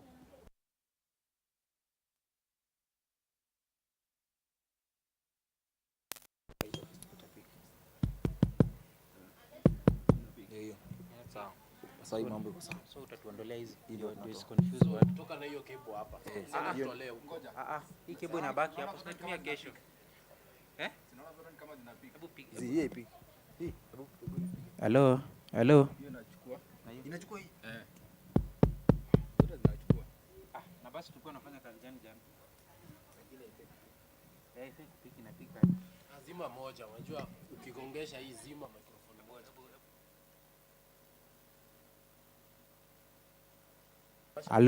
Hello. Hii ina pick bado. Inachukua. Zima yako, Cyrus. Zote zinapika. Sawa basi twende tukaseti kingine kingine. Twende sasa shida.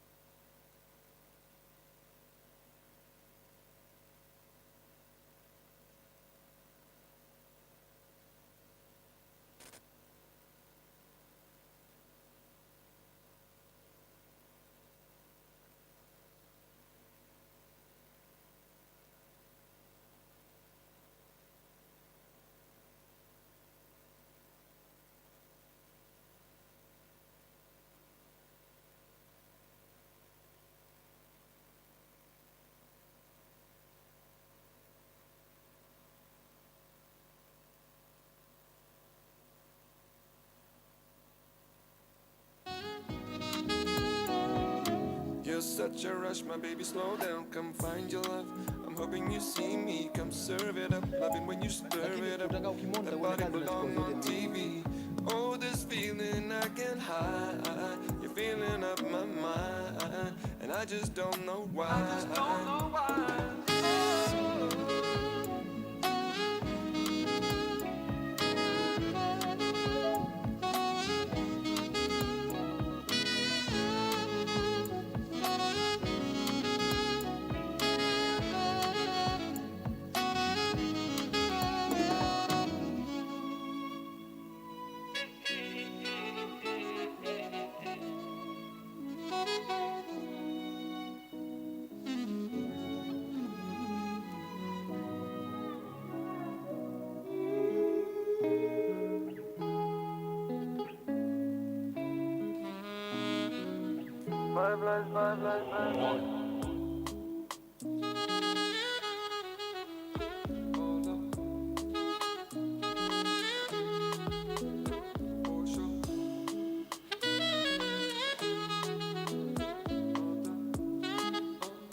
Good afternoon.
We need to be settled. Good afternoon, ladies and gentlemen. May I have your attention? May I ask on stage Mr. Luendo Kambela, doctoral candidate, University of Tasmania, Australia, to please come forward. Again, may I have your attention? We are way past beginning time for this session. May I ask one Mr. Luendo Kambela, who is moderator for this session, to please come forward.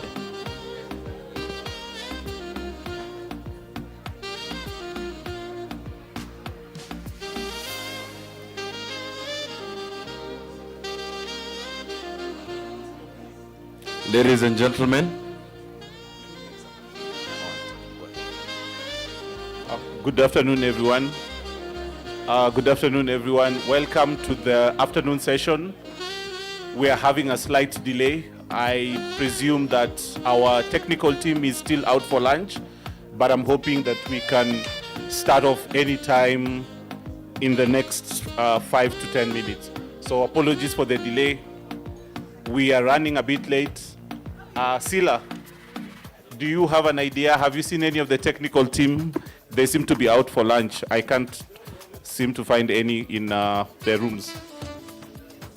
Just give them a call. So settle down. Let's allow our team. Okay, I can see they've started coming back. So this is room 1. If you're wondering whether you're in the right room, this is room 1. So peace and security panel will be here. So if you're looking for the correct room, just be aware that this is room 1, peace and security panel. So once our technical team is back from lunch, we start immediately. Technical team, please note that we have people online. Please let them in. Some of our discussants are online, so please let them in. Thank you.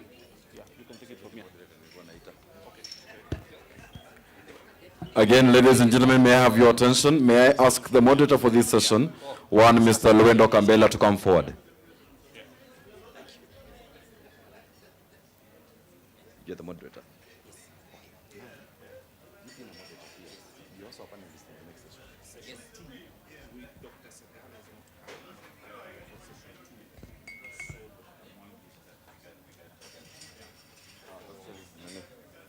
Should have that information because I will steal him. Okay. He's a panelist Yeah. in the other session. For those who will be in the session after the tea break, which starts from 1400 hours, Dr. Kemoli Sagala will not be able to join us, but in his place we have Dr. Mwangi.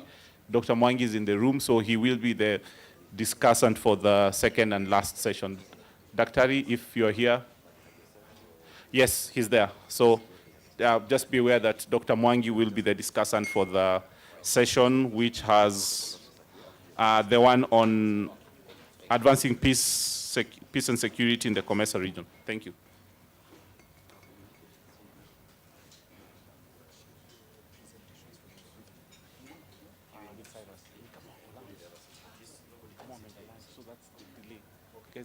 But I'm trying to get them. Yeah, who needs them?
Okay. Good afternoon. Good afternoon. Eh, you sound like we are not coming from eating. Yes, so I expect a lot of energy. Okay, I think we can begin. So, may I, can we be together, please? Okay, so, allow me to call my panelists. We have the following. So, Dr. Etiang,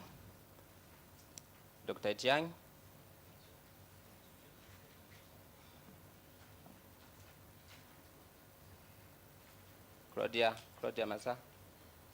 We have Noran, Dr. Singo, Machofi, Mr. Barak. Is Mr. Barak with us? Okay.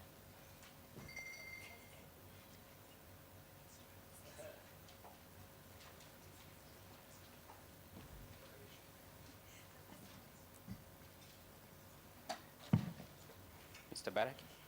Okay. Okay, so our discussant is going to be Prof. Kasaija Puli, who I think I'll allow you to take your seat. Yes, yes, yes, yeah. Okay, so I'm sure these are all familiar faces. I don't think I really need to introduce each of them. If you don't know any of them, I think we still have time. You can, even during break time, you can talk to them. I think it's an opportunity for you to network. Okay. All right. So, few instructions. So, I think both papers are co-authored. So, I will expect that we take care of time. Yeah. I'm sure you have agreed on how you are going to present.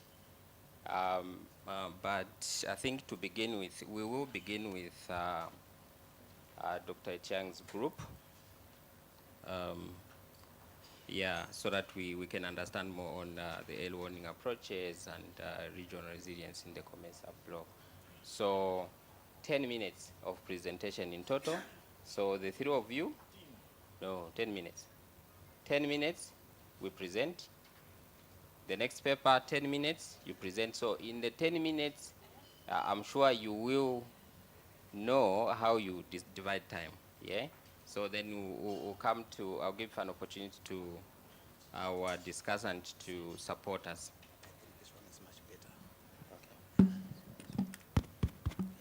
Okay, okay. Thank you very much.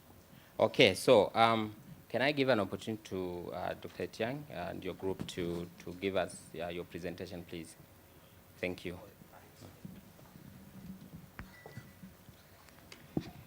Thank you very much, Luendo, and thank you, colleagues. Is our presentation going to be mirrored? Yeah. All right. Our paper is titled "Advancing Conflict Prognosis: The Emerging Early Warning Approaches in Africa." This monster called early warning, it's a process of gathering data or information with the view of mitigating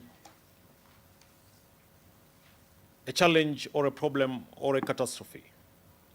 And in most cases, let's go to the first slide.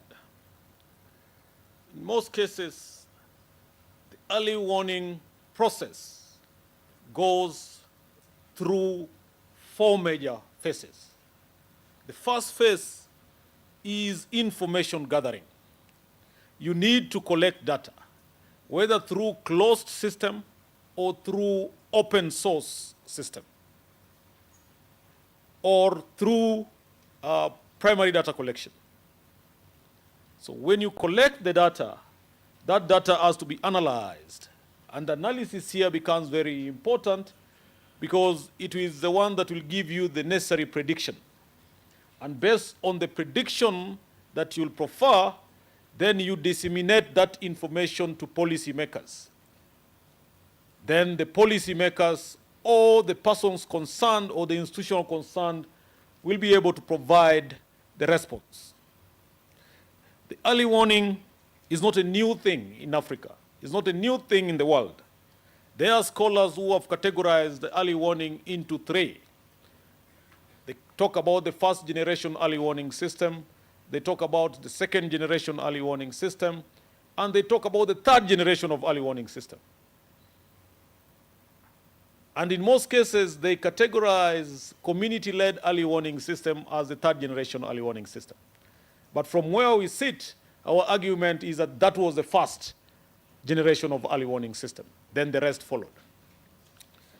But that is an argument for another day. So what is the purpose of an early warning system? An early warning system is to help anticipate a risk, reduce vulnerabilities, and support early response by providing timely and data-driven information. And this is very important for governments, it's very important for regional organizations, and also is very important for grassroots communities, because that is how you are able to respond to the risks and vulnerabilities that occur. Please, can you put the next slides as we are explaining? Thank you. So that is the purpose of an early warning system. And in this paper of ours, we are arguing that there has been a shift in terms of early warning system in Africa. We are arguing that there is a shift from the traditional known way of early warning system that focus on triggers, that focused on proximate causes, to a new approach that focuses on structural conflict prevention. And that forms the crux of our paper. In terms of a theoretical framework, we heavily rely on neoliberal institutionalism. And if you look at the neoliberal institutionalism, it holds that international cooperation between states is feasible and sustainable. And such cooperation can reduce conflict or competition. So, under this approach, we are arguing that regional organizations are intermediary bodies that are formed by state, and they are formed by state to handle challenges. And in this context, the challenge is conflict. So the approach is concerned with how institutions shape behavior. And we are looking at here behavior of institution and behavior of the state. And we are arguing that the AU and the REX are perceived as institutions that are formed by state to facilitate this cooperation, and more specifically in the realm of conflict prevention. And in the conflict prevention realm, then we are arguing that the early warning system now becomes part of the institutional framework that the regional organizations and the continental body are formed to help member states mediate or deal with the challenges they face. And the challenges we are talking about here are security challenges. In terms of methodology, we rely on secondary literature, policy documents from the AU and COMESA and other Recs, and the normative and policy frameworks that provide foundational basis for the establishment of this early warning system. Having chewed the head, I will invite my colleagues, Claudia and Noran, to chew the body, then I'll come back and chew the tail. Thank you very much.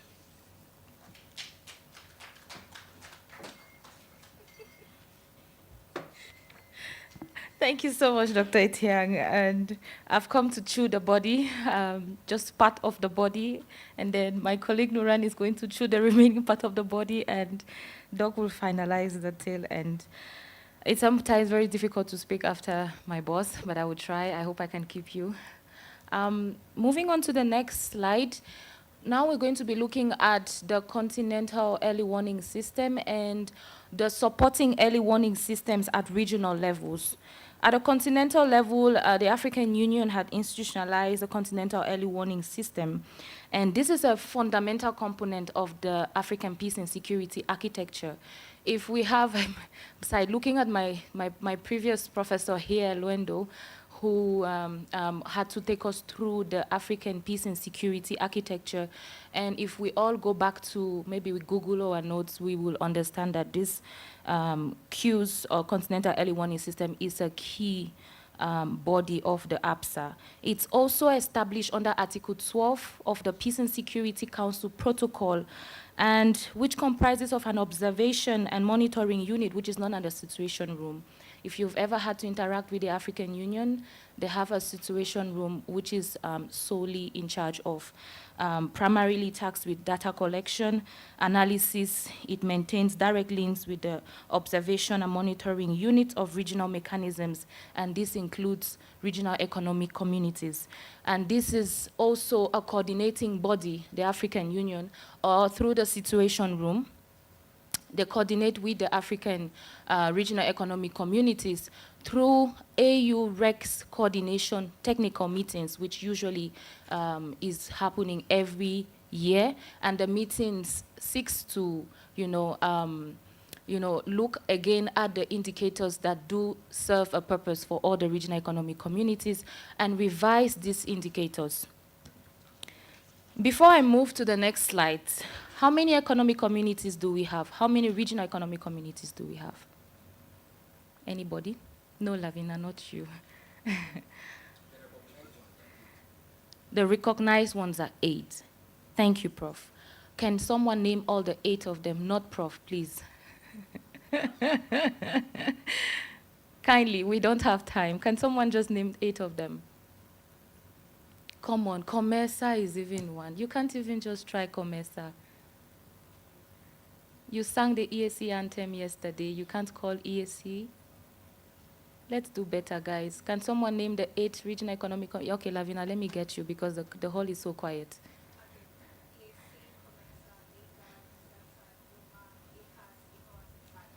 Thank you very much, Lavina. Amongst the 8 regional economic communities, do all of them have early warning systems? Can someone give me an answer? Not you, Prof. Oh, God. Can someone give me, can someone tell me if all of them have early warning systems? Come on, guys.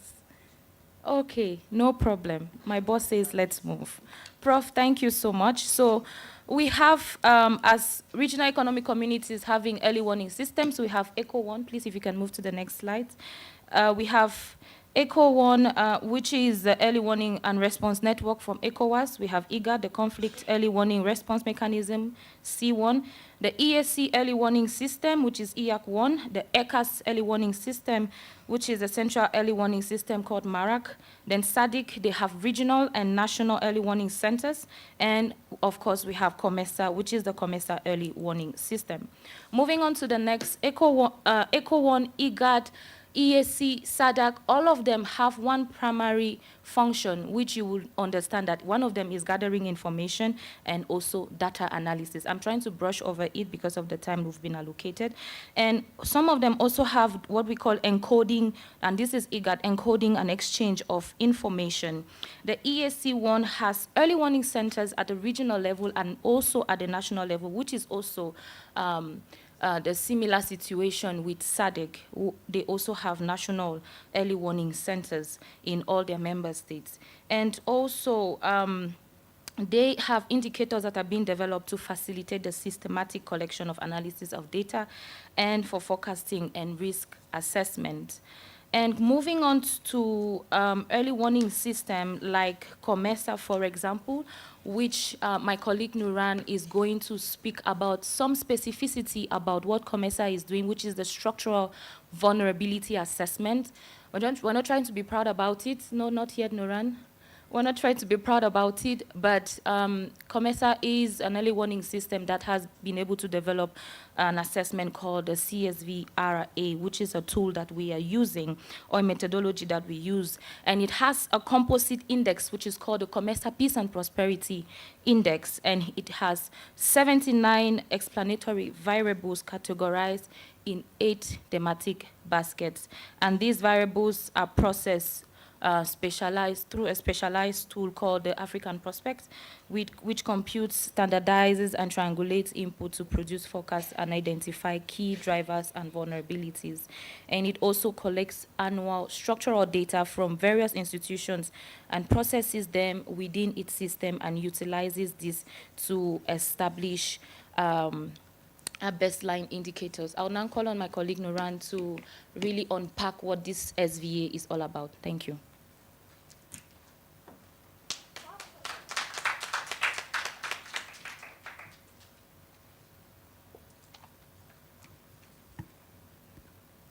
Thank you, Claudia. My colleagues have left me very little body to chew, so. Next slide, please.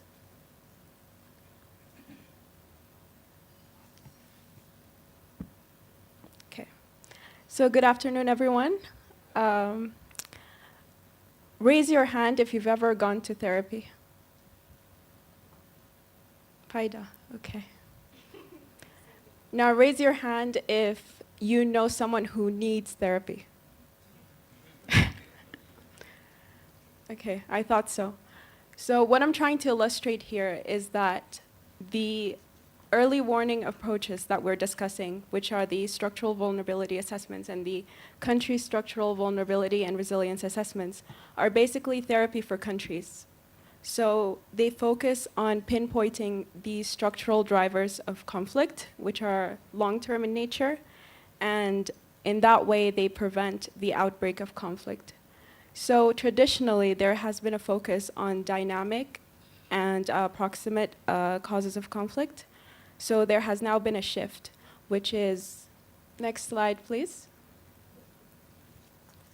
which is what we're discussing here. So the two approaches, the structural vulnerability assessment and the AU country structural vulnerability and resilience assessments, they emerged due to a need to have early identification of emerging challenges. So this is to prevent the humanitarian crises that we see across the continent. And there's also been a need to understand the past, but not only understand the past, but understand its relation to the future, because the future is simply an aggregate sum of the actions and decisions that we take today. So there's also been a need for cultivating country-specific solutions. So this entails ownership of the process, which is what the SVA and the CSVRA provide. Next slide, please. So in terms of the SVA, the COMWARN SVA, my colleague discussed the COMWARN with you. It utilizes the COMESA Peace and Prosperity Index, which assesses 4 main elements: peace, health, wealth, and trade openness. And it is conducted annually to forecast countries' level of vulnerability.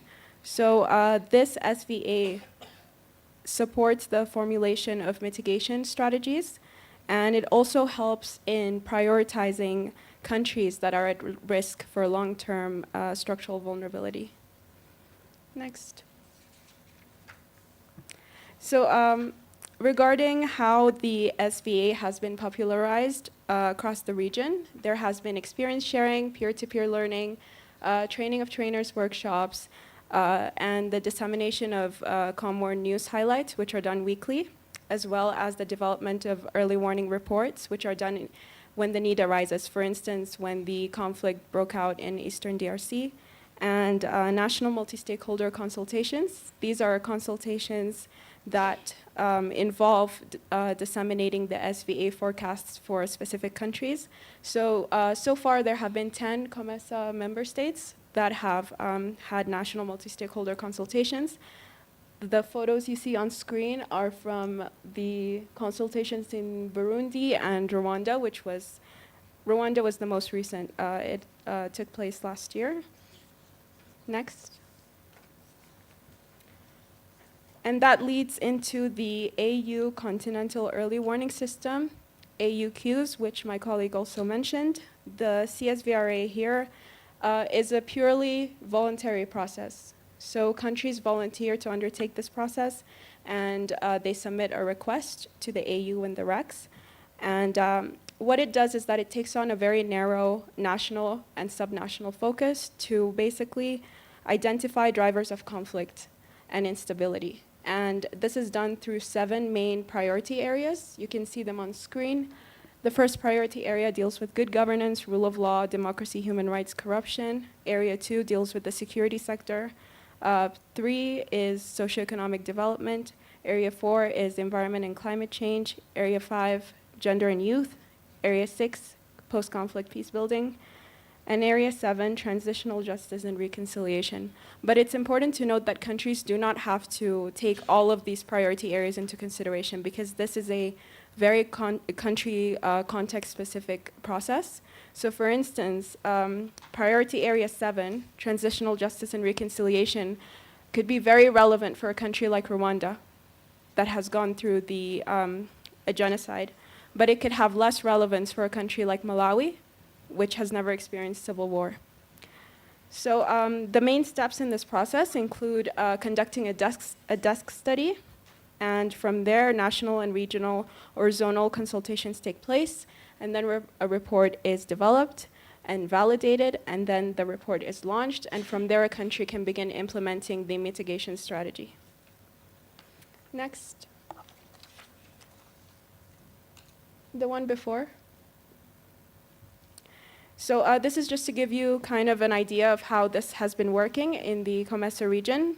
There have been several countries that have volunteered to undergo the CSVRA process. Ghana has already launched their report. Côte d'Ivoire they held their consultations in 2021. Zambia is actually planning to launch their, thank you. Zambia is planning to launch their report in late October, actually, so this month. And Malawi is planning to validate their report at the end of this year. And Kenya is still in the early stages of this process. They have constituted a bureau and developed a very comprehensive roadmap. So what all this represents is a growing interest among African countries for, self-assessment and to solve their own problems using very specific, country-specific solutions. So Dr. Etienne can come in and chew off the tail. Good people, what are we telling you? The argument we are putting in our paper is that there is a shift. There is a shift in the way we are approaching early warning in the continent, from a focus on dynamic and proximate factors to focusing on the root causes of conflict. And this shift has significant benefits. One, it enhances understanding of the root causes of conflict. So we are addressing the cancer of the problem. We are not scratching the surface. And that is the advantage of this new approach. The second one is that it is data-driven and theory-informed. Because if you look at the SVA and the CSVRA, they complement each other. While CSVRA is basically desktop, relying on time series data, this country structural vulnerability and resilience assessment relies on collecting data from the smallest unit within a country. It also helps in terms of accuracy of the kind of information we are getting, because you are blending the time series data and the primary data, and you are able to provide a succinct policy recommendation that targets to address the root cause of a problem. There is the issue of policy relevance. Policy relevance in the essence that you now develop a mitigation strategy that targets specific sectors that will address the root cause of some of these drivers that we're talking about. And then finally, it brings the issue of inclusivity, because it's not just about the regional organization or the continental body. developing an early warning report and developing a mitigation strategy, but it provides an opportunity for the citizens to provide the much needed information, to provide the much needed intervention that will address some of the problems that the countries face. Ladies and gentlemen, we argue in our paper that this shift in terms of methodology and in terms of approach to early warning system, I think is the best way to go, as it will address some of the root causes that have been bedeviling the continent from independence to date. We submit. Thank you. A big hand, please. A big hand again. Okay, thank you, Dr. Etiang, thank you, Noran, and thank you, Claudia, for the wonderful submission. So, without wasting time, allow me to call Dr. Singo and Mr. Barak to submit your paper, please. Thank you.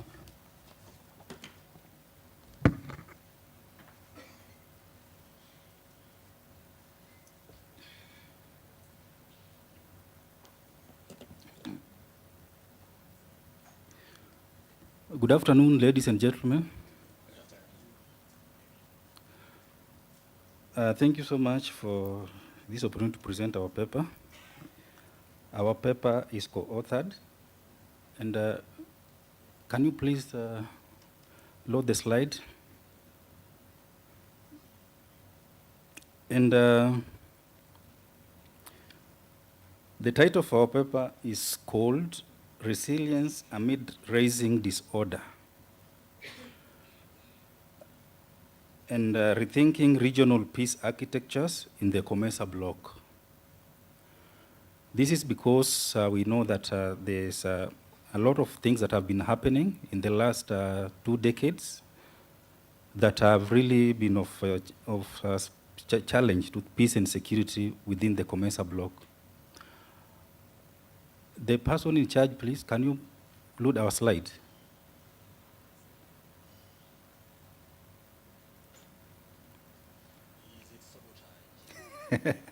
I hope it's not sabotage.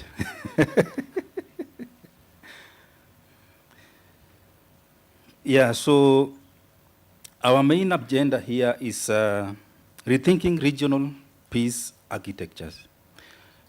And looking at the institutional framework of COMESA, that is like the early warning system, the panel of eminent persons that is in charge of mediation, looking how they've been operating within the last 2 decades in the midst of all this rising disorder. We are looking at how effective has this institutional framework been to ensure that we have peace and security within the COMESA bloc. Therefore, among the things that we are going to look at is to the hybrid threats that are facing the COMESA regional today, the limitations of the current security framework in COMESA, and we are going to explore this putting on the lenses of the realism theory and also the constructivism. And we are going also to explore human security aspects in issues affecting the COMESA bloc. And we are going to enhance institutional resilience through effective mechanisms and strategies. Thank you. Go to the next slide. Thank you. Now, our paper explores these current security framework limitations. And these are not new things. We've discussed them here since yesterday, that one of them is over-reliance on the state-centric. That for the COMESA is an intergovernmental organization where implementation depends on individual government's decision to implement whatever agreement that has been made. And we're also going to look at the fragile institutions that are unable to sustain peace within the COMESA bloc. You know, we have several states that are really struggling with institutionalism, challenges of having fragile institutions. I'm not going to mention them because I believe that we know them. And we're also going to look at exclusion and marginalization that are always fueling recurrent violence. If you look at what's happening in the DRC, if you look at what is happening in Mozambique, if you look at what is happening in Sudan, the small groups are complaining of being marginalized. And once a small group is complaining about marginalization, they come together and they start thinking of how they can change the status quo, they can challenge the status quo and change things. And that is normally end up in violence uprising within the COMESA bloc. And we're also going to look at the overlaps within COMESA bloc between IGAD, EAC, SADC, AU, and etc. We're also going to look at weak operationalization capacity in crisis situations. Yesterday, a presenter here gave an example of how Rwanda and DRC, during that time of crisis, what role did COMESA play to ensure that at least they are brought on the table, and at least President Kagame and President Tshisekedi dialogue on the solutions that are affecting their country? But instead, they went to Doha to dialogue in the Gulf, and that kind of arrangement does not bring what we call local ownership to whatever agreement that comes out of that kind of dialogue. So we find that even implementing such kind of a pact is very, very difficult within our local context. So we're also going to look at the policy commitments that outpace capacity, practical delivery. Now, I've just mentioned that we have put on the theoretical lenses of realism because COMESA blocks brings together different states, and new states prioritize sovereignty, power, and security. And this power can be economic power, can be military power. So they are in COMESA, yes, but they are pursuing their own interest. And that is what is making sometimes implementing these agreements a challenge. And constructivism that is argues that norms, trust, and identities shape security cooperation. You can use the same example of Rwanda and DRC. Their cooperation is characterized by mistrust, identity norms. Look at Kenya and Tanzania, even though Tanzania is not a member of COMESA, but how are we relating with Tanzania? Kenya and Tanzania has been relating based on mistrust. So this mistrust shapes how these countries relate within the COMESA region. So I will finish with the methodology that our paper is based on desktop research. We employed qualitative research method that we analyzed policy papers, academic journals, official reports from within COMESA bloc and AU and these other recs within Africa to ensure that we come up with a proper analysis of the institutional architecture within the COMESA bloc. So I'm going to end there and call Dr. Singo Machofi to continue with the body of our presentation. Thank you.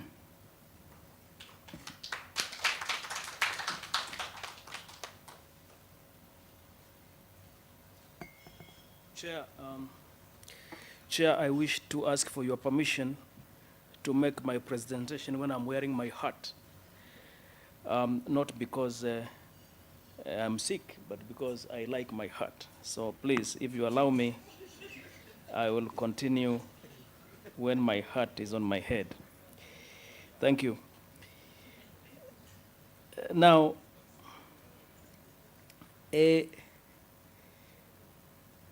Barack has introduced our paper. And our paper is looking at, in the context of peace and security within the COMESA bloc, what is the existing peace and security architecture within the COMESA bloc?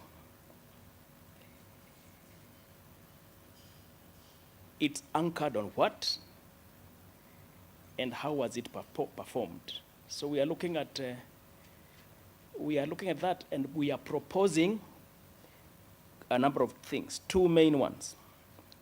So let me first give you an overview of the COMESA Peace and Security Architecture overview. And we, in a sense also, we are picking up from where the previous speakers left, because they have said they want to see a shift in the manner in which early warning is conducted. I hope their proposal is going to be implemented within COMESA itself, because they work with COMESA anyway. So the peace and security architecture, if you can go to the slide that has that architecture, I think it must be slide number 5 or number 6. Just move on. Yes, there you are. It's founded in 1994. We had, when Ambassador Mwencha was speaking yesterday during the opening sessions, speak about his time there. He was the first SG. You have 21 member states with 560 million people and a combined GDP of $768 billion. We have an early warning system in place, which is a big plus in the context of peace and security. You have a committee of elders charged with preventive diplomacy. You have a gender and social affairs division within the Secretariat, which maintains inclusivity, I hope. And you have economic integration, which is tied to peace and stability vision. Of course, that without peace and stability, you cannot achieve integration. Within the treaty, there are specific provisions. Go to the next slide. Articles 3D, and the 3D is critical to our recommendation. So pay attention to 3D. Article 3D, which is peace, security, stability, essential, which are all essential for integration, as I said. Article 124, Article 125, Article 126 on prevention, and that when you look at these articles, they align with the Africa Union's own peace and security architecture that Madam was speaking about earlier, but also it does align and mirror also other architectures that are being implemented by other RECs within the African continent. So if you look at these architectures, what has it achieved from the perspective of COMESA? Our paper highlights several achievements, which we have summarized here. We have trained mediators, and we have civil society being integrated as a conflict prevention measure. The C1 has improved risk analysis, including election monitoring. We have the Committee of Elders, which is engaged in discrete preventive diplomacy. We have a women's network that is supported through that COMESA structure for women involvement. Then we have an integrated gender in security, and also we have reinforced AU and SADC peace initiatives. So as a summary, those are the achievements we are discussing in our paper. But there are limitations as well. We highlight the following limitations.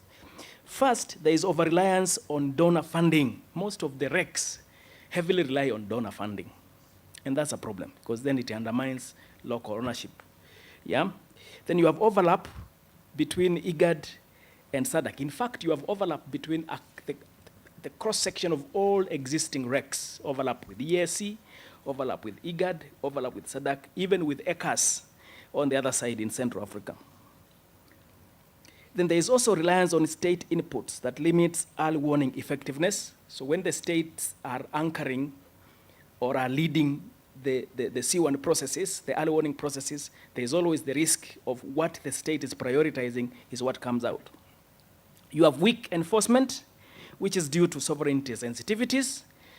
Our theory of realism emphasizes on issues of sovereignty. And most of these RECs are creations of member states anyway. And so they operate within the limits or the confines of state interest. Where the state doesn't have interests, that doesn't work, doesn't happen. Political will is lacking or is not sufficient for timely interventions. If there is weak political will, nothing works. That's why I was shocked to hear some time back that the actors in Congo have reached agreement under the auspices of President Donald Trump in the US. And I asked myself, don't we have mechanisms within our region that can really spearhead a deal between warring leaders in Africa? If it goes to Doha, it goes to America, there is a problem. So political will.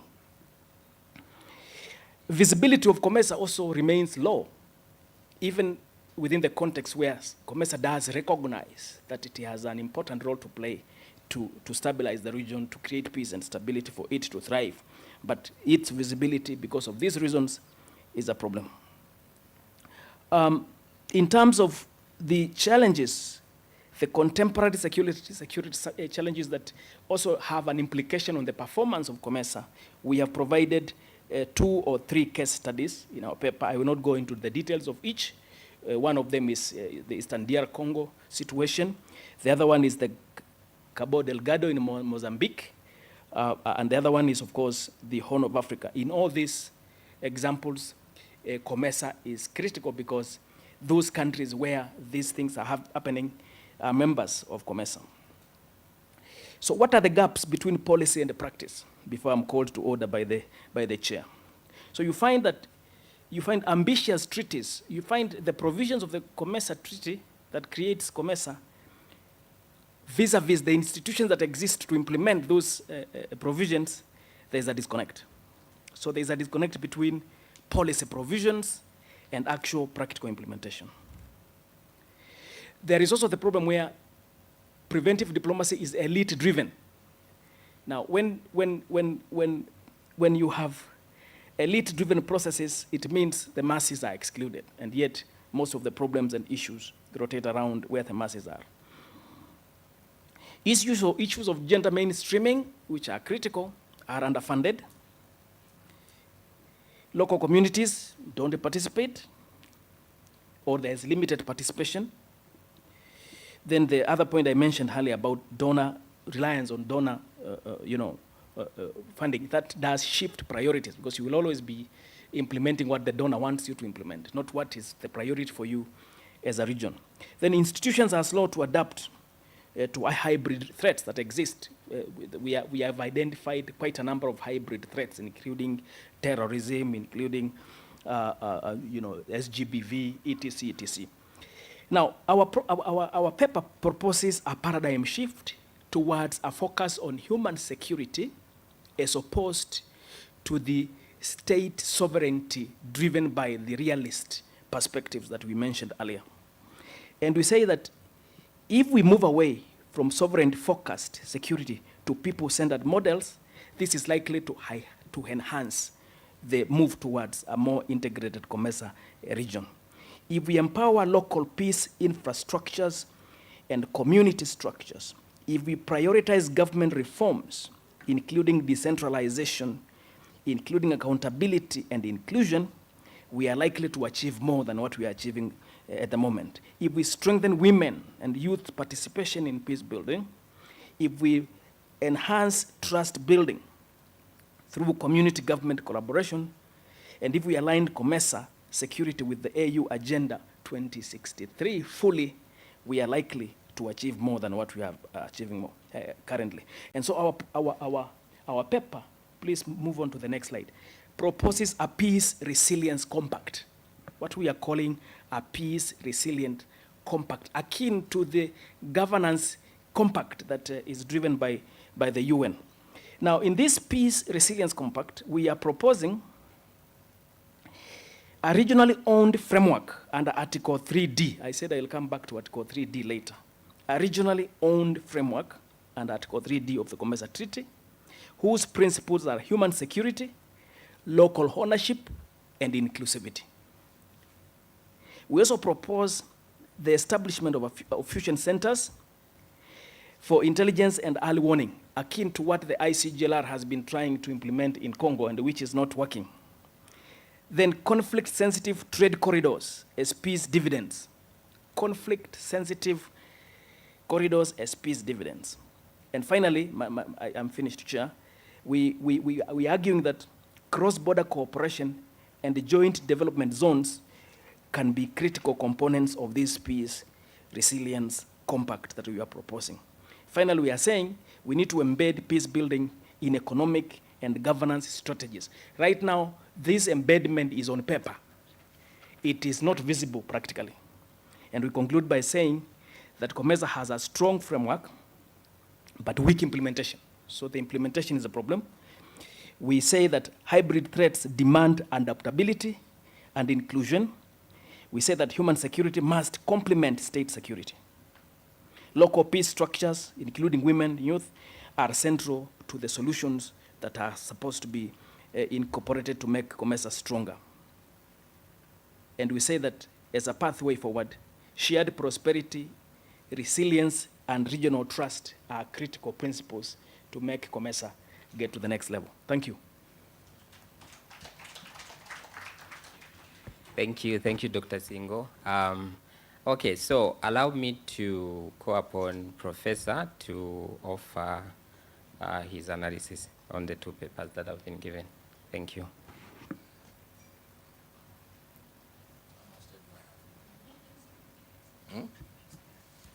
Okay. Okay, thank you very much, Chair. Thank you to the presenters. These are two papers, basically. Unfortunately, I have not had a chance to read them before. But I picked one or two things. I've been involved in this work of early warning for the last couple of years. Moses here, when he was part of C1, you would know that I was also part of C1. So I have an experience in terms of the practical experience in terms of early warning. I've been reporting on Ugandans. We do have 4 areas which we report on in C1. We do security, which I report on, economic development, social development. The other one is the environment, if I remember off my head. So there are 4 parameters which we normally would report on every month. So we generate reports every month covering basically the whole of the IGAD region, which is meant to be worked on by the member states. But I can tell you that's where the problem is. And I want to preface my discussion. I'll come to the specific papers. The assessment that was done by the AU, this was the conclusion of the AU, that while most of the RECs are in the process of implementing early warning systems, early response mechanisms are largely absent practically and conceptually. I think this is where we need to start from. The problem is not the early warning.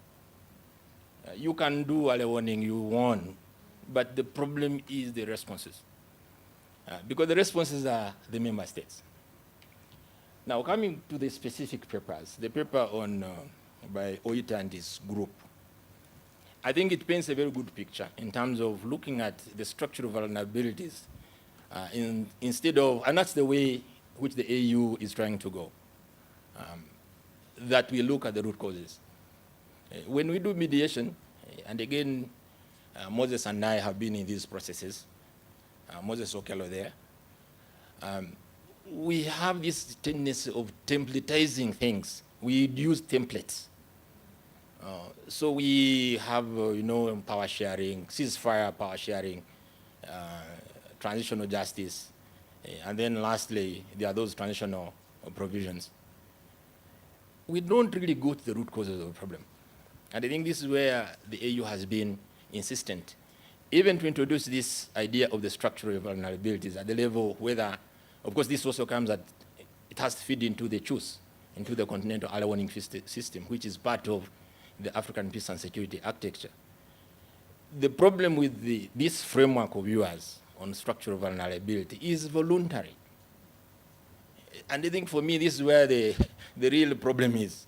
It can't be, if we are talking about these matters being serious in the context of Agenda 2030, silencing the guns, and Agenda 2063, which is the Africa we want, it can't be voluntary. We have 55 African states. 33 are coastal, 6 are island, 16 are landlocked. We don't face the same problems. And if we are going to say that we want to build an architecture and African Peace and Security Act, we cannot have these voluntary processes. It should be mandatory that every state adopts a country risk assessment, vulnerability assessment, tool, where we know what the likely causes, what the causes of the conflict will be. So it cannot be voluntary, and that's really my problem with the whole structural vulnerability assessment, assessment tool. The rest of the things which you have mentioned are really things that are being done, and we ought to do them. Out of the 21 COMESA states, I think it's incumbent upon us to spread out. And it's good that the Director of Peace and Security in COMESA is here. So when Singo was talking, I was like, this man is accusing my friend Oita, because Oita is the one who is in charge. But the rest of the things actually are things which are being done, and I think you need you can only improve.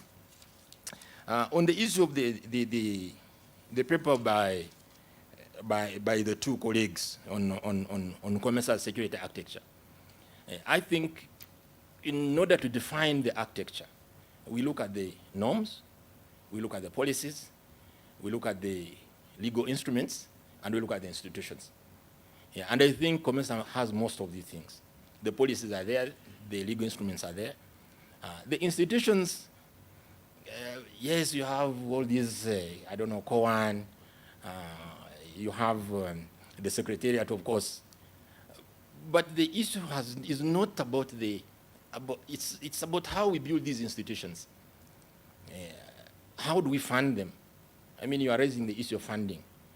And your conclusion is that we need to have a regionally owned, in your own words, regionally owned framework. You mean the current framework, who owns it? Is it not ours? If you are saying it's regionally owned, so are you talking about funding, the local funding, or I don't know what you are trying to propose here. So, and that's the question which I'm raising here. In terms of adopting the human security framework, again, we as international relations have this tendency. Also, tell me about the critics of human security framework.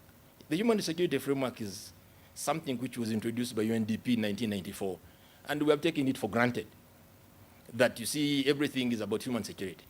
The individual is but also let's look at, it's neither, human security is neither here nor there. You're talking about human rights, you're talking about food security, you're talking about all these things. So also let's focus, because state security is more focused. And in any case, when we are talking about early warning and we are talking about early responses, it's the states.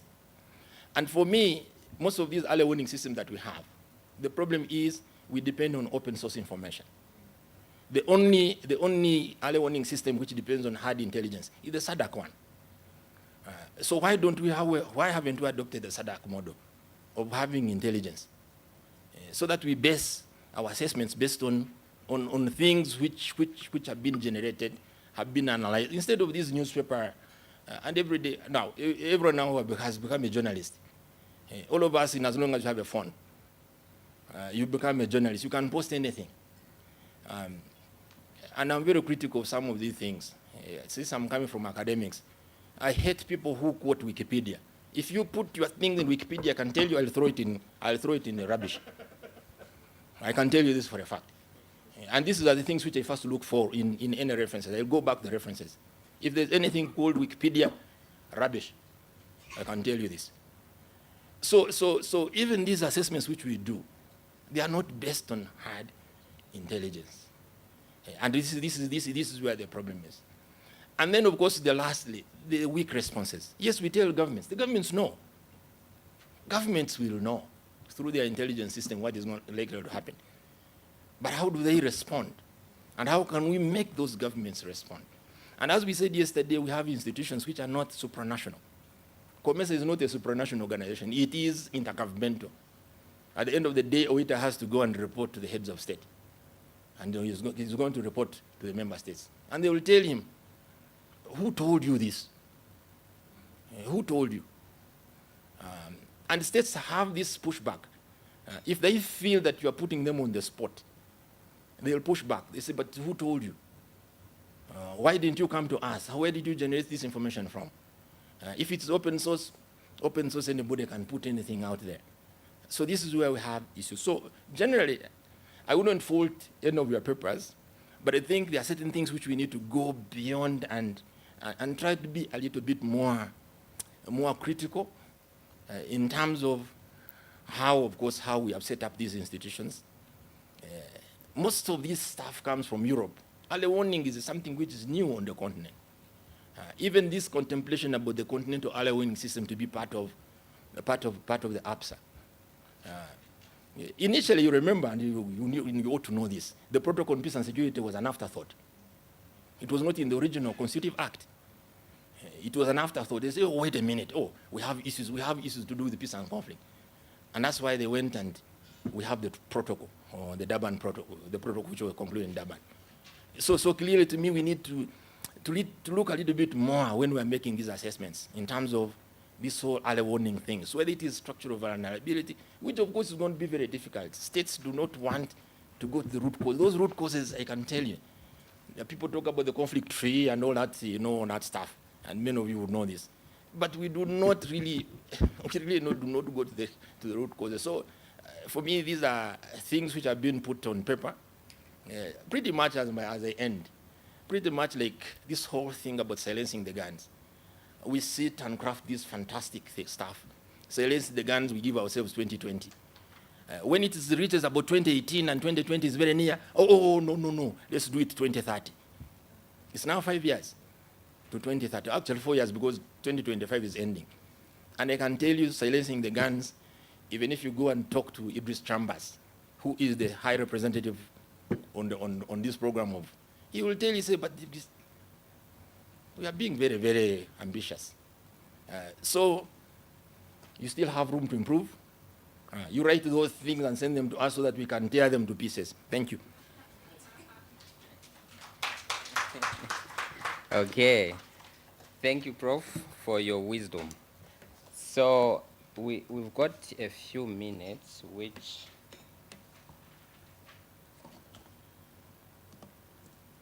I think we can subject the panel to some questions and comments. Lavina, do you want to ask a question? Okay, so yeah, so let's please be brief, really brief, because we don't have time. So you ask your question, not the background. You just ask your question. So may I see who?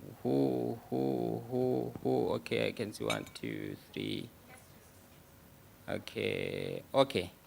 So I will, and when you ask, please direct the question to either group 1, the far end, group 2, yeah? Or if you like the specific person you want to address the question. So Lavina, over to you. Thanks, Lando. So my question goes to group 1. Any of you can answer it? Your group 1, Claudia. No, Lavina, no. Group 1 is Dr. Singo's, okay, Dr. Singo, Mr. Barak. Group 2 is here. Yes. Group 2. Okay. So we've been talking, you've mentioned the SBAs and so forth. So are there joint programs among member states to address the shared vulnerabilities, such as cross-border infrastructure gaps or migration-related risks? I hope you've gotten the question. Thank you, Ravina. Yes.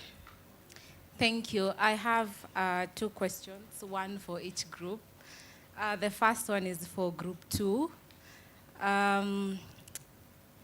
I think part of it was already maybe tackled by the professor, but I'll just ask again, because they say that the process is voluntary. So my question is, what was the reasoning behind it to make it voluntary for member states?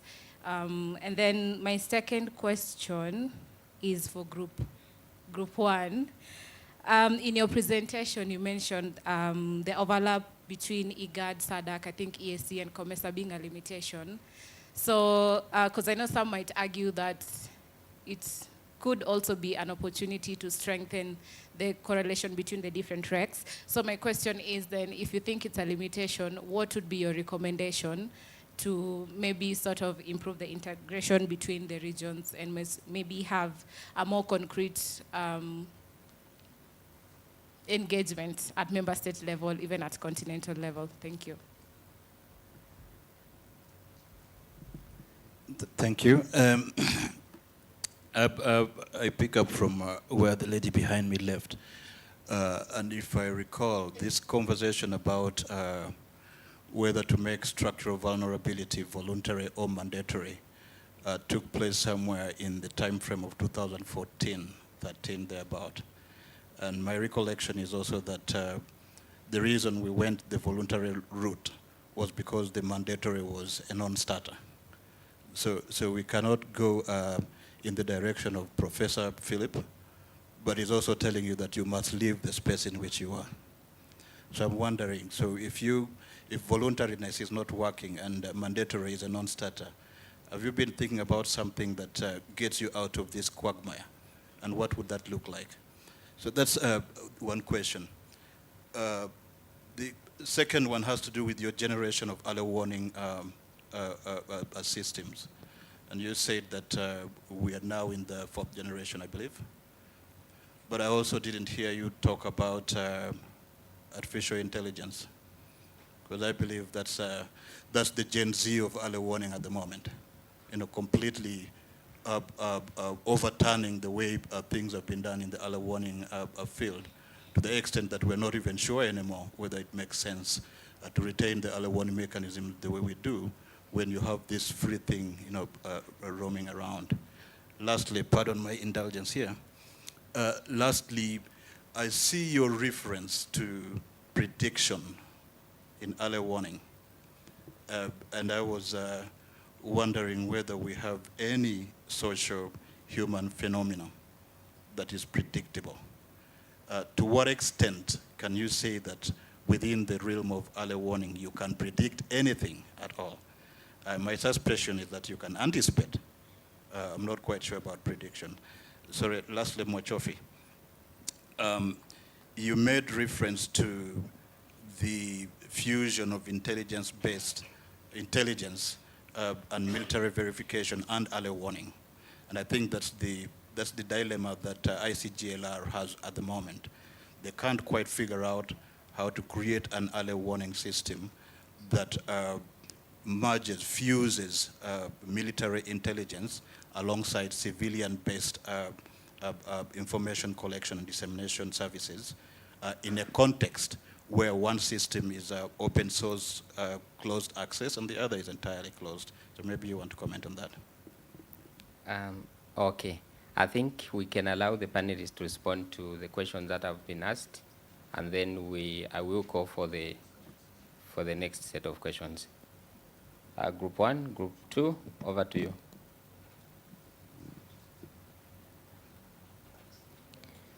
Thank you very much, moderator, and thank you for the questions. I'll be picking up on Lavina's questions on joint programs that exist to address the shared vulnerabilities that we have identified, right?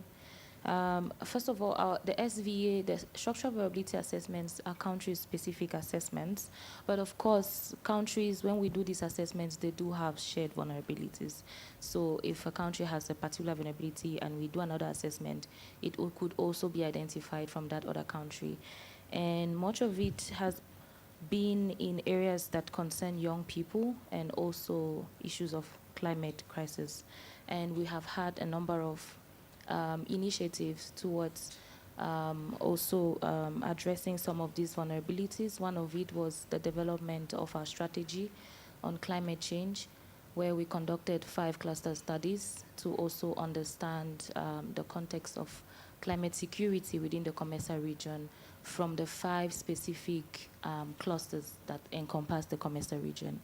And we have also conducted a study to understand the nature of young people and their engagement when it comes to governance through us establishing guidelines for national youth councils. And these are some of the vulnerabilities that cut across most of the member states that we've conducted these assessments from. And the joint initiatives have always been cutting across the various sub-regions, if I should put it that way, because COMESA, if you've seen the map that has been all over the visibility materials, you can see the interconnection right from the north all the way to the south and the island regions. And so definitely we have had those joint initiatives to address some of these vulnerabilities. Do you want to answer?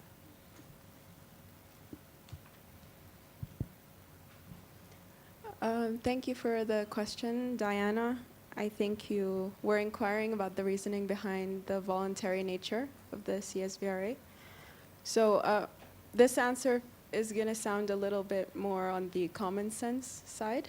So maybe Dr. Etienne can supplement my answer afterwards. So the CSVRA process is, I'm not sure if I touched on this in my presentation, it's followed by the country structural vulnerability mitigation strategy. So that's a strategy that basically encompasses national policies and programs and that sort of thing to mitigate the vulnerabilities and build on the resiliences. So in order to have success on that end, you need genuine national buy-in and you need ownership. So if the process is not voluntary and you, for lack of a better term, you just force a country to go through it, you're not going to have that sense of country ownership or political or just even public buy-in from citizens to the extent that you would if they had entered into that voluntarily. So I think maybe just to safeguard the success of the entire process down the line, it's better to go into it voluntarily. Dr. Etienne, if you... Thank you very much, my colleagues. I agree with Moses. The discussion of whether this was voluntary or by force started in 2014. The argument then was that we can start with a few samples. Let's have some guinea pig, and if we succeed, then that will open up the space for everybody to come on board. And I think that is the approach that we are taking. And given the fact that this is still nascent, from Noran's presentation, you can see there are only 4 countries out of 54 in Africa that have gone through this process. So the idea is, if we can do the 4, the 5 very well, and here is where the problem is, the implementation of the mitigation strategy. What Professor was talking about, the response, because that is where the problem is. And from where we sit, the plan is, if we can help the member states mobilize the resources to implement the mitigation strategy, and we do it well, then it is our hope that that will open up the floodgates for more countries to come into this process. And if we can achieve that, then we will have made a leap of hope in terms of early warning and early response. We will have bridged the gap to some level. So it is still voluntary, and we are trying to persuade member states to take it. And the idea is, if you can cure your own problems, then the better. And I also think the idea is to sell it that, look, there's no foreign interference here. It's your own-led process as a way of enticing the member states. In terms of AI, Moses, that is the discussion now. How do we infuse AI in early warning, in structural country vulnerability? And that is the discussion that we're having now, developing models on how to infuse AI into early warning system. But at the moment, there is no robust model that bridges the gap between early warning and AI. In terms of predictability, yes, when it comes to structural vulnerability, that is the essence of the model. We are trying to predict the level or the degree of vulnerability. So through the model that we have, the COMESA Peace and Prosperity Index, we are able to say country A is vulnerable, and is vulnerable because of 1, 2 vulnerabilities, whether it's economic vulnerability or social vulnerability. So the model gives us that level of predictability when it comes to the degree of vulnerability. So we are able to do that. Chair, allow me to use this chance to comment on Singo's paper. I'm happy I saw some of the things that we do in the paper, so it was not that bad. And I'm happy that Prof. Philip said they'll tear the paper but not burn the paper. See, so the paper will still be there. When you're talking about the Peace and Resilience Compact, that is where the COMESA Peace and Prosperity Index comes in. And I think it will add more value to your paper if you discuss the COMESA Peace and Prosperity Index as the Peace and Resilience Compact, And I think that will provide a very holistic perspective about the compact you are trying to discuss in the paper. I submit, Chair.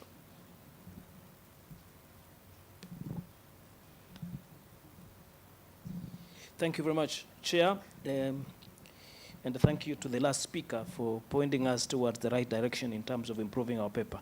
Certainly we will do that. Before I respond to the questions that came from the floor that are directed to us, I would like to go back to Professor, the discussant. And he ended his discussion by referring to the question. I mean, he said that states do not want to concern themselves with the root causes, with the why, the question of why. Why is it not working? And I wanted to throw back that question to him. Of course, he won't answer now. That we need the answer as to why the states don't want to confront the question of the root causes. You know, so that's where the dilemma is. Why? Absolutely. We are together on that one. Number two, I want to respond also to the issue of mandatory. I want to be very clear on this thing of mandatory. Unless you dismantle the international norms framework, any engagement of states will always be voluntary. You can't force them. You cannot talk about mandatory when you are discussing issues about states. If they agree to do something, they leave it to themselves to choose to decide when to do it and if to do it or not to do it at all. So you cannot force them unless you overhaul the entire international norms framework of engagement. So now, coming to the question of overlap, my comrade here, Bwana Okello, professor himself, when I used to work with the ICGLR, and Bwana Sabala, Dr. Sabala has just walked out, and even my comrade here, when I used to work with ICGLR, it is actually when this effort of trying to enhance coordination between the existing RECs and regional mechanisms was started. And I remember the ESC hosting us in Arusha, representatives from ICGLR, from COMESA, from ESC itself, from IGAD, from ECAS, to discuss how best can we coordinate in terms of now reducing this overlap. And you know why it has become very difficult to work? It is because, you see, each one of these regional mechanisms has its own mandate, has a mandate to implement. And the priority will always be on what is provided for within the treaty that establishes it. So for me, one way of strengthening it would be if we had a dedicated desk. From the time I left ICGLR 10 years ago, there was no dedicated desk anywhere, whether it is in COMESA or IGAD or ICGLR, dedicated to the question of coordination. It was left to the respective departments of peace and security, the directorates of peace and security, to ensure they convene, and that convening is once in a year. In between, nobody knows what the other is doing. So there is basically no code. So if we had an office charged directly with probably with a director as well, so that if Bwana Etiang, when he moves to the position he's in, he moves to that one of coordinating the RECs on a day-to-day basis. Probably that can help in strengthening this coordination to reduce overlap. Dr. Sigo, if it doesn't happen, summarize, please. Let me summarize that. Finally, my last question was the fusion of intelligence versus early warning. The dilemma will continue, Bwana Okello, as long as the current arrangements remain the same. That's why we are calling in our paper a more focus on human security. And I disagree with the professor when he seems to suggest that this human security thing is either here nor there. No, it is not. It is, we are looking at it vis-a-vis the state security paradigm. So when you look at it vis-a-vis the both of them, what would work more, in my view, would be this focus more on the human security elements in terms of this generation of data and intelligence. But as long as we have that center, which, by the way, I helped establish for the ICGLR, that fusion center, as long as it's manned by people from the military and from the intelligence services and has no component of the population, the ordinary civilians, this dilemma will always continue. So I don't have a direct answer for you on this one. Thank you, Chair. Thank you. Okay, so I can see 2 more hands. Yes. Okay.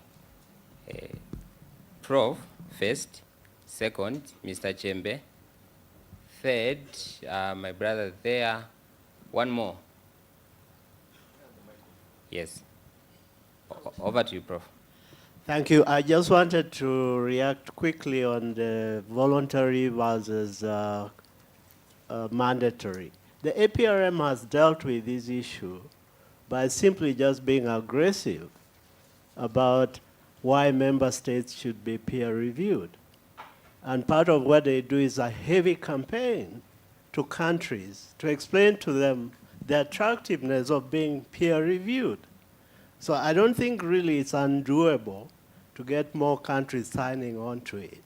And I think COMESA, that should be the task of COMESA, to get more people to learn, to understand, but to ask these countries, I mean, to tell them why the CSVR is attractive to them, is useful to them. But I wanted to ask a quick question to the COMESA group.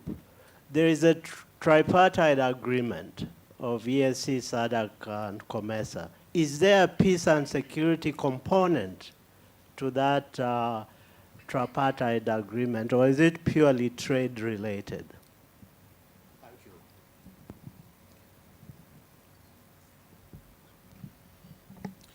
Yes. Sorry, Mr. Chembe. Thank you so very much, moderator. I think thank you so very much to all the panelists as well for very insightful papers, which I think once they are complete, they will make a good reading. Let me start posing my question to Dr. Singo, and then I'll come to Dr. Etiang and the team. So, Dr. Singo, if I heard Professor Apuli very well, I think his contestation is that fine, you can pick human security, but are you able to also unpack some of the limitations about human security? And once you do that, does it still look appetizing vis-a-vis state security? Why would anybody want to choose human security as a way forward as regards to strengthening the peace and security architecture of COMESA?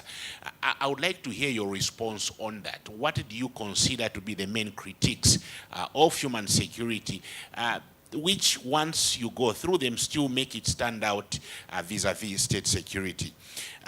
In terms of Dr. Etiang and the team, I think Professor Apuli raised a number of issues which I think left me a bit demoralized, because it essentially seemed as though, look, what you're focused on is not very helpful.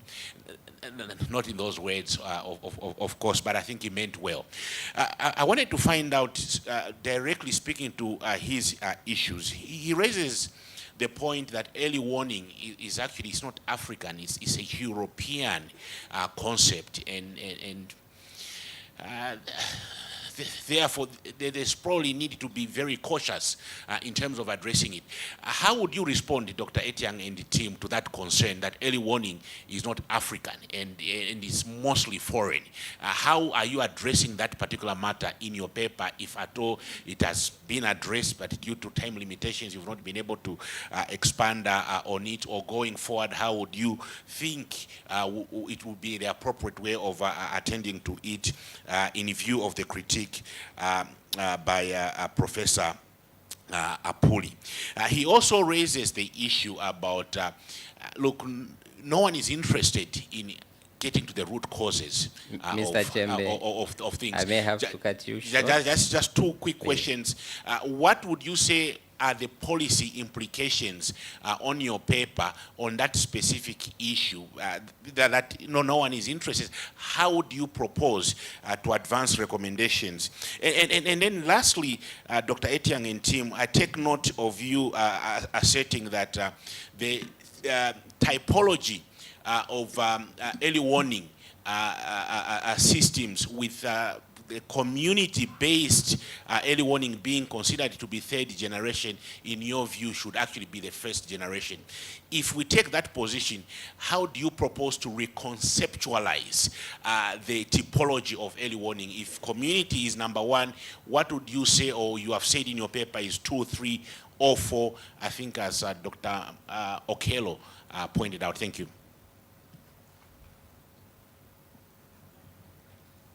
Thank you.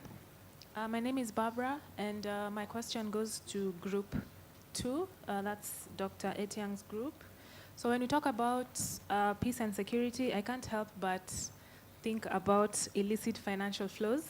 This goes back to my, my preliminary question yesterday, being an anti-money laundering specialist. So how then does COMESA practically, the operative word here being practically, support weaker member states in building financial intelligence and AML, that's anti-money laundering, counter-terrorism financing frameworks, so that security is not undermined? Thank you. Okay. We have my brother and... No, it will be the last one. So that when you cover them all. Okay. Dr. Makano, I'm so sorry. I think you can engage with the panelists later on. But let me take this opportunity. Please speak to Professor Apuri. I think you have a better conversation, Dr. Makano. Yes, so during break time, please speak. Yes, my brother. So my question goes to Dr. Etiang. Yes. You had mentioned how the process is focusing on the cancer of the conflict.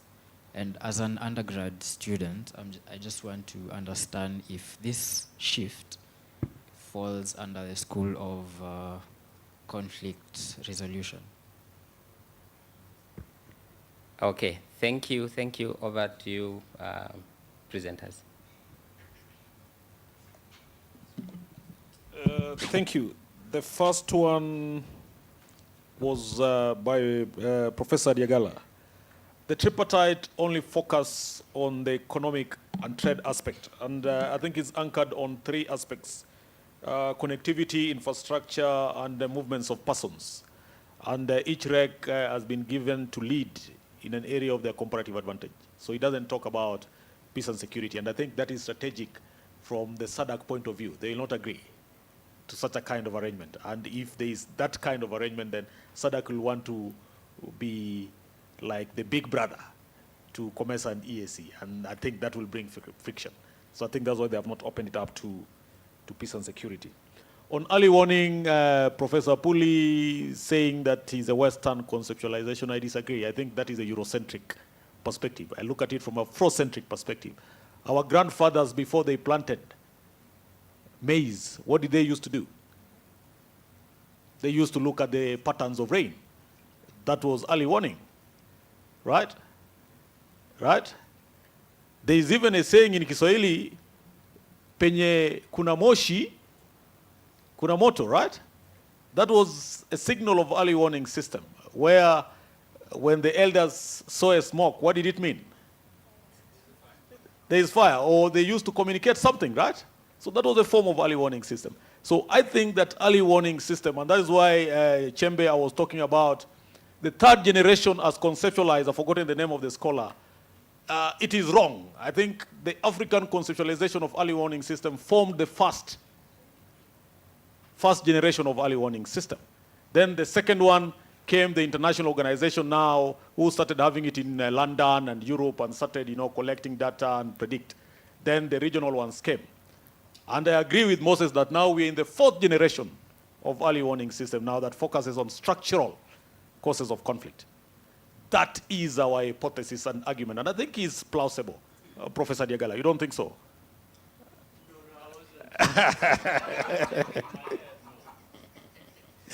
Yes. So I think I've also answered Chembe's question in terms of the generation, and then what Professor Puli also talked about. Is there any? Then there was a lady's question. I think I've forgotten the crux of it. So maybe as Dr. Mahanu takes the floor, you can come back, then we'll be able to provide an answer. And then remember, I don't have answers for everything.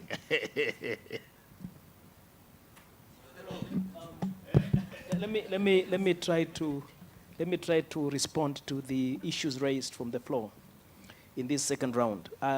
First and foremost, my brother, thank you for your drawing our attention to the fact that we also need to look at the limitations of the human security approach. I agree with you on that, and we will, in the paper, as we revise it, do precisely that. But I also want to point out the fact that the human security approach is actually a response to the dominant state security, the state-centric approaches to security. So it's in many ways a critique of the realist conceptualization of security that we are saying. If we want our regional economic communities to do more, to be more effective, then they need to incorporate other models as well.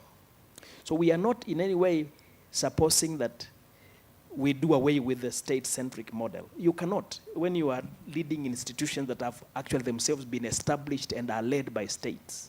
So we are not saying that. We are just pinpointing the idea that we need to be more sensitive to issues like inclusivity, issues like participation of critical sectors like women and the youth within the processes of integration spearheaded by COMESA. For example, let me ask you, why would anyone within the COMESA region be required to obtain a visa to visit a COMESA country? Why? This is a human security issue, my brother. So we are saying that we can do more if we approach it from the lens of these issues of inclusivity, reforms, accountability. Yeah? These are all the, issues that the human security approach puts into question, into prominence. But I get your point about the fact that we need to be, and the professor said that as well, we need to be more critical and provide the argument in a manner that balances out also by pinpointing the limitations of the approaches that we are talking about. So I agree with that. Now, what was the other question that was coming to my way? Was it not just that one? I don't see anything else that I wrote here. It was just that one. So thank you. Okay.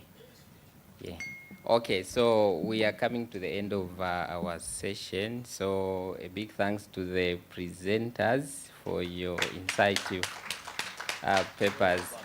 Yeah, I'm very proud of my two colleagues, Noran and Claudia. I think we shared some space at some point, and I'm happy to see you in front here. I don't regret those A's I gave you. Okay, so are you the mentor? Of course. Oh, okay. Thanks to the mentor. Okay, so ladies and gentlemen, we end here. Thank you for your questions, your comments, and please, a round of applause again. Yeah, thank you. Where are the bags? Where are the bags?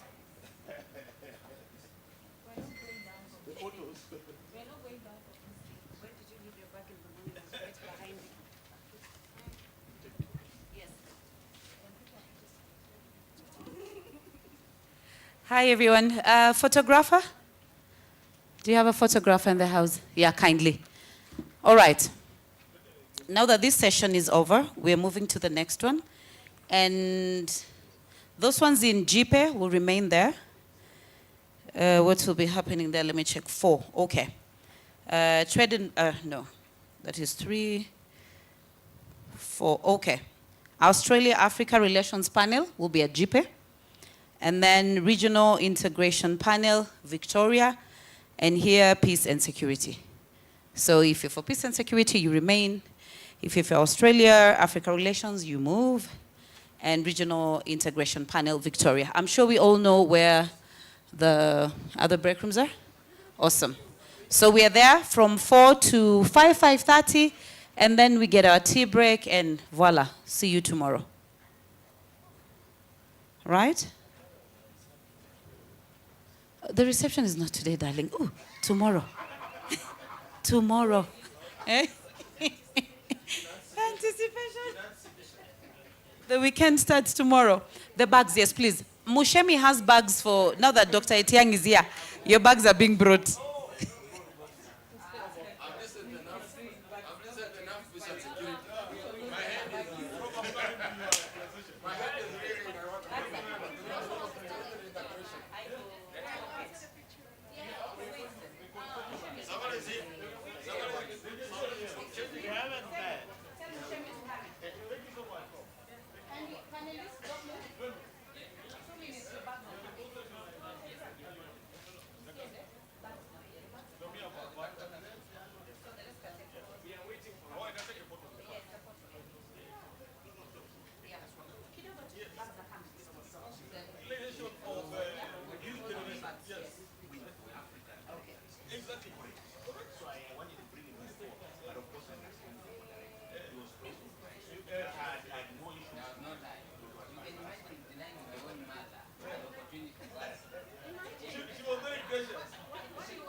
Do you have a photographer in the house? Media?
Alright, guys, let's move. If you're not for peace and security, let's move to the other rooms.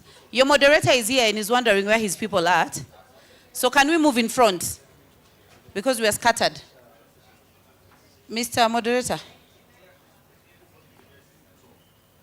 come address your people.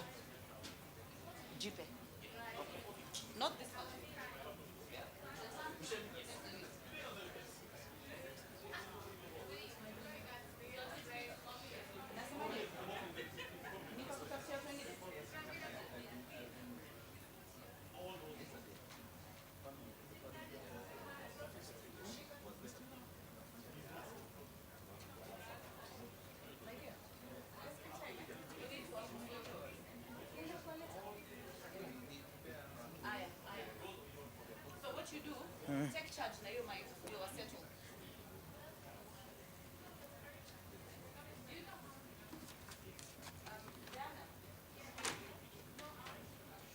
Front row seat.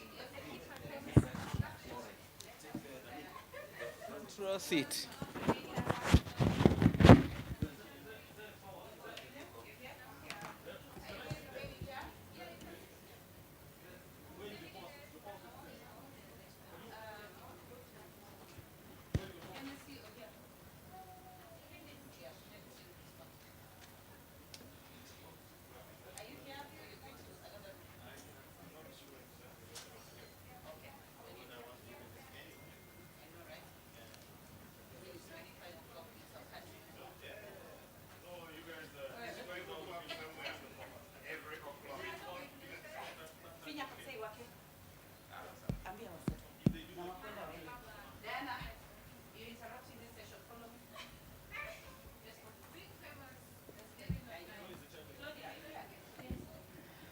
Good evening, everyone.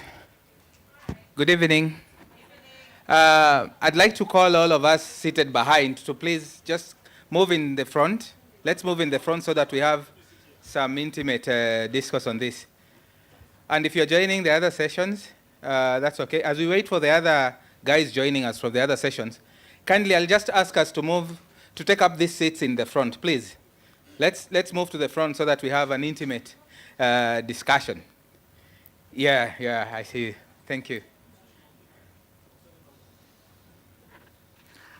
So I'd like to just confirm if my panelists are in the room, all of them. Yeah.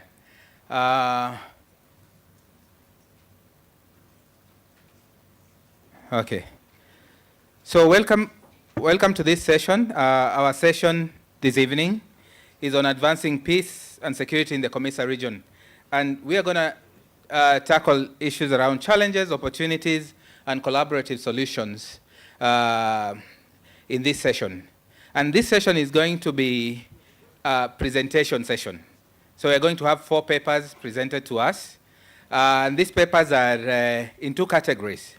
The first category is we have 2 papers that have been co-authored. So we have 2 colleagues presenting on those 2 papers. Then the other set of papers, the other 2, are solo authorship. One from a practitioner, the other one from a scholar. So we'll hear definitely from the scholars, practitioners in the room, and it will span conflict, classrooms, and also digital frontlines. We have an interesting paper on digital diplomacy. So without further ado, I'd like to welcome you to this session and invite my able panelists to come and take their seats. I'll start with Dr. Kizito Sabala. Dr. Kizito Sabala is a peace and security specialist, especially in our Horn of Africa region. He's an authority in that sector. He's also a senior lecturer at the University of Nairobi. Let's welcome Dr. Sabala. Our next panelist presenter is Frida Njoki. Frida Njoki is a PhD candidate at the University of Nairobi, and she has something for us this evening. Let's give a hand of applause for her as we welcome her to the stage. The next panelist presenter is Mr. Shem Siteki. Shem Siteki is a PhD candidate from the United States International University, and he's going to share his perspectives with us through that paper that he's going to present. Let's welcome Mr. Siteki. The other panelist is Jeremy Oronje. Jeremy Oronje is a research assistant at the International Institute of Security Studies. Jeremy, welcome on the stage. Yeah, let's welcome. And kindly, please, let's move in front. Let's please take these seats. Even when we clap, the room feels like there's some echo. Let's bring the echo to the front. Then we have Miss Margaret Karaoke. She's a doctoral fellow from Strathmore University. She specializes in education, development, and social transformation. Welcome, Margaret. And last but not least is Miss Berita Mutinda. Berita Mutinda is also a doctoral fellow from the Strathmore University. She specializes in international relations, peace and security studies. So welcome, our panelists. Welcome. Welcome, Margaret and Berita. Oh, okay. We'll just add a sheet.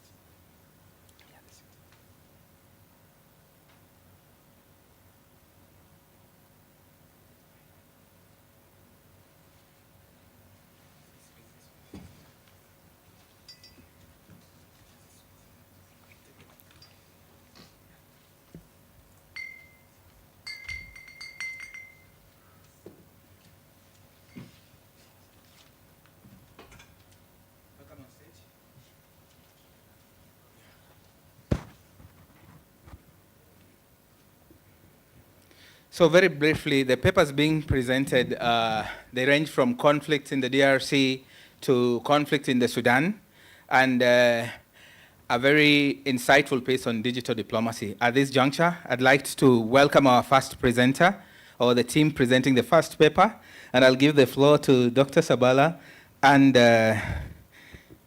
Frida. Karibuni sana.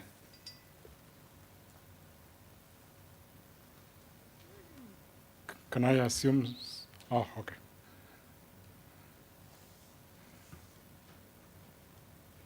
Oh, thank you so much, and welcome for this presentation.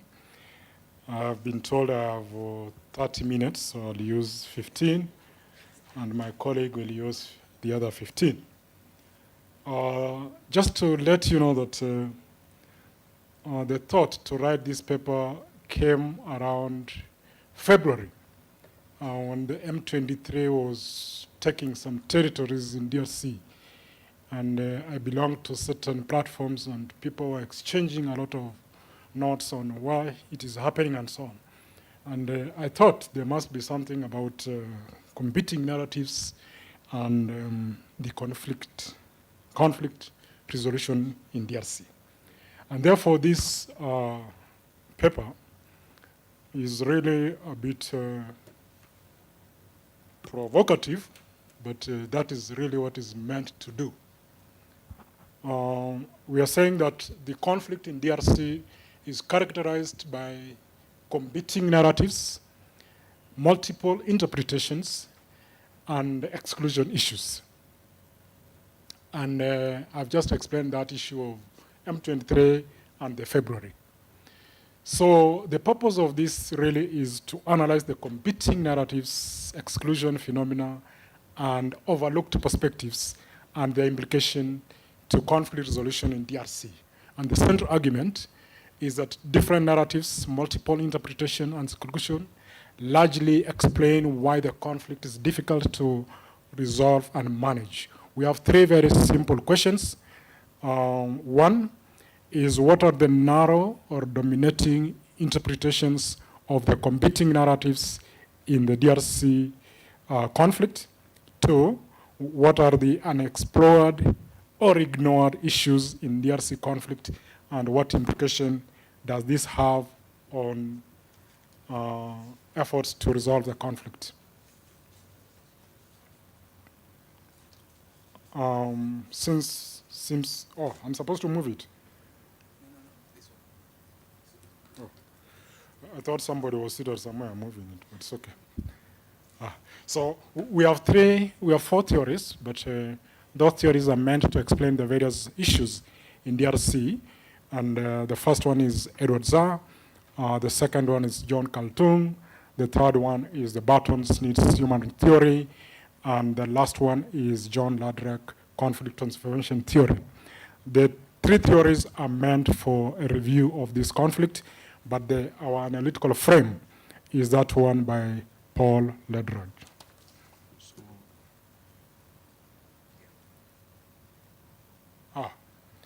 So I may not follow that particular flow very well, but I'll just explain them the way they're coming to my mind. Conflict and security concerns is one of the issues in DRC. Conflict and security concerns. One, on the conflict. We have said that when you talk about conflict in DRC, it's about Rwanda, DRC, or Rwanda, Kinshasa, Uganda, Burundi, and DRC. We are saying there are other conflicts that we have refused to mention. There's a conflict between Rwanda and ADLR. Nobody wants to talk about that because they are Interahamwe, they are Hutus who killed, and therefore we don't need to talk about it. The position of this paper is that we are not going to put this issue under the carpet. We must speak about it, and we must raise it as researchers and scholars. Why? Because M23, we are told, must negotiate with the DRC to get a solution. But nobody wants to say Uganda must negotiate with ADF because it's a no-go zone. We don't want that. We want to say everybody must negotiate. The second one, on the same, is about the question of security concerns. When we mention security concerns, it's about security concerns of Rwanda, security concerns of Burundi, security concerns of Uganda? Who talks about security concerns of DRC? Do they have any? And why isn't there a debate on the security concerns of DRC in Kinshasa? Those are the questions we are raising under that particular topic. We also note that when we talk about security concerns, it's about the security concerns of those big powers. What are the security concerns of the communities in Eastern DRC? Who talks about them? Are they on the table in Nairobi? Are they in the table in Luanda? Are they in Pretoria? No. They are peripheries. We are saying that we need to bring them to the level where the community, the security of DRC, must speak to the communities in DRC. The other point we want to mention is the question of the Rwandese in DRC. And here we just want to make few points. The first one, when we talk about the issue of Rwandese in DRC, first of all, we don't even talk about Rwandese. We talk about Tutsis. This paper notes that there are 3 migrations or 3 movements of Rwandese to DRC. First is the border, which was discussed in Europe. That border did not cut the Tutsis alone and took them to DRC. It had Hutus, the Twa, and the Tutsis. Why do we talk about Tutsis alone? Because we want to make them look vulnerable, to look threatened, and so on. We are saying that that border took Rwandese to DRC and not the Tutsis. And Rwandese are those 3 groups. The second one, the issue of moving to DRC. The second level is the running away from genocide. There have been movements of Rwandese from Rwanda to DRC. That is a different level of Rwandese in DRC. The other one is the fact that the Rwandese were migrating to go and work in Eastern DRC. Those 3 levels, you cannot sit down and say, we want to give citizenship to all of them. The question of identity crisis, that's the question I'm discussing. That actually, if you want to address the question of identity in DRC, you must look at these levels of movements into DRC and deal with them separately. You cannot just put all of them together and say, give these guys some identity recognition and that is it. That is the point we're making on the issue of security concerns. The last one on this issue also relates to the 1994 genocide. And everybody knows that thousands of Hutus ran into DRC. They are there. Today, as we speak, is almost 31 years old. Whoever was born in 1994 is 31 years old, or she's 31 years old. What is the debate about these individuals? Why are we classifying them as perpetrators of genocide in Rwanda and they must be eliminated? We are saying that these people must be brought in the debate to bring conflict solution in Eastern DRC and in Rwanda. Because you cannot wish these people away and you are not going to exterminate all of them. Even if they spend 100 years out, they'll go back to Rwanda. If Kagame was in Uganda when he was 2 years there, and he came back when he was over 30, who tells you that other people will not come? They will come and demand their rightful story. I think I'll stop there and then probably invite my colleague to proceed. Thank you.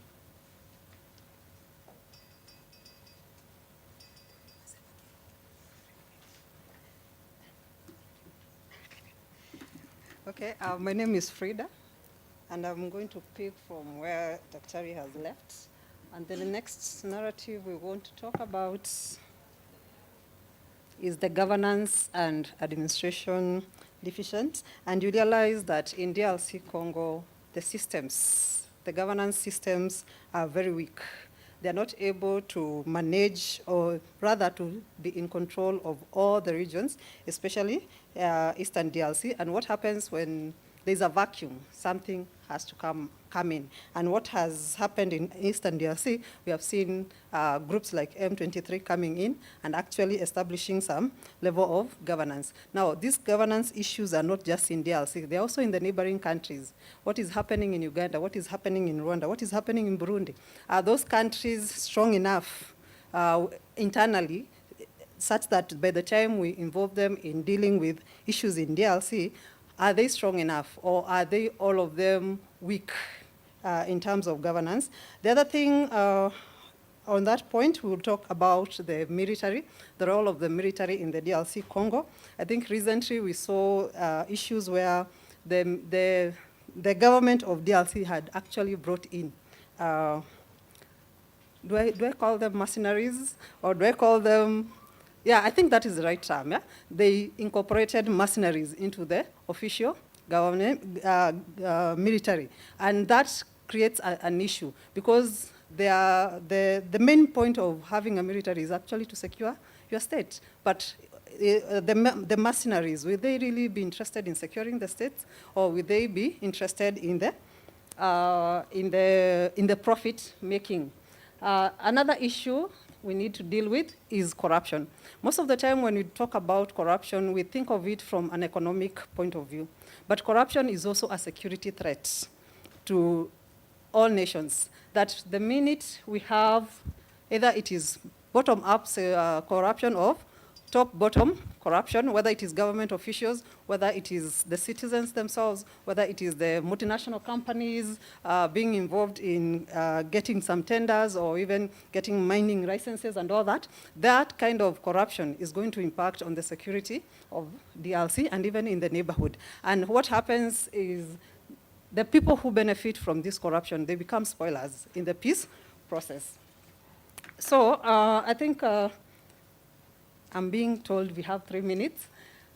Well, these narratives are going to impact on conflict resolution in DRC. And what happens, as we are seeing in that table, is that the political power, the economic marginalization creates community vulnerability, and this makes it easy for the rebel groups to actually recruit people into their different rebel groups. And it also becomes a source of employment for most people, yeah? So that, as long as people are benefiting from that conflict, it is going to impact on conflict resolution. The other thing is that when we look at that colonial legacy, where we are talking about the fact Africa as a whole, we know what happened with the partition of Africa, and then it created some sort of communities that are living in 2 different countries, yet it is the same communities. We have the Maasais in Tanzania, Kenya. We have the Luyas in Uganda, Tanzania, and Kenya.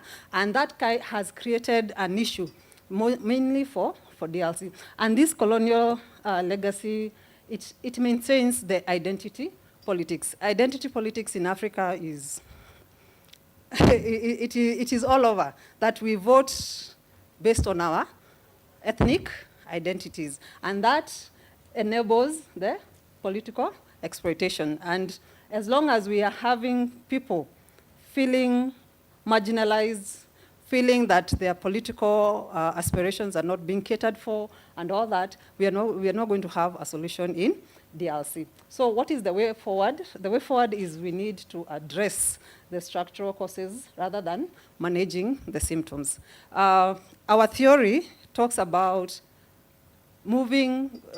having resolutions that are mid-term and long-term, not just trying to put off the fire. We need to find out what is the cause of the fire and then deal with the cause so that we can have lasting peace in DRC. The other thing is that when we're having these discussions, we need to acknowledge the historical context and address the identity concerns. We have talked about the Rwandese in DRC. Are they Rwandese or are they Congolese? Where are they supposed to be? Especially for those who had migrated long before the genocide and those who have been born after the genocide. Who are they? Where are they supposed to claim citizenship? Remember, there was a time they were actually denied citizenship. Even those who had already been given, they were actually, it was, I think it was Mobutu Sese Seko, he actually decided they are no longer Congolese. And where do you go after your parents, your grandparents, your great-grandparents have lived in that area? The other thing is that we need to have a justice mechanism that addresses the colonial era issues. And those, I think, if we can be able to move from the history to the present, it is going to help us in resolving this conflict. So I have already talked about the issues about Congo and Rwanda. They all have security concerns, and they need to be addressed collectively. We cannot keep on talking about the issue, the security of Rwanda only. Even the people of DRC and the communities in DRC need to feel secure. So as we talk about security in DRC and security of Rwanda, we also need to make sure that even the people living in DRC, in Eastern DRC, are going to feel secure. Yeah, we have 1 minute. So those are our conclusion. Let me talk about the recommendations. We are saying that it is important we have a wholesome, all sectors involved approach to dealing with the conflict in DRC. We're also saying that the regional security dialogue, it has to involve all the players, not just the states, but also the people themselves, the grassroots. Security and peace building starts from the grassroots going up. Most of the time we want to bring it from state level, or where the presidents and the military generals sit, instead of from the bottom going up. So I think those are the main recommendations. Maybe we can talk more in the Q&A. Thank you. Thank you very much. A round of applause for that first group. And without much ado, I'll welcome the next group to lead us into that. Let's segue a bit away from DRC, and let's look at grassroots peace building. How do we localize peace building? I invite Margaret and Berita to the podium. Stage is yours.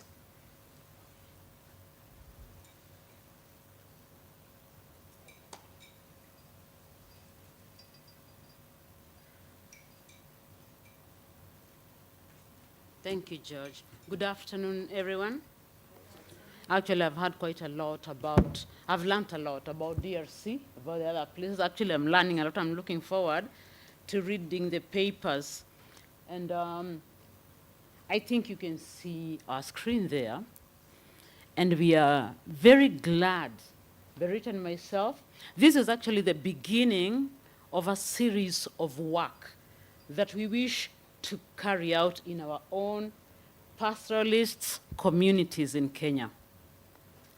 And we want to find out are there any indigenous peace-building strategies that are still in place? But before we find that, we must go down to the people.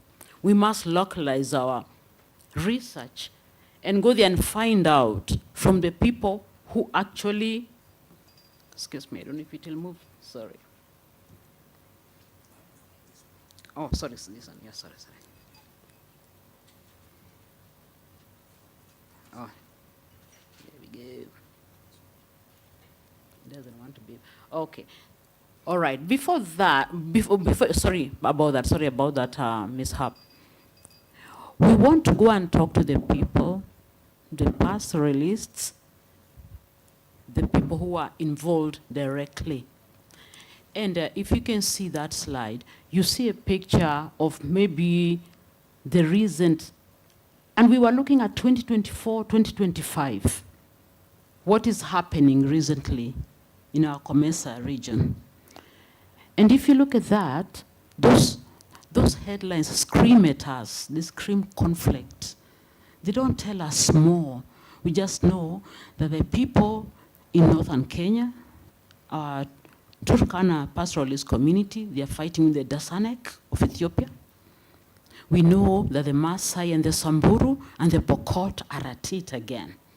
We know that the Pokot and the Oma down the coast are at it. But we don't go down maybe to finding out a bit more. I hope, can I be heard like that? Are you able to hear me? Because there is an echo which is not very pleasant for my audience. Can I be heard like that? You can't hear me. Excuse. Okay, thank you. Sorry about that. You're able to hear me this, and it's better. Okay, so ladies and gentlemen, thank you. I was just thinking that we are trying to ground our research. We want to localize issues so that before we go out of these areas, these pastoralist areas, we know exactly what they want to do, what they are doing, and what they are doing for peace, and what is happening with these wars. Why are they fighting? Why do we have such headlines, which are very, very disturbing? And we don't go out to go on and say what happened there. We don't follow. Everything moves so fast. Like this year alone in 2024, only few of the conflicts are reported. When we've gone to the ground, we find out there are so many things we don't know that happen in these communities. And that's why we said it's a series of a long story we want to tell, Berita and myself. Now, I'm going to start off this work of ours just to explain to you briefly. And my colleague, my very able colleague Berita, who is in international relations and peace and security, and I join you with education and social transformation. So the combination of us are going to look at this, first of all, at the theoretical framework, and then Berita will take us through these causes and dynamics according to what the community has told us. And then we are going to look at this value of peace building, because that's where we are headed to. We must weave a fabric. We must start somewhere. And for us, we've decided to start from the roots. And then we look at these communities in Kenya, and education, and the schools. And if there is anything that's going on in the indigenous settings. Now, first of all, when we were discussing, we decided to look at, okay, let us see the global village. We are looking at SDGs in one way or other. And why we went to this was because of the aspect of sustainability. And when we think about peace, we are thinking about sustainability, because every time we discuss with students about sustainability, taking good care of what we have now so that it can be used later. So these issues of peace building, we really need to treat them, very seriously. Otherwise, we will not be sustainable in future. If you look at what happens with people fighting with each other, we'll not have anything remaining if we don't think about sustainability. So when Berita and myself went to look at the SDGs and explore them, and we looked at SDG 4 and SDG 16, they were the closest we were working with. And we saw that these two goals, they converge on peace building. They have communities, and they have schools. And we are very interested in schools. We are very interested in how education, formal education, is being used as a driver for peace. We are thinking about the youth today, and even tomorrow we must think about our future. That's why we'll take a lot of time with this work. And we want to explore this peace education theory. We've had a bit of discussion with that with Berita, and we are still working at it. Our work is still raw, but it's coming. Wait for it. You'll like it. And we look at this using education to foster non-violent conflict. We post there non-violent conflict. Yeah, people can conflict, but some of the conflicts that are there where life is being taken away, we are not utilizing our skills the way we should if we are fighting all the time. And so we are looking to reach peace. We need to teach peace. So how is this peace being taught? What do the communities themselves understand about this? And then the way we've collected data, and we are still at it. So we decided to go to the grassroots. We decided to go and talk to the people who have first-hand experience. We've talked to community members. We've talked to school leaders. we've discussed with the youth. And why we did this, we've actually taken a very qualitative approach to this work. And this is because we wanted to capture those very nuanced, contextual, and cultural experiences. And my colleague Berita is going to brief you on what we've found so far. We are still working at it. And we find out, just to maybe say a little, find that some of the things which, how could someone do that? For them, their culture justifies it. As building is a process. And we also see some scholarly articles from our colleagues who have written a lot, and we have benefited a lot from that, and we still continue with that. And, now, peace building, just to end up my area, my section of discussion, is about human rights. And sometimes when you go to documentaries, as you've seen, we've looked at documentaries, we've gone to documentary reviews, some of those conflicts are really horrific. They really, really violate human rights at all levels. You know? Gender inequality, issues of disarmament, people are angry, people feel marginalized, it actually hits human rights right in the face. And thus the importance of coming up with structures to build peace. Now, my colleague is going to explain to you, just a little, as I told you, our work is still ongoing, and we've really enjoyed talking to the communities, really, because we've learned a lot. So we are going, she's going to explain to you some of the things they've told us, some of the findings we have so far. And we are really looking to having some very work done and learning a lot from the perspective of those people who experience these things firsthand. Thank you very much as we wait for my colleague.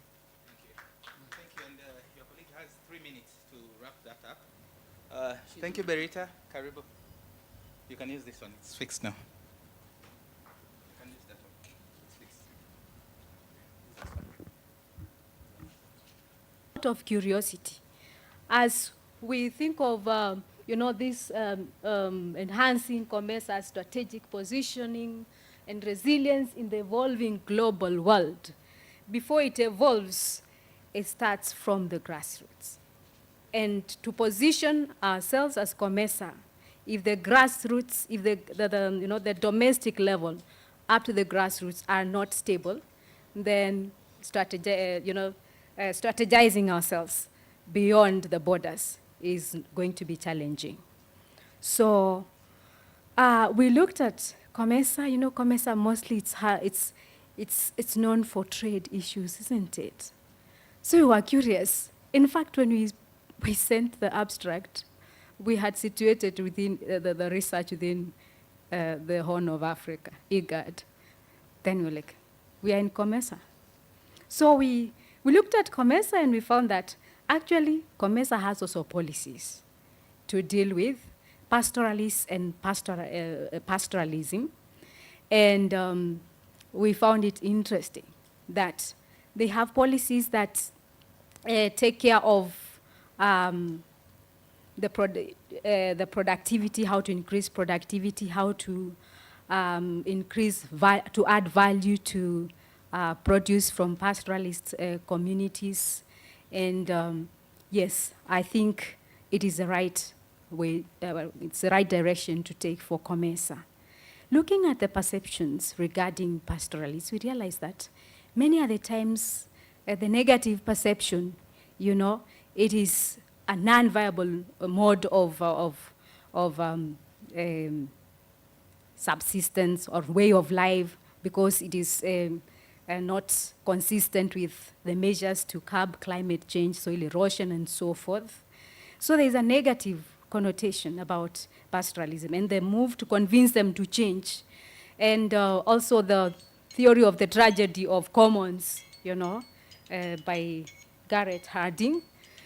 But then, looking at the positive perceptions, we realize that research shows that pastoralism contributes significantly to the GDP of all COMESA countries. And many COMESA countries have large populations that practice pastoralism. So then as Maggie has mentioned,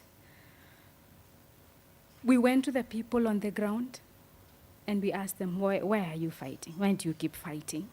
And some of the things the causes that we came across are attacks and revenge attacks. You attack us, we know we will time ourselves and we prepare ourselves and launch, we ambush you. Then also grazing land, fighting over scarce resources, especially grazing land and water and so forth. And then paradoxically, we also found that when there is plenty, they also fight because they want to replenish the stocks. Yeah, and then also the need to expand territory and marginalization. They have been left there to fend for themselves, especially the absence of governance structures in pastoralist communities also makes them be militarist and ready to defend themselves, and in that process, the conflicts continue. And then also traditional practices such as dowry, the need to loot to get more cattle for dowry, and also to prove military capability, especially among the Morans. We found that the dynamics are changing also among the pastoralist communities. Yes, they are becoming more lethal. Before they would be fought using traditional weapons, machetes, that would cause less harm. And they were also sanctioned by the elders, and there were rules. You were not allowed to kill women or fight in the presence of children and so forth. But now things are changing. They are becoming more lethal with small arms and light weapons, and also globalization and commercialization of cattle raiding. Before, once raided, security forces would pursue and return them to the communities. But now, by the time raiding is done, there is already market. And when they pursue them, they don't get them. And even across the borders, raiding is done in Turkana, and the market is already in Capoeira in Uganda.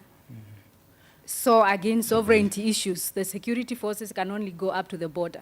So that becomes a challenge. And also thank you, Berita. And you can wind it up, okay, so that we give the other panelists also time to go through their papers. Thank you. Okay.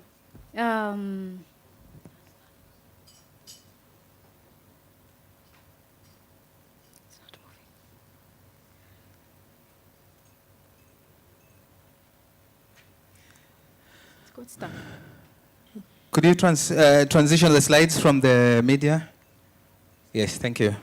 Yeah, some of the effects, I think I will not go deep into each. We know death, destruction, and because our focus was also in schools, we found that schools are destroyed, teachers seek transfer, and children stop going to school. Others opt to join the Morans in fighting. So those are some of the effects. I'm under pressure to move very fast. Yes, please. So, please kindly transition that one. Thank you. Yes, to the wider community, displacement, injuries, loss of livestock. Let's move to the next one. Yes, then some of the traditional peace-building strategies we found are, the elder-led mechanisms, although they are waning in significance with globalization. Sacrifices also to appease the ancestors and to compensate those who have been killed. Let's move to the next one. And then we want to look at the peace building and the value of education. So look at what is the rationale of peace in education. We found that those who are used to fight the Morans are mainly youth. So if peace building is taken to the schools, then it might help create sustainable peace. And then also through schools, then a culture of peace would be created, and therefore help to move away from the culture of violence that tends to dominate the pastoralist communities. The schools are also, centers that bring, various stakeholders in the communities together. The children, the parents, even politicians come to address schools. Let's move to the next slide. Education and the school as a platform for peace building.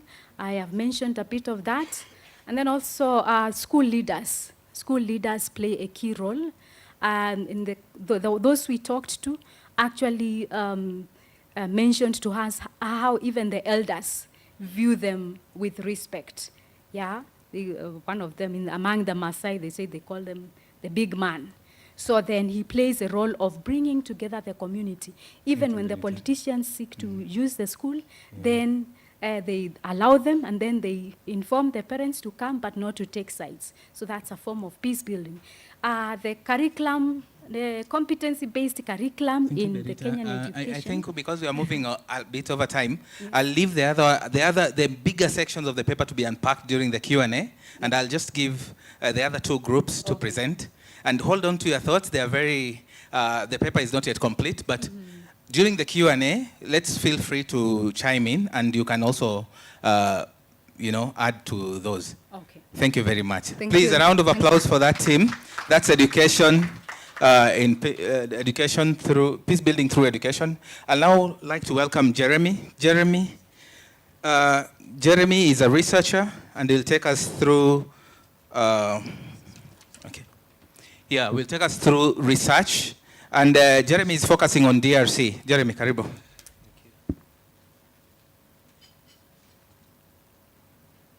Okay, good evening.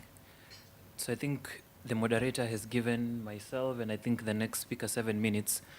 I will not be able to go through the methodology, and I think I will also skip part of the introduction, and that's because Dr. Sabala had covered it mostly.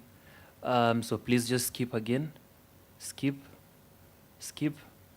I think we can begin with here.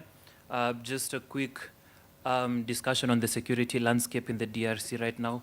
Of course, the protracted conflict has been primarily in the eastern DRC region. That's North Kivu, South Kivu, Ituri. I'm sure we're all familiar with the statistics that we have 120 local and foreign armed group. That's at least the estimated, but of course some speculate that it might be more than that. I think from my research, I could say that ADF is responsible for a lot of casualties just between 2024-22, around 3,000 civilian deaths. I think something that's worth noting is that DRC has been described as the rape capital of the world, and that's just because of so many atrocities that are being committed right there. Of course, we have statistics on the displacement as well. Next slide. Now, I think I'll speak to these a little bit as well.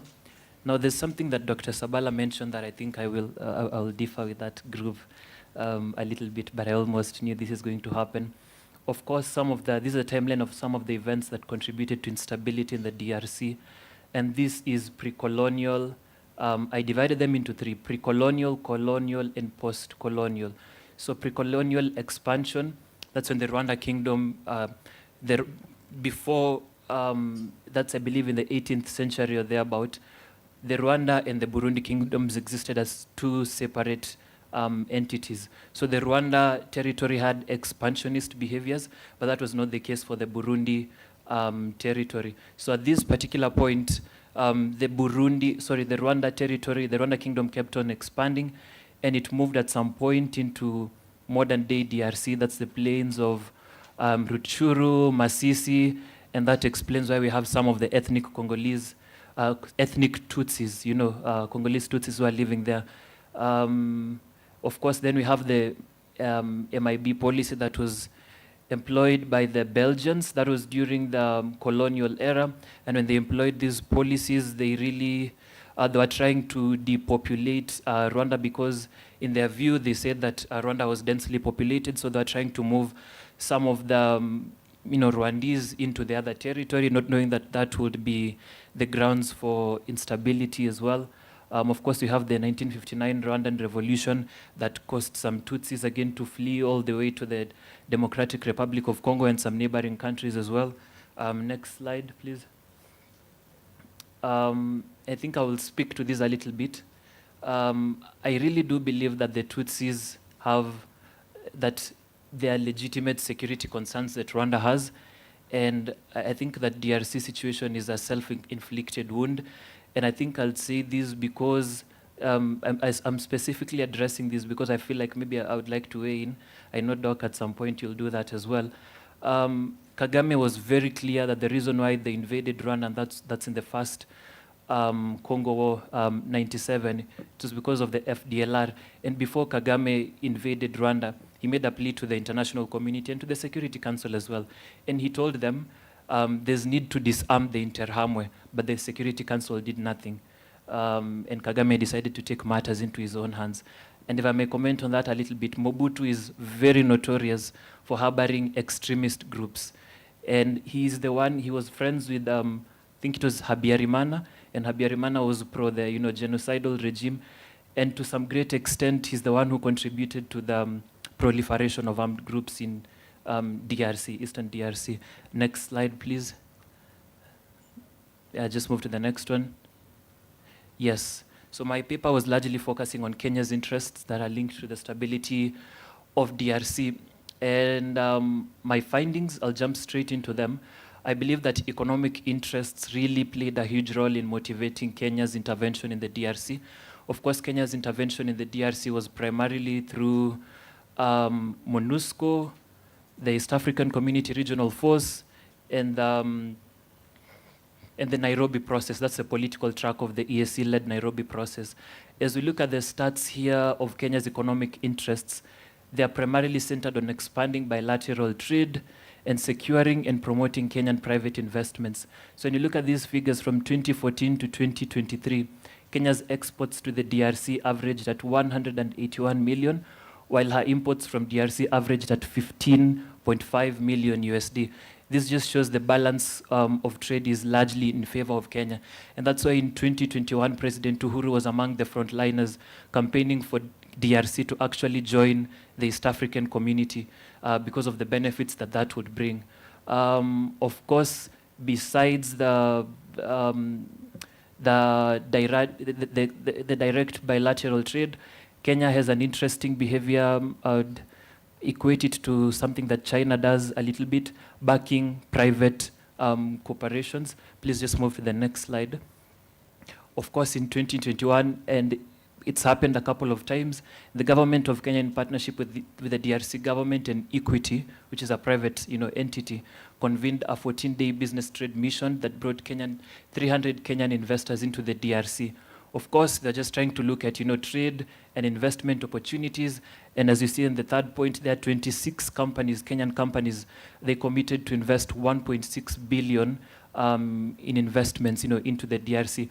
Of course, I was just trying to look what could be the catch for Kenya, and I noticed that foreign companies are registered, which are registered outside the company and not necessarily required to pay direct taxes. So I ruled out the possibility of Kenya having an interest of Equity Bank growing and its Kenyan firms growing in the diaspora so that they can pay tax. I noticed that was not the case because Equity pays taxes solely to the DRC government, and so do other firms.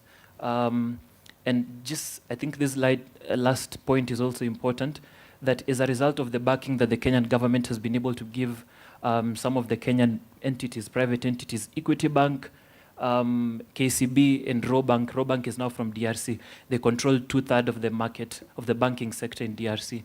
Next slide. Of course, now we move to political interests, which I think was interesting as well. I found out that the pursuit of regional hegemony was a key political interest that motivated Kenya's involvement into the entire process.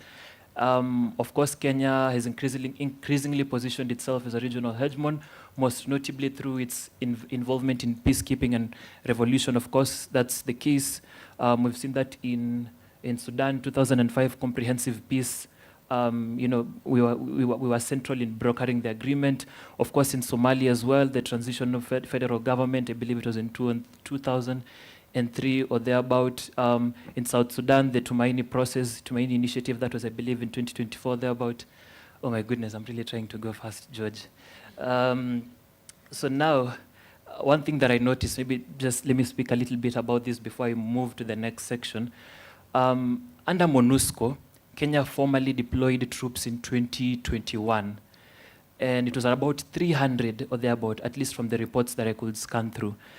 Before 2021, Kenya was primarily deploying uniformed police officers, military observers, and and please just hold on to me so that you can follow my thread. But now I noticed that Kenya was strategic in the sense that under the auspices of MONUSCO, it was not really able to receive so much credit, you know. But then when it came to the East African Community Regional Force, all of a sudden Kenya now suddenly cares, you know.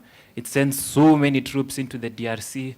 We allocated so much out of our own resources, notwithstanding, the fact that we have an issue with public, debt, 11 trillion, and we are still contributing to the security and stability of a country that we're not necessarily sharing a border with. Of course, I figured out that Kenya was really interested in projecting power and acting as the big brother within the East African community. Next slide, please. So I'm almost coming to an end. Here we look at the effectiveness of Kenya's intervention methods. The primary mandate of MONUSCO was to ensure the protection of civilians. And if I'm to summarize this whole intervention, Kenya's intervention under the auspices of MONUSCO was not effective. Please move to the next slide, maybe I'll show you why. Kenya was primarily tasked with leading the rapid deployments. That is the quick reaction forces. And the QRF was deployed in Beni, in Mavivi, which is in Beni. And the specific mandate, once again, in as much as it was supposed to respond to rapid deployments, it was still supposed to protect civilians. And you notice that still within Mavivi, which is Beni, and the territories that are surrounding, we have still recorded very many casualties. So in that regard, all these findings are in detail in my paper. I might not be able to speak so much about them. Please, next slide. Yeah, of course, ADF has largely been responsible for the deaths within the jurisdiction that the Kenyan contingent, that's the QRF, has been in operation. Next slide. Now I will speak to the Nairobi process, which is the... if you can wrap it up in a minute. Okay, which is the last intervention method. Of course, this was agreed by a conclave, and I must admit, I think theoretically it was really a good concept because it was a two-track, political and military track. Of course, the dialogue, I don't think I'll be able to do this, honestly, because of the time constraint. But just to sum this up, the political dialogue was not really effective as well, in as much as it recorded some little gains, because it was able to bring together different armed groups to talk, which I believe is really key. Next slide, please. Of course, they were also able to negotiate for a temporary cessation of hostilities for a little while. Next slide. Now, this is the last one, George. Now, this is the military track of the Nairobi process. In my opinion, out of all of Kenya's intervention methods, I would rate the intervention under the East African Community Regional Force as the successful one, which made significant gains as compared to the previous ones. And I rate success based on the metrics that I used was examining the effectiveness based on the mandate. And this was the mandate of the regional force. Contrary to MONUSCO, which was protection of civilians, the regional force is a little bit different because they had a mandate of defeating armed groups, which they did poorly. Actually, they did not do anything. Support FADC, they tried. Humanitarian relief, this was where they really did so much work. They were able to secure supply routes, and ICRC, MSF, they were able to get aid into the people that they're supposed to reach out to. Next, almost coming to an end. Let's just move to the next one. Next again. Way forward. Now this is the last one, last slide. I believe that for peace to be achieved in the DRC, I think most of these things I really do agree with the paper that was presented by Dr. Sabala and Frida as well, because there's need to have an inclusive national dialogue. I know so many people have faulted the Lusaka agreement, but I believe it was really instrumental, but we really need to build on the gains because it paved way for an inter-Congolese dialogue, bringing together different people to come and talk. If you notice something between the political track of the Nairobi process and the inter-Congolese dialogue, one thing that they share, they admit that there's need to discuss about the citizenship, issues to do with citizenship, because it's really important. I know I hold a different opinion from Group 1 because I believe they need to be given citizenship. Map out and dismantle the war economy, because so many people are benefiting, and it reduces the incentive for them to actually come to the table and talk. Two-track process. I believe there's also need to bolster DRC's security capacity so that it's effectively able to respond to protection of civilians. I think I'll just stop at that point. Thank you so much. Thank you very much, Jeremy. A round of applause for Jeremy. I know that was under pressure, and we are running behind time. And at this juncture, without much ado, I'll invite Mr. Siteke to come and take us through digital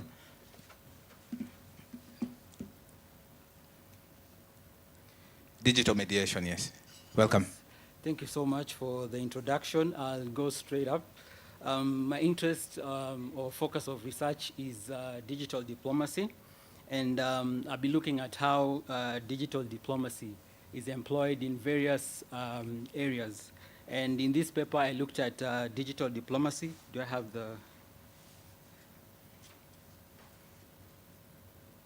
Oh, you... It's not working. Kindly move the slides for us, media team. This is not working. It's not working, okay. Just say next and we go. Yeah, so the introduction. So existing studies explore mediation efforts and structural challenges in Sudan's civil war.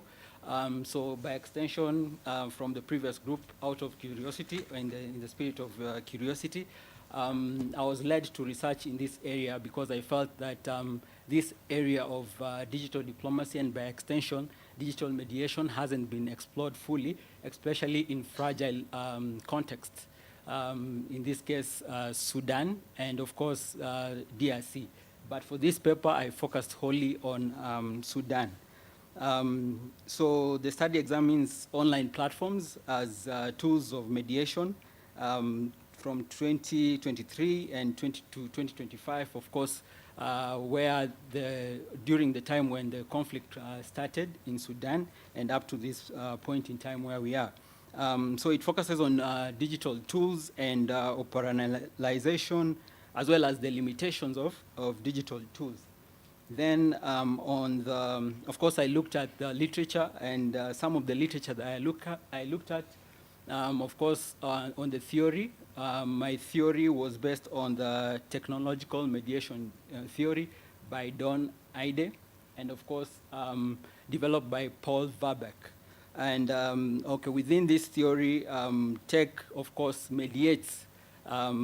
It mediates, especially when it comes to peace. In this case, it mediates, but also influences or has human subjectivity in it, because humans are the ones who are using it. So much as it mediates, it also influences human subjectivity. I looked at the mediation in Sudan, the tech-driven peace building. So tech has always been used in the defense and military aspects. But when it comes to mediation, there's little around that. So that's what I was able to find out in the literature. And then peace tech, of course, this is the use of tech in peace building. You have tools such as social media, early warning, from the previous discussion that we had, immersive tech, blockchain, digital mediation, and digital diplomacy, and then mediation in Africa. So that was my focus on my literature. So on the methods, I looked at methodological approach. There was a qualitative, it was based on qualitative case study design, integrated thematic analysis. I applied the network discourse perspectives, and also explored content and communicative dynamics of digital mediation narratives. And then on the data collection overview, I looked at digital sources, social media platforms, and of course, government and regional body websites, and official statements and diplomatic communication, since of course this deals with digital diplomacy and other online engagements. And then I was able to do a bit of supplementary interviews, though there weren't many, but it's still work in progress. And of course, the paper itself is work in progress. And then on the results, jumping onto the results, in terms of digital platforms and mediations of, in terms of mechanisms of digital mediation, so what I was able to find out is that there's been use of virtual summitry. And in this case, there's been video conferencing that has been deployed, and it has enabled structured negotiations and broader participations. And in this case, we had an IGAD-led mediation online summit in April 2023, and it was convened, and it convened regional heads of states to address escalating violence. And of course, African Union expanded mechanism, and IGAD Quartet used adaptive formats to sustain mediation, the mediation. And then moving on to the mediation narratives, of course, the paper focused wholly on Twitter, since Twitter favors discussions, online discussions. And in this case, I found out that IGAD used Twitter to assert moral authority and call for ceasefire. So that was how IGAD used the platform. And then unit terms amplified IGAD's message through diplomatic tweets by Volker Pathas.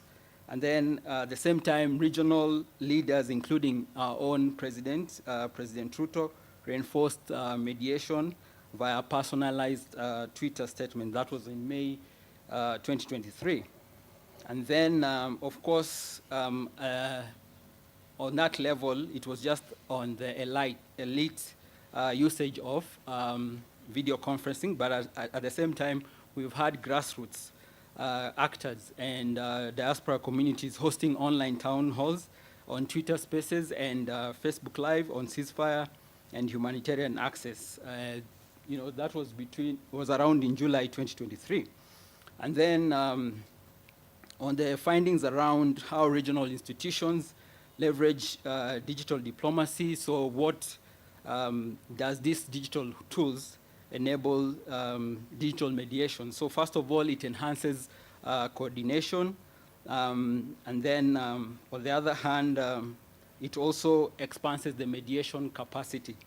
And in this case, we have the proactive engagement where IGAD, we find that IGAD digital uptake, especially via Kenya's Quartet initiative, enabled agile diplomacy and situational responsiveness. And then on also hybrid mediation structures.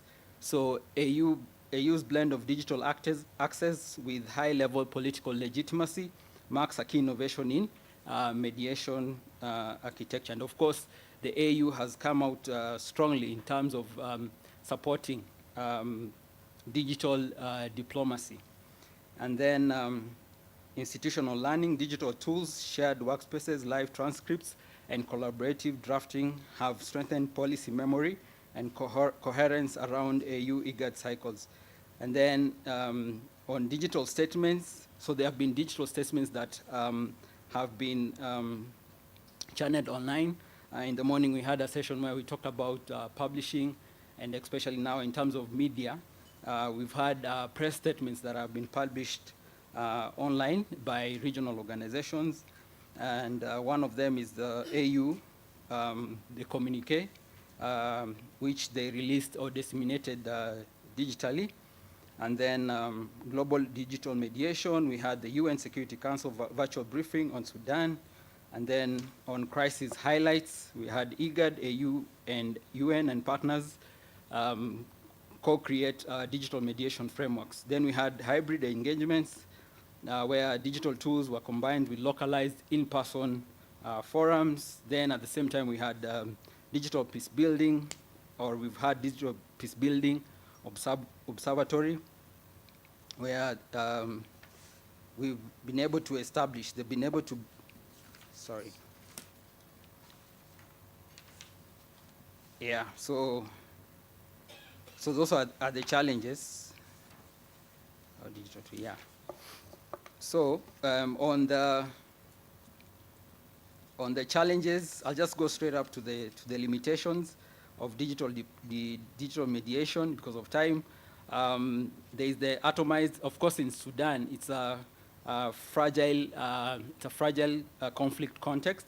So we have fragment conflict resolution ecosystem, or known as the atomized conflict resolution ecosystem. So this presents a challenge when it comes to virtual mediation. We've seen it happening previously outside the digital space, but this affects the digital mediation efforts. And then, of course, we have the technocratic drift.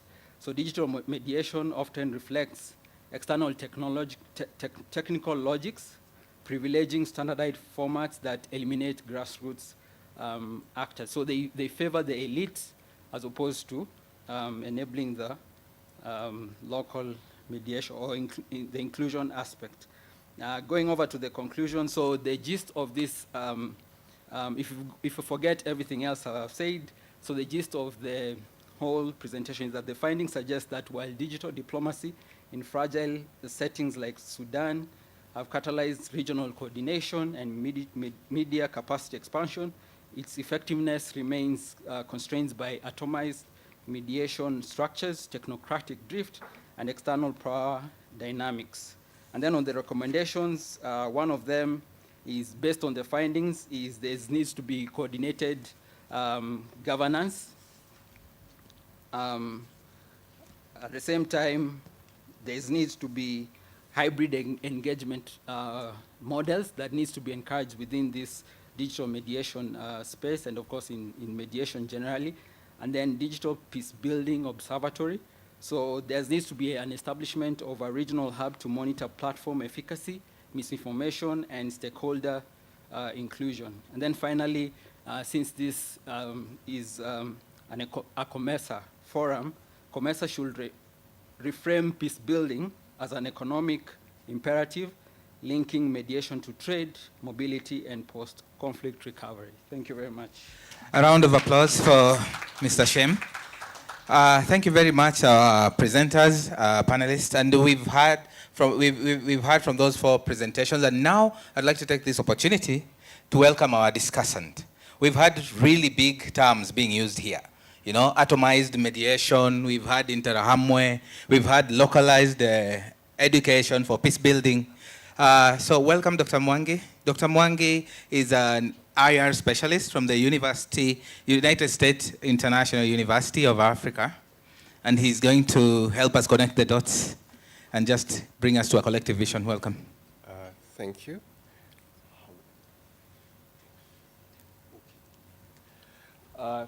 Thank you very much for this invitation. I'd like, first of all, to commend all the 4 papers, very rich papers. I think some suffered from time constraints, but I'll attempt to summarize quickly what each of the papers mentioned and also raise a bit of commonalities. In terms of commonalities, all these papers are looking at different aspects of peace building, but also an overrunning theme here seems to be conflict. And so resource conflicts is something that cuts across almost all the papers. There's also the question of some of the conflicts also being cross-border. I see also aspects of identity across the papers. But let me now just quickly summarize each of the papers. The first paper by Dr. Kizito Sabala and Frida Njoki speaks to the place of exclusion, identity politics, and regional security. I found, the paper raises quite fundamental questions around identity, and that ties into, framing some of the debates. And I would like to maybe think about, for Kizito and for Njoki, the notion of identity and belonging is very central in their work. And when I was listening to their presentations, I couldn't help but think about this framing that we call the politics of autochthony or the politics of the soil, which really is a framing that allows us, even though there are certain critiques, Peter Geshaya, Francis Nyamjo, who speak to this notion of identity and who belongs to a place first. So they're also thinking about the question of place and geography in the analysis. I like their framing of the question around the protracted social conflicts. And so both Kizito's paper and also Jeremy's paper speak in part to conflicts where there have been multiple attempts at their resolution, but they do not fully align. And because of that, there are questions that need to be addressed. Definitely the paper also raises the questions of the idea of the state.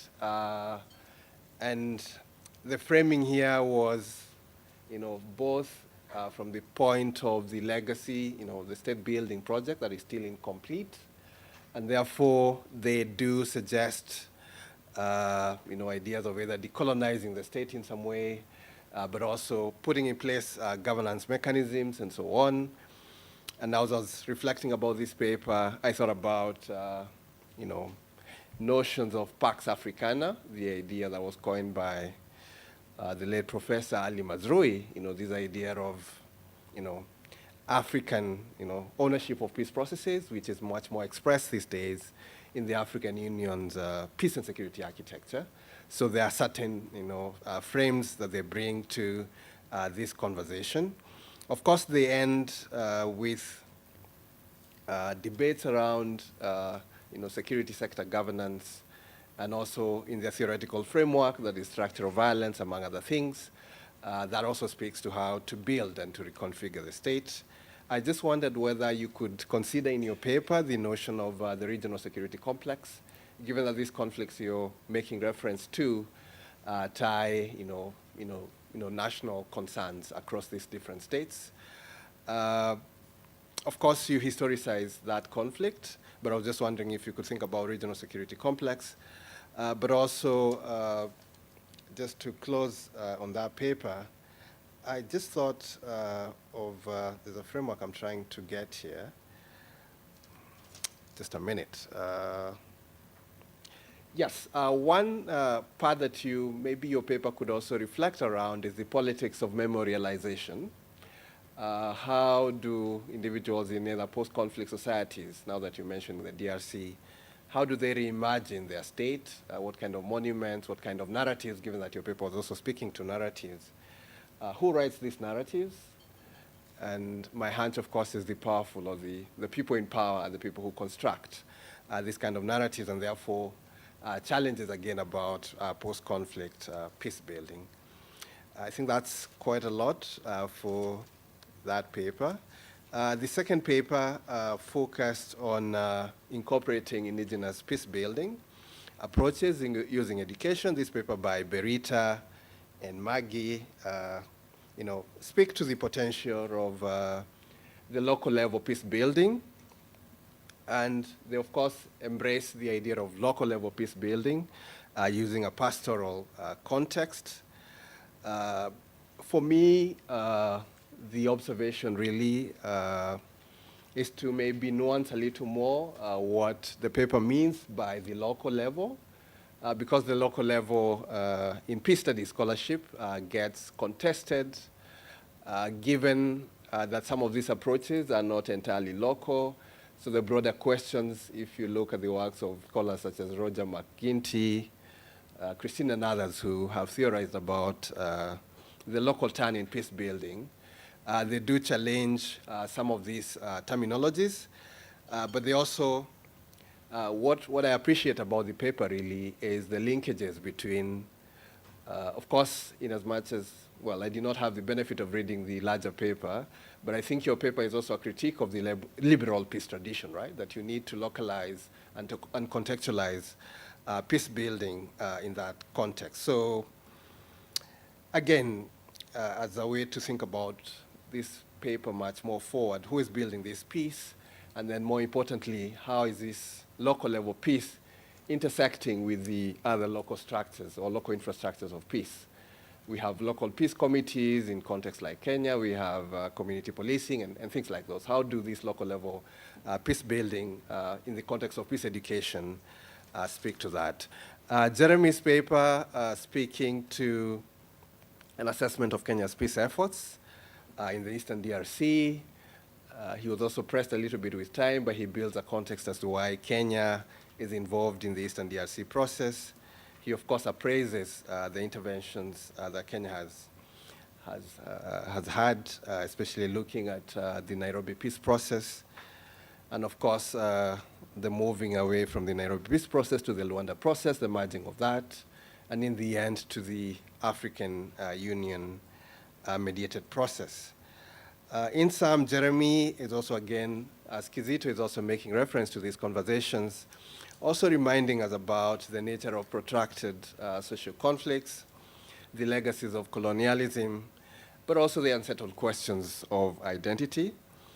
I will maybe just skip that, and maybe do I have a question for, and of course, Jeremy does talk about the need to, in terms of moving forward, how do you disrupt the war economy, and how do you also speaking to what Kizito and Joki were speaking to, questions of addressing structural conditions, and which again also take us back to the idea of state building and how we build much more feasible states.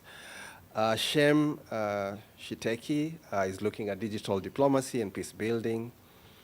Again, a very innovative paper that speaks to the place of the internet and social media in negotiating, or rather finding diplomatic solutions and in pursuit of foreign policy goals in different ways. In the end, of course, he looks at both the potentials of applying digital diplomacy, using the case of the conflict in the Sudan. I had some questions as you're going on, but in the end, you answered some of my questions, and I was interested a lot more in, because you have a valid critique around digital diplomacy being very elite-driven and sometimes lacking the aspect of inclusion. So who gets involved? And for that, I was thinking around again, is this just a continuation of the liberal peace tradition? The values, institutions, and structures is very elite-driven versus the grassroots and so on. So maybe that could be a conversation to think about. You also raised an important question, which I think is also at the heart of debates globally, the question of misinformation, disinformation. When we engage digital diplomacy and the tools, which actors then amplify the discourses, and what does that mean? And then, of course, for people who are within the notion or who are affected by the digital divide, people who do not have internet access, how do they get to participate in these processes? And then to what extent then can you say that these narratives are inclusive? In other words, I'm thinking about the place of power, both in terms of material lenses, but also access to these kind of tools. So in summary, those would be my observations, commonalities. Everybody's thinking about how to build peace, but more importantly, how to rethink about the idea of building the state in Africa. And very useful insights. I wish we had more time, but I believe the panel discussion will be able to raise some of these questions. Thank you very much. Thank you very much. A round of applause for our discussant, Dr. Mwangi. Thank you very much for bringing that into perspective. I'd like to take a pulse check right now for everybody in the room. We are at 5:25. We are still within time, but 5 minutes. We have 5 minutes. So just a quick check. Can we add, say, like 10 minutes for the Q&A and engagement? Is that okay? So that we end at 5:35 or 5:40? Is that okay? 5:45? Yeah? Silence means yes, that's okay. All right. So I'd like to open this up for questions from the plenary. And I'll take a round of 3 questions. And please make it quick, make it succinct. Only one question. One question. Just make it punchy for the benefit of time.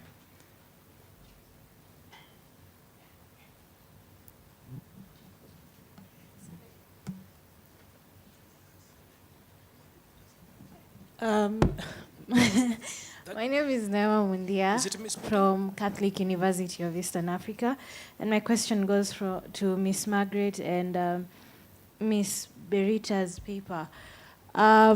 Regarding pastoralists, I have read about the Ilemi Triangle, whereby Turkana, Nyangtom, and Toposa have been fighting, and some of these conflicts have been exacerbated because of political scandals, political leaders backing the conflicts. It's now not a cultural thing, it's more political, more geopolitical.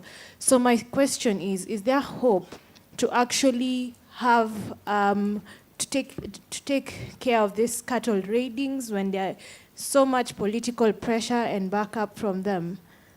And also in CBC, is it really a unifying factor, minding that it's not yet established by the government, and most probably only the schools that are resource equipped are actually doing well in terms of CBC? And what about those pastoralist communities that don't have the resource? Thank you. So the question is to who? To Miss Margaret and Margaret and Miss Berita. Yeah. All right, thank you. Next question, please. Okay, it's me now. I have the mic. So Okay. my question goes to Welcome. Dr. Sabala. Dr. Sabala's paper, a group. Now, the Congolese quagmire, I call it quagmire because it is a quagmire. Listening to your presentation, Doc, I have not heard you speak to the dynamic of the external drivers of that conflict in DR Congo. And we are all aware of the international political economy of extraction related to the immense resources inside Congo and the vultures that have been drawn to that particular part of the world because of those resources. How does that play out in the prolonged conflict in DR Congo? Thank you. Thank you for that. Another hand here. All right, that and then this one. Let's take this one first and then the lady, and then we'll answer that round of questions first. Go ahead.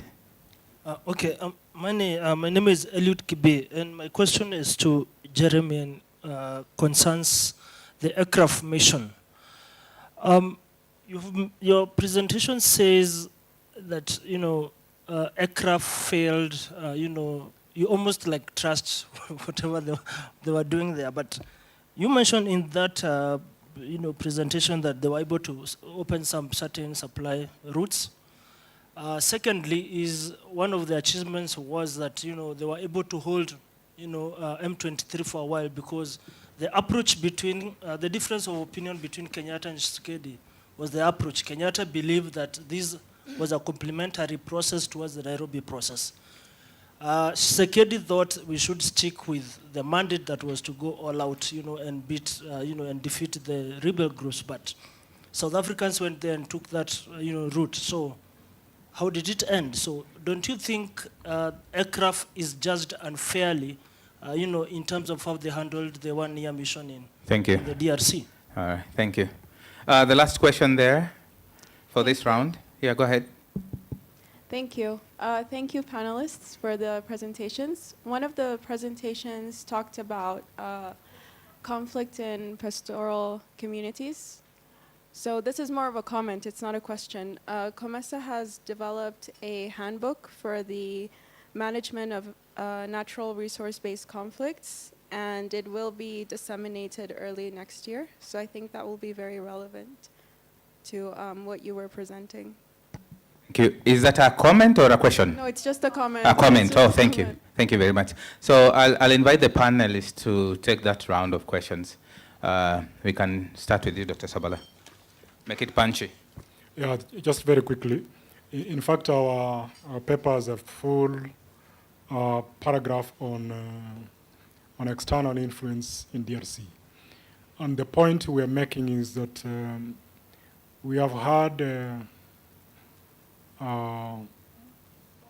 reports and investigations around who is doing what in DRC in terms of resources.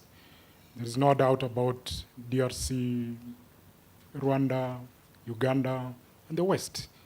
And we are saying that what is lacking in this debate is pinpointing specifically which multinationals in the West are taking these resources. I recollect the history of Sudan. Almost towards the end, as we moved closer to the peace, there was a spirited campaign in what we called blood oil. Canadian companies, Japanese companies, which were drilling oil in Sudan, had to move because of pressure at home. It's only the Chinese who remained in South Sudan. So we are saying that it is important to mention names of those organizations so that we can know what they do. I want just to comment on the question of citizenship, and maybe because I did not come out very clearly.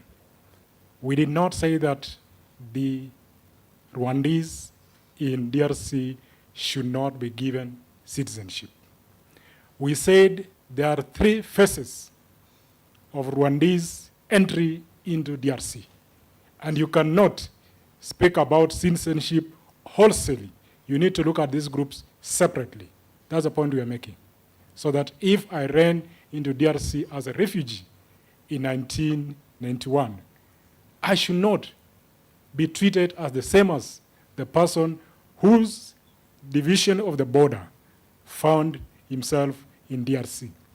So those are the distinctions we are making. Thank you. Yeah, thank you, Dr. Sabala. We'll have the next, Berita. Thank you very much for that question, those 2 questions.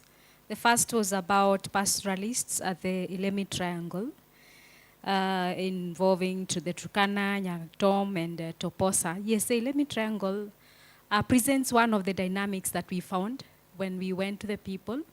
If you may call it the transnationalization of the conflict, how when rustling is done, there is market on the other side of the border. And the other dynamic, the politicization of the conflicts and commercialization of the conflicts, all these converging in globalization. So you asked whether there is hope. That is one of the questions we asked ourselves when we thought of going to the grassroots. Because in spite of this commercialization and politicization, a lot of state-centric approaches had been pursued, where an attack would happen that catches the attention of the people, and then it would then cause a disarmament effort to be organized. The security forces would be sent, and they were not allowed. If you killed, you had to be cleansed, and your community would pay. Well, we know it would be not very easy because, of course, the politicians are powerful. How about then if the schools come in, where then we, right from when the children are young, they are taught about peace, so that disarmament starts from the mind. Demilitarization starts from the mind, right, such that even when the politicians come in, they would find people who are already disarmed here. Therefore, the physical armament would not be effective. That is our hope. And we are going to the people and finding out whether it will work. Thank you very much. I'll pass to Maggie to talk about the CBC. Mm-hmm. Okay.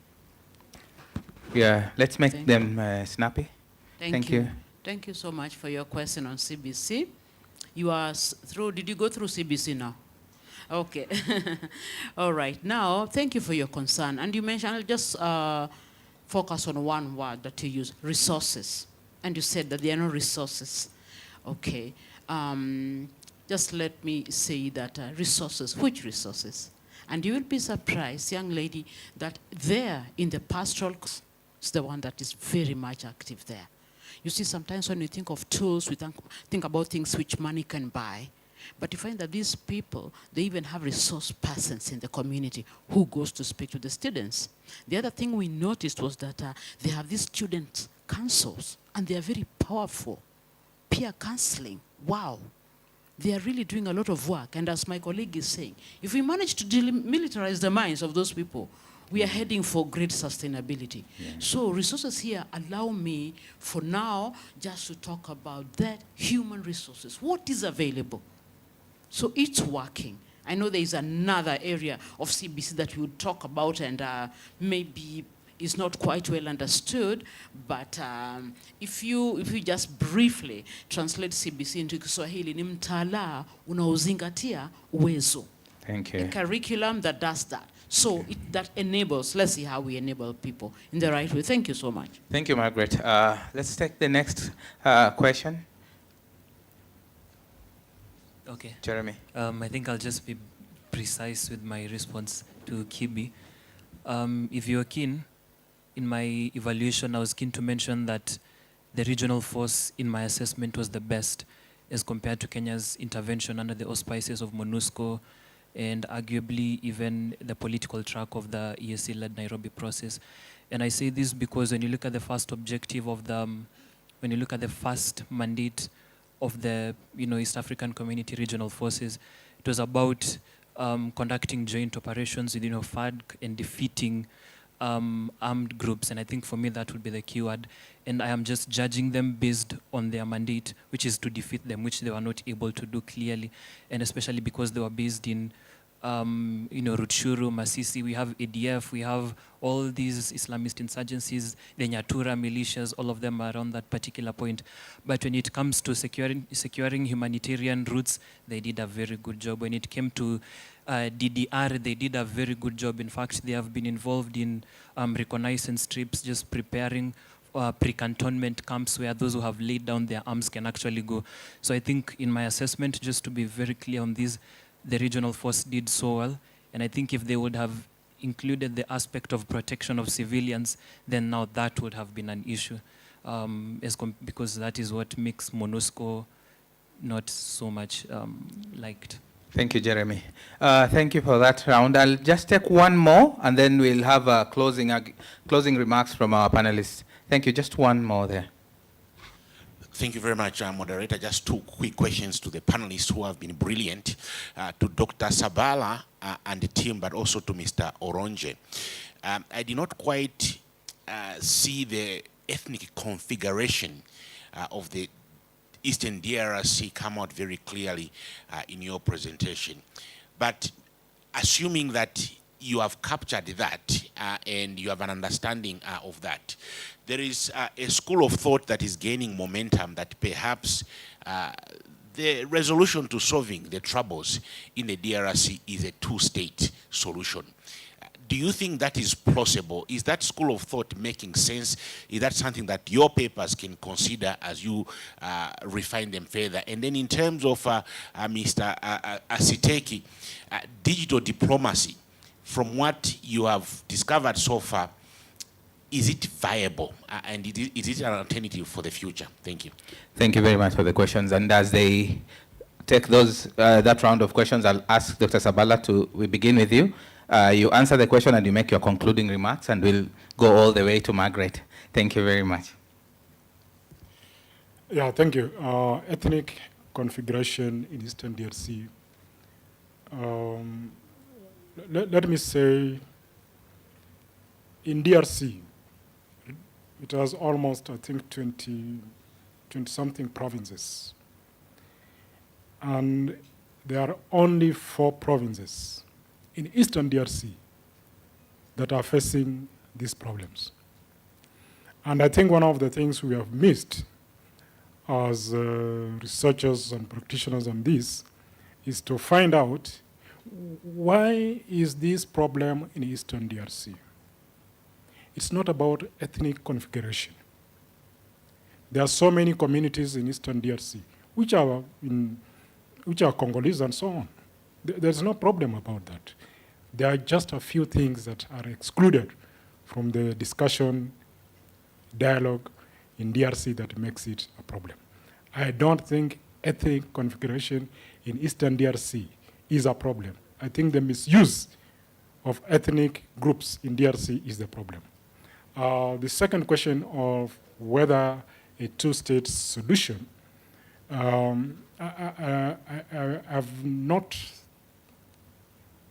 thought about this, and I want to be very brutal that how is that going to resolve? Who is this pushing the one-state solution or two-state solution? I think we need to look at the authors writing this narrative, because they are introducing into a very complex conflict, another complexity that will derail the focus towards peace. How many countries are having problems and we are not going to resolve them by two-state solution? I think there is only one problem in the world that is actually having a two-state solution. The others must live according to how they have been configured. Closing remarks. The paper is basically ongoing, and it is meant to really provoke debate on this. And I'm happy that it has actually done so. And we shall continue to write that and see how to bring in some of these issues that have been raised. Thank you. Yeah, Frida, go ahead.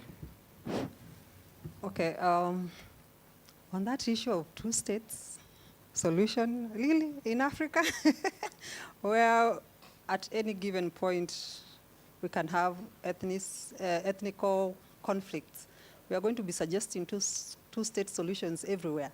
And it hasn't even worked.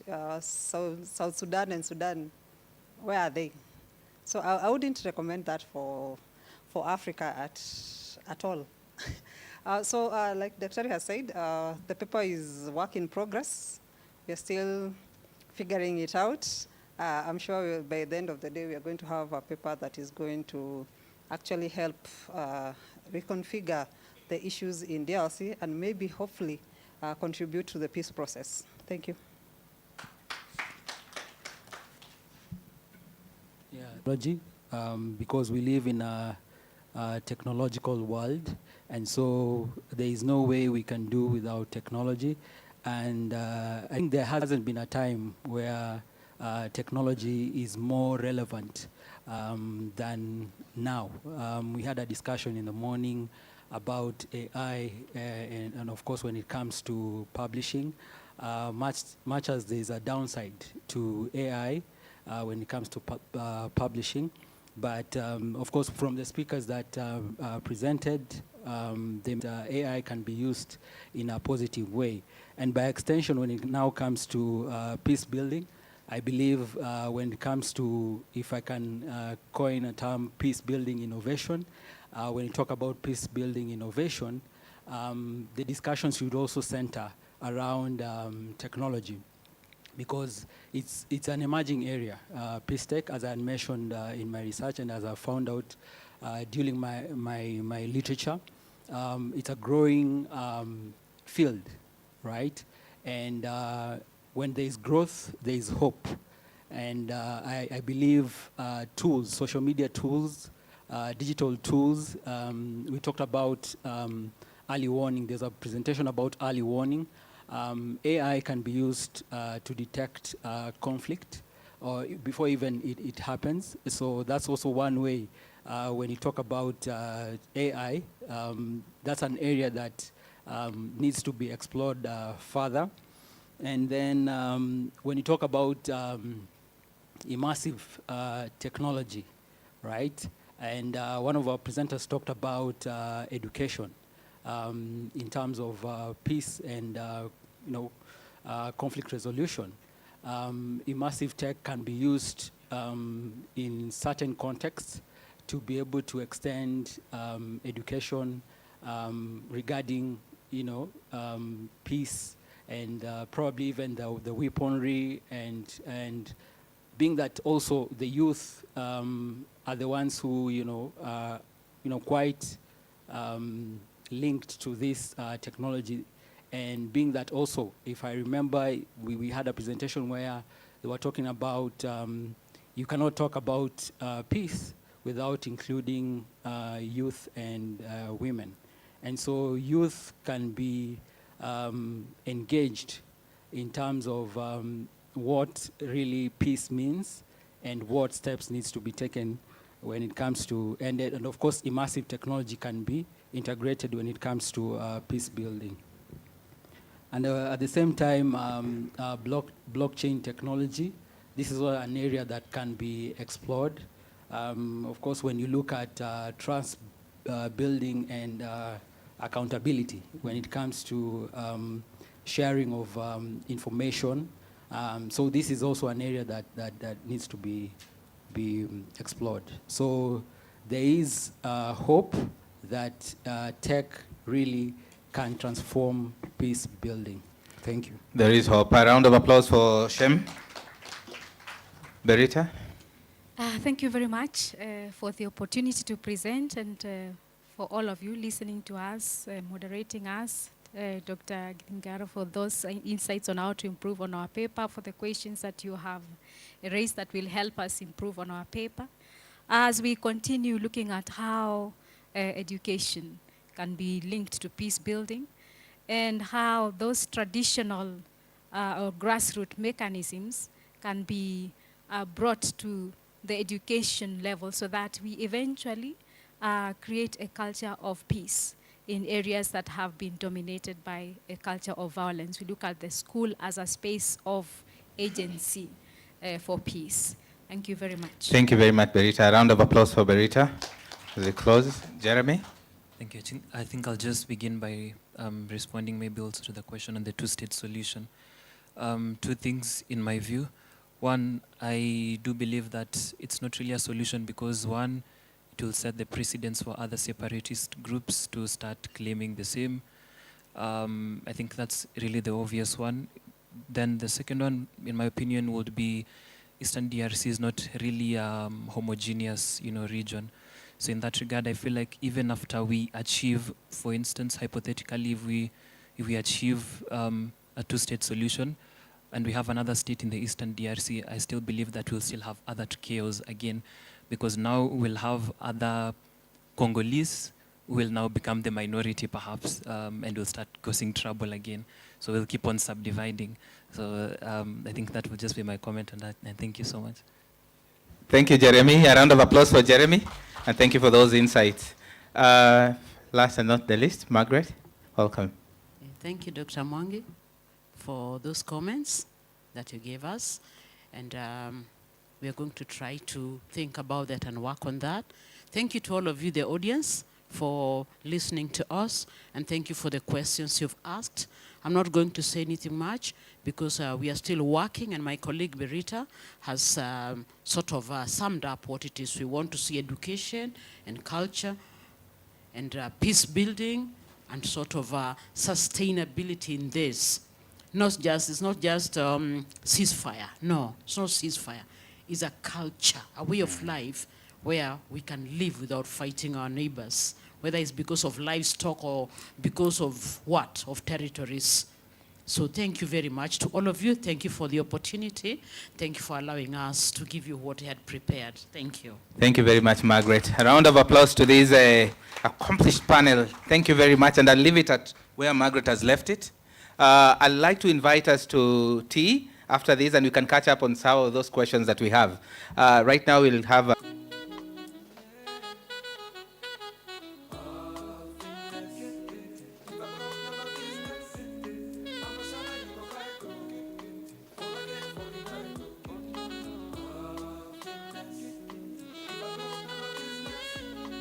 Masala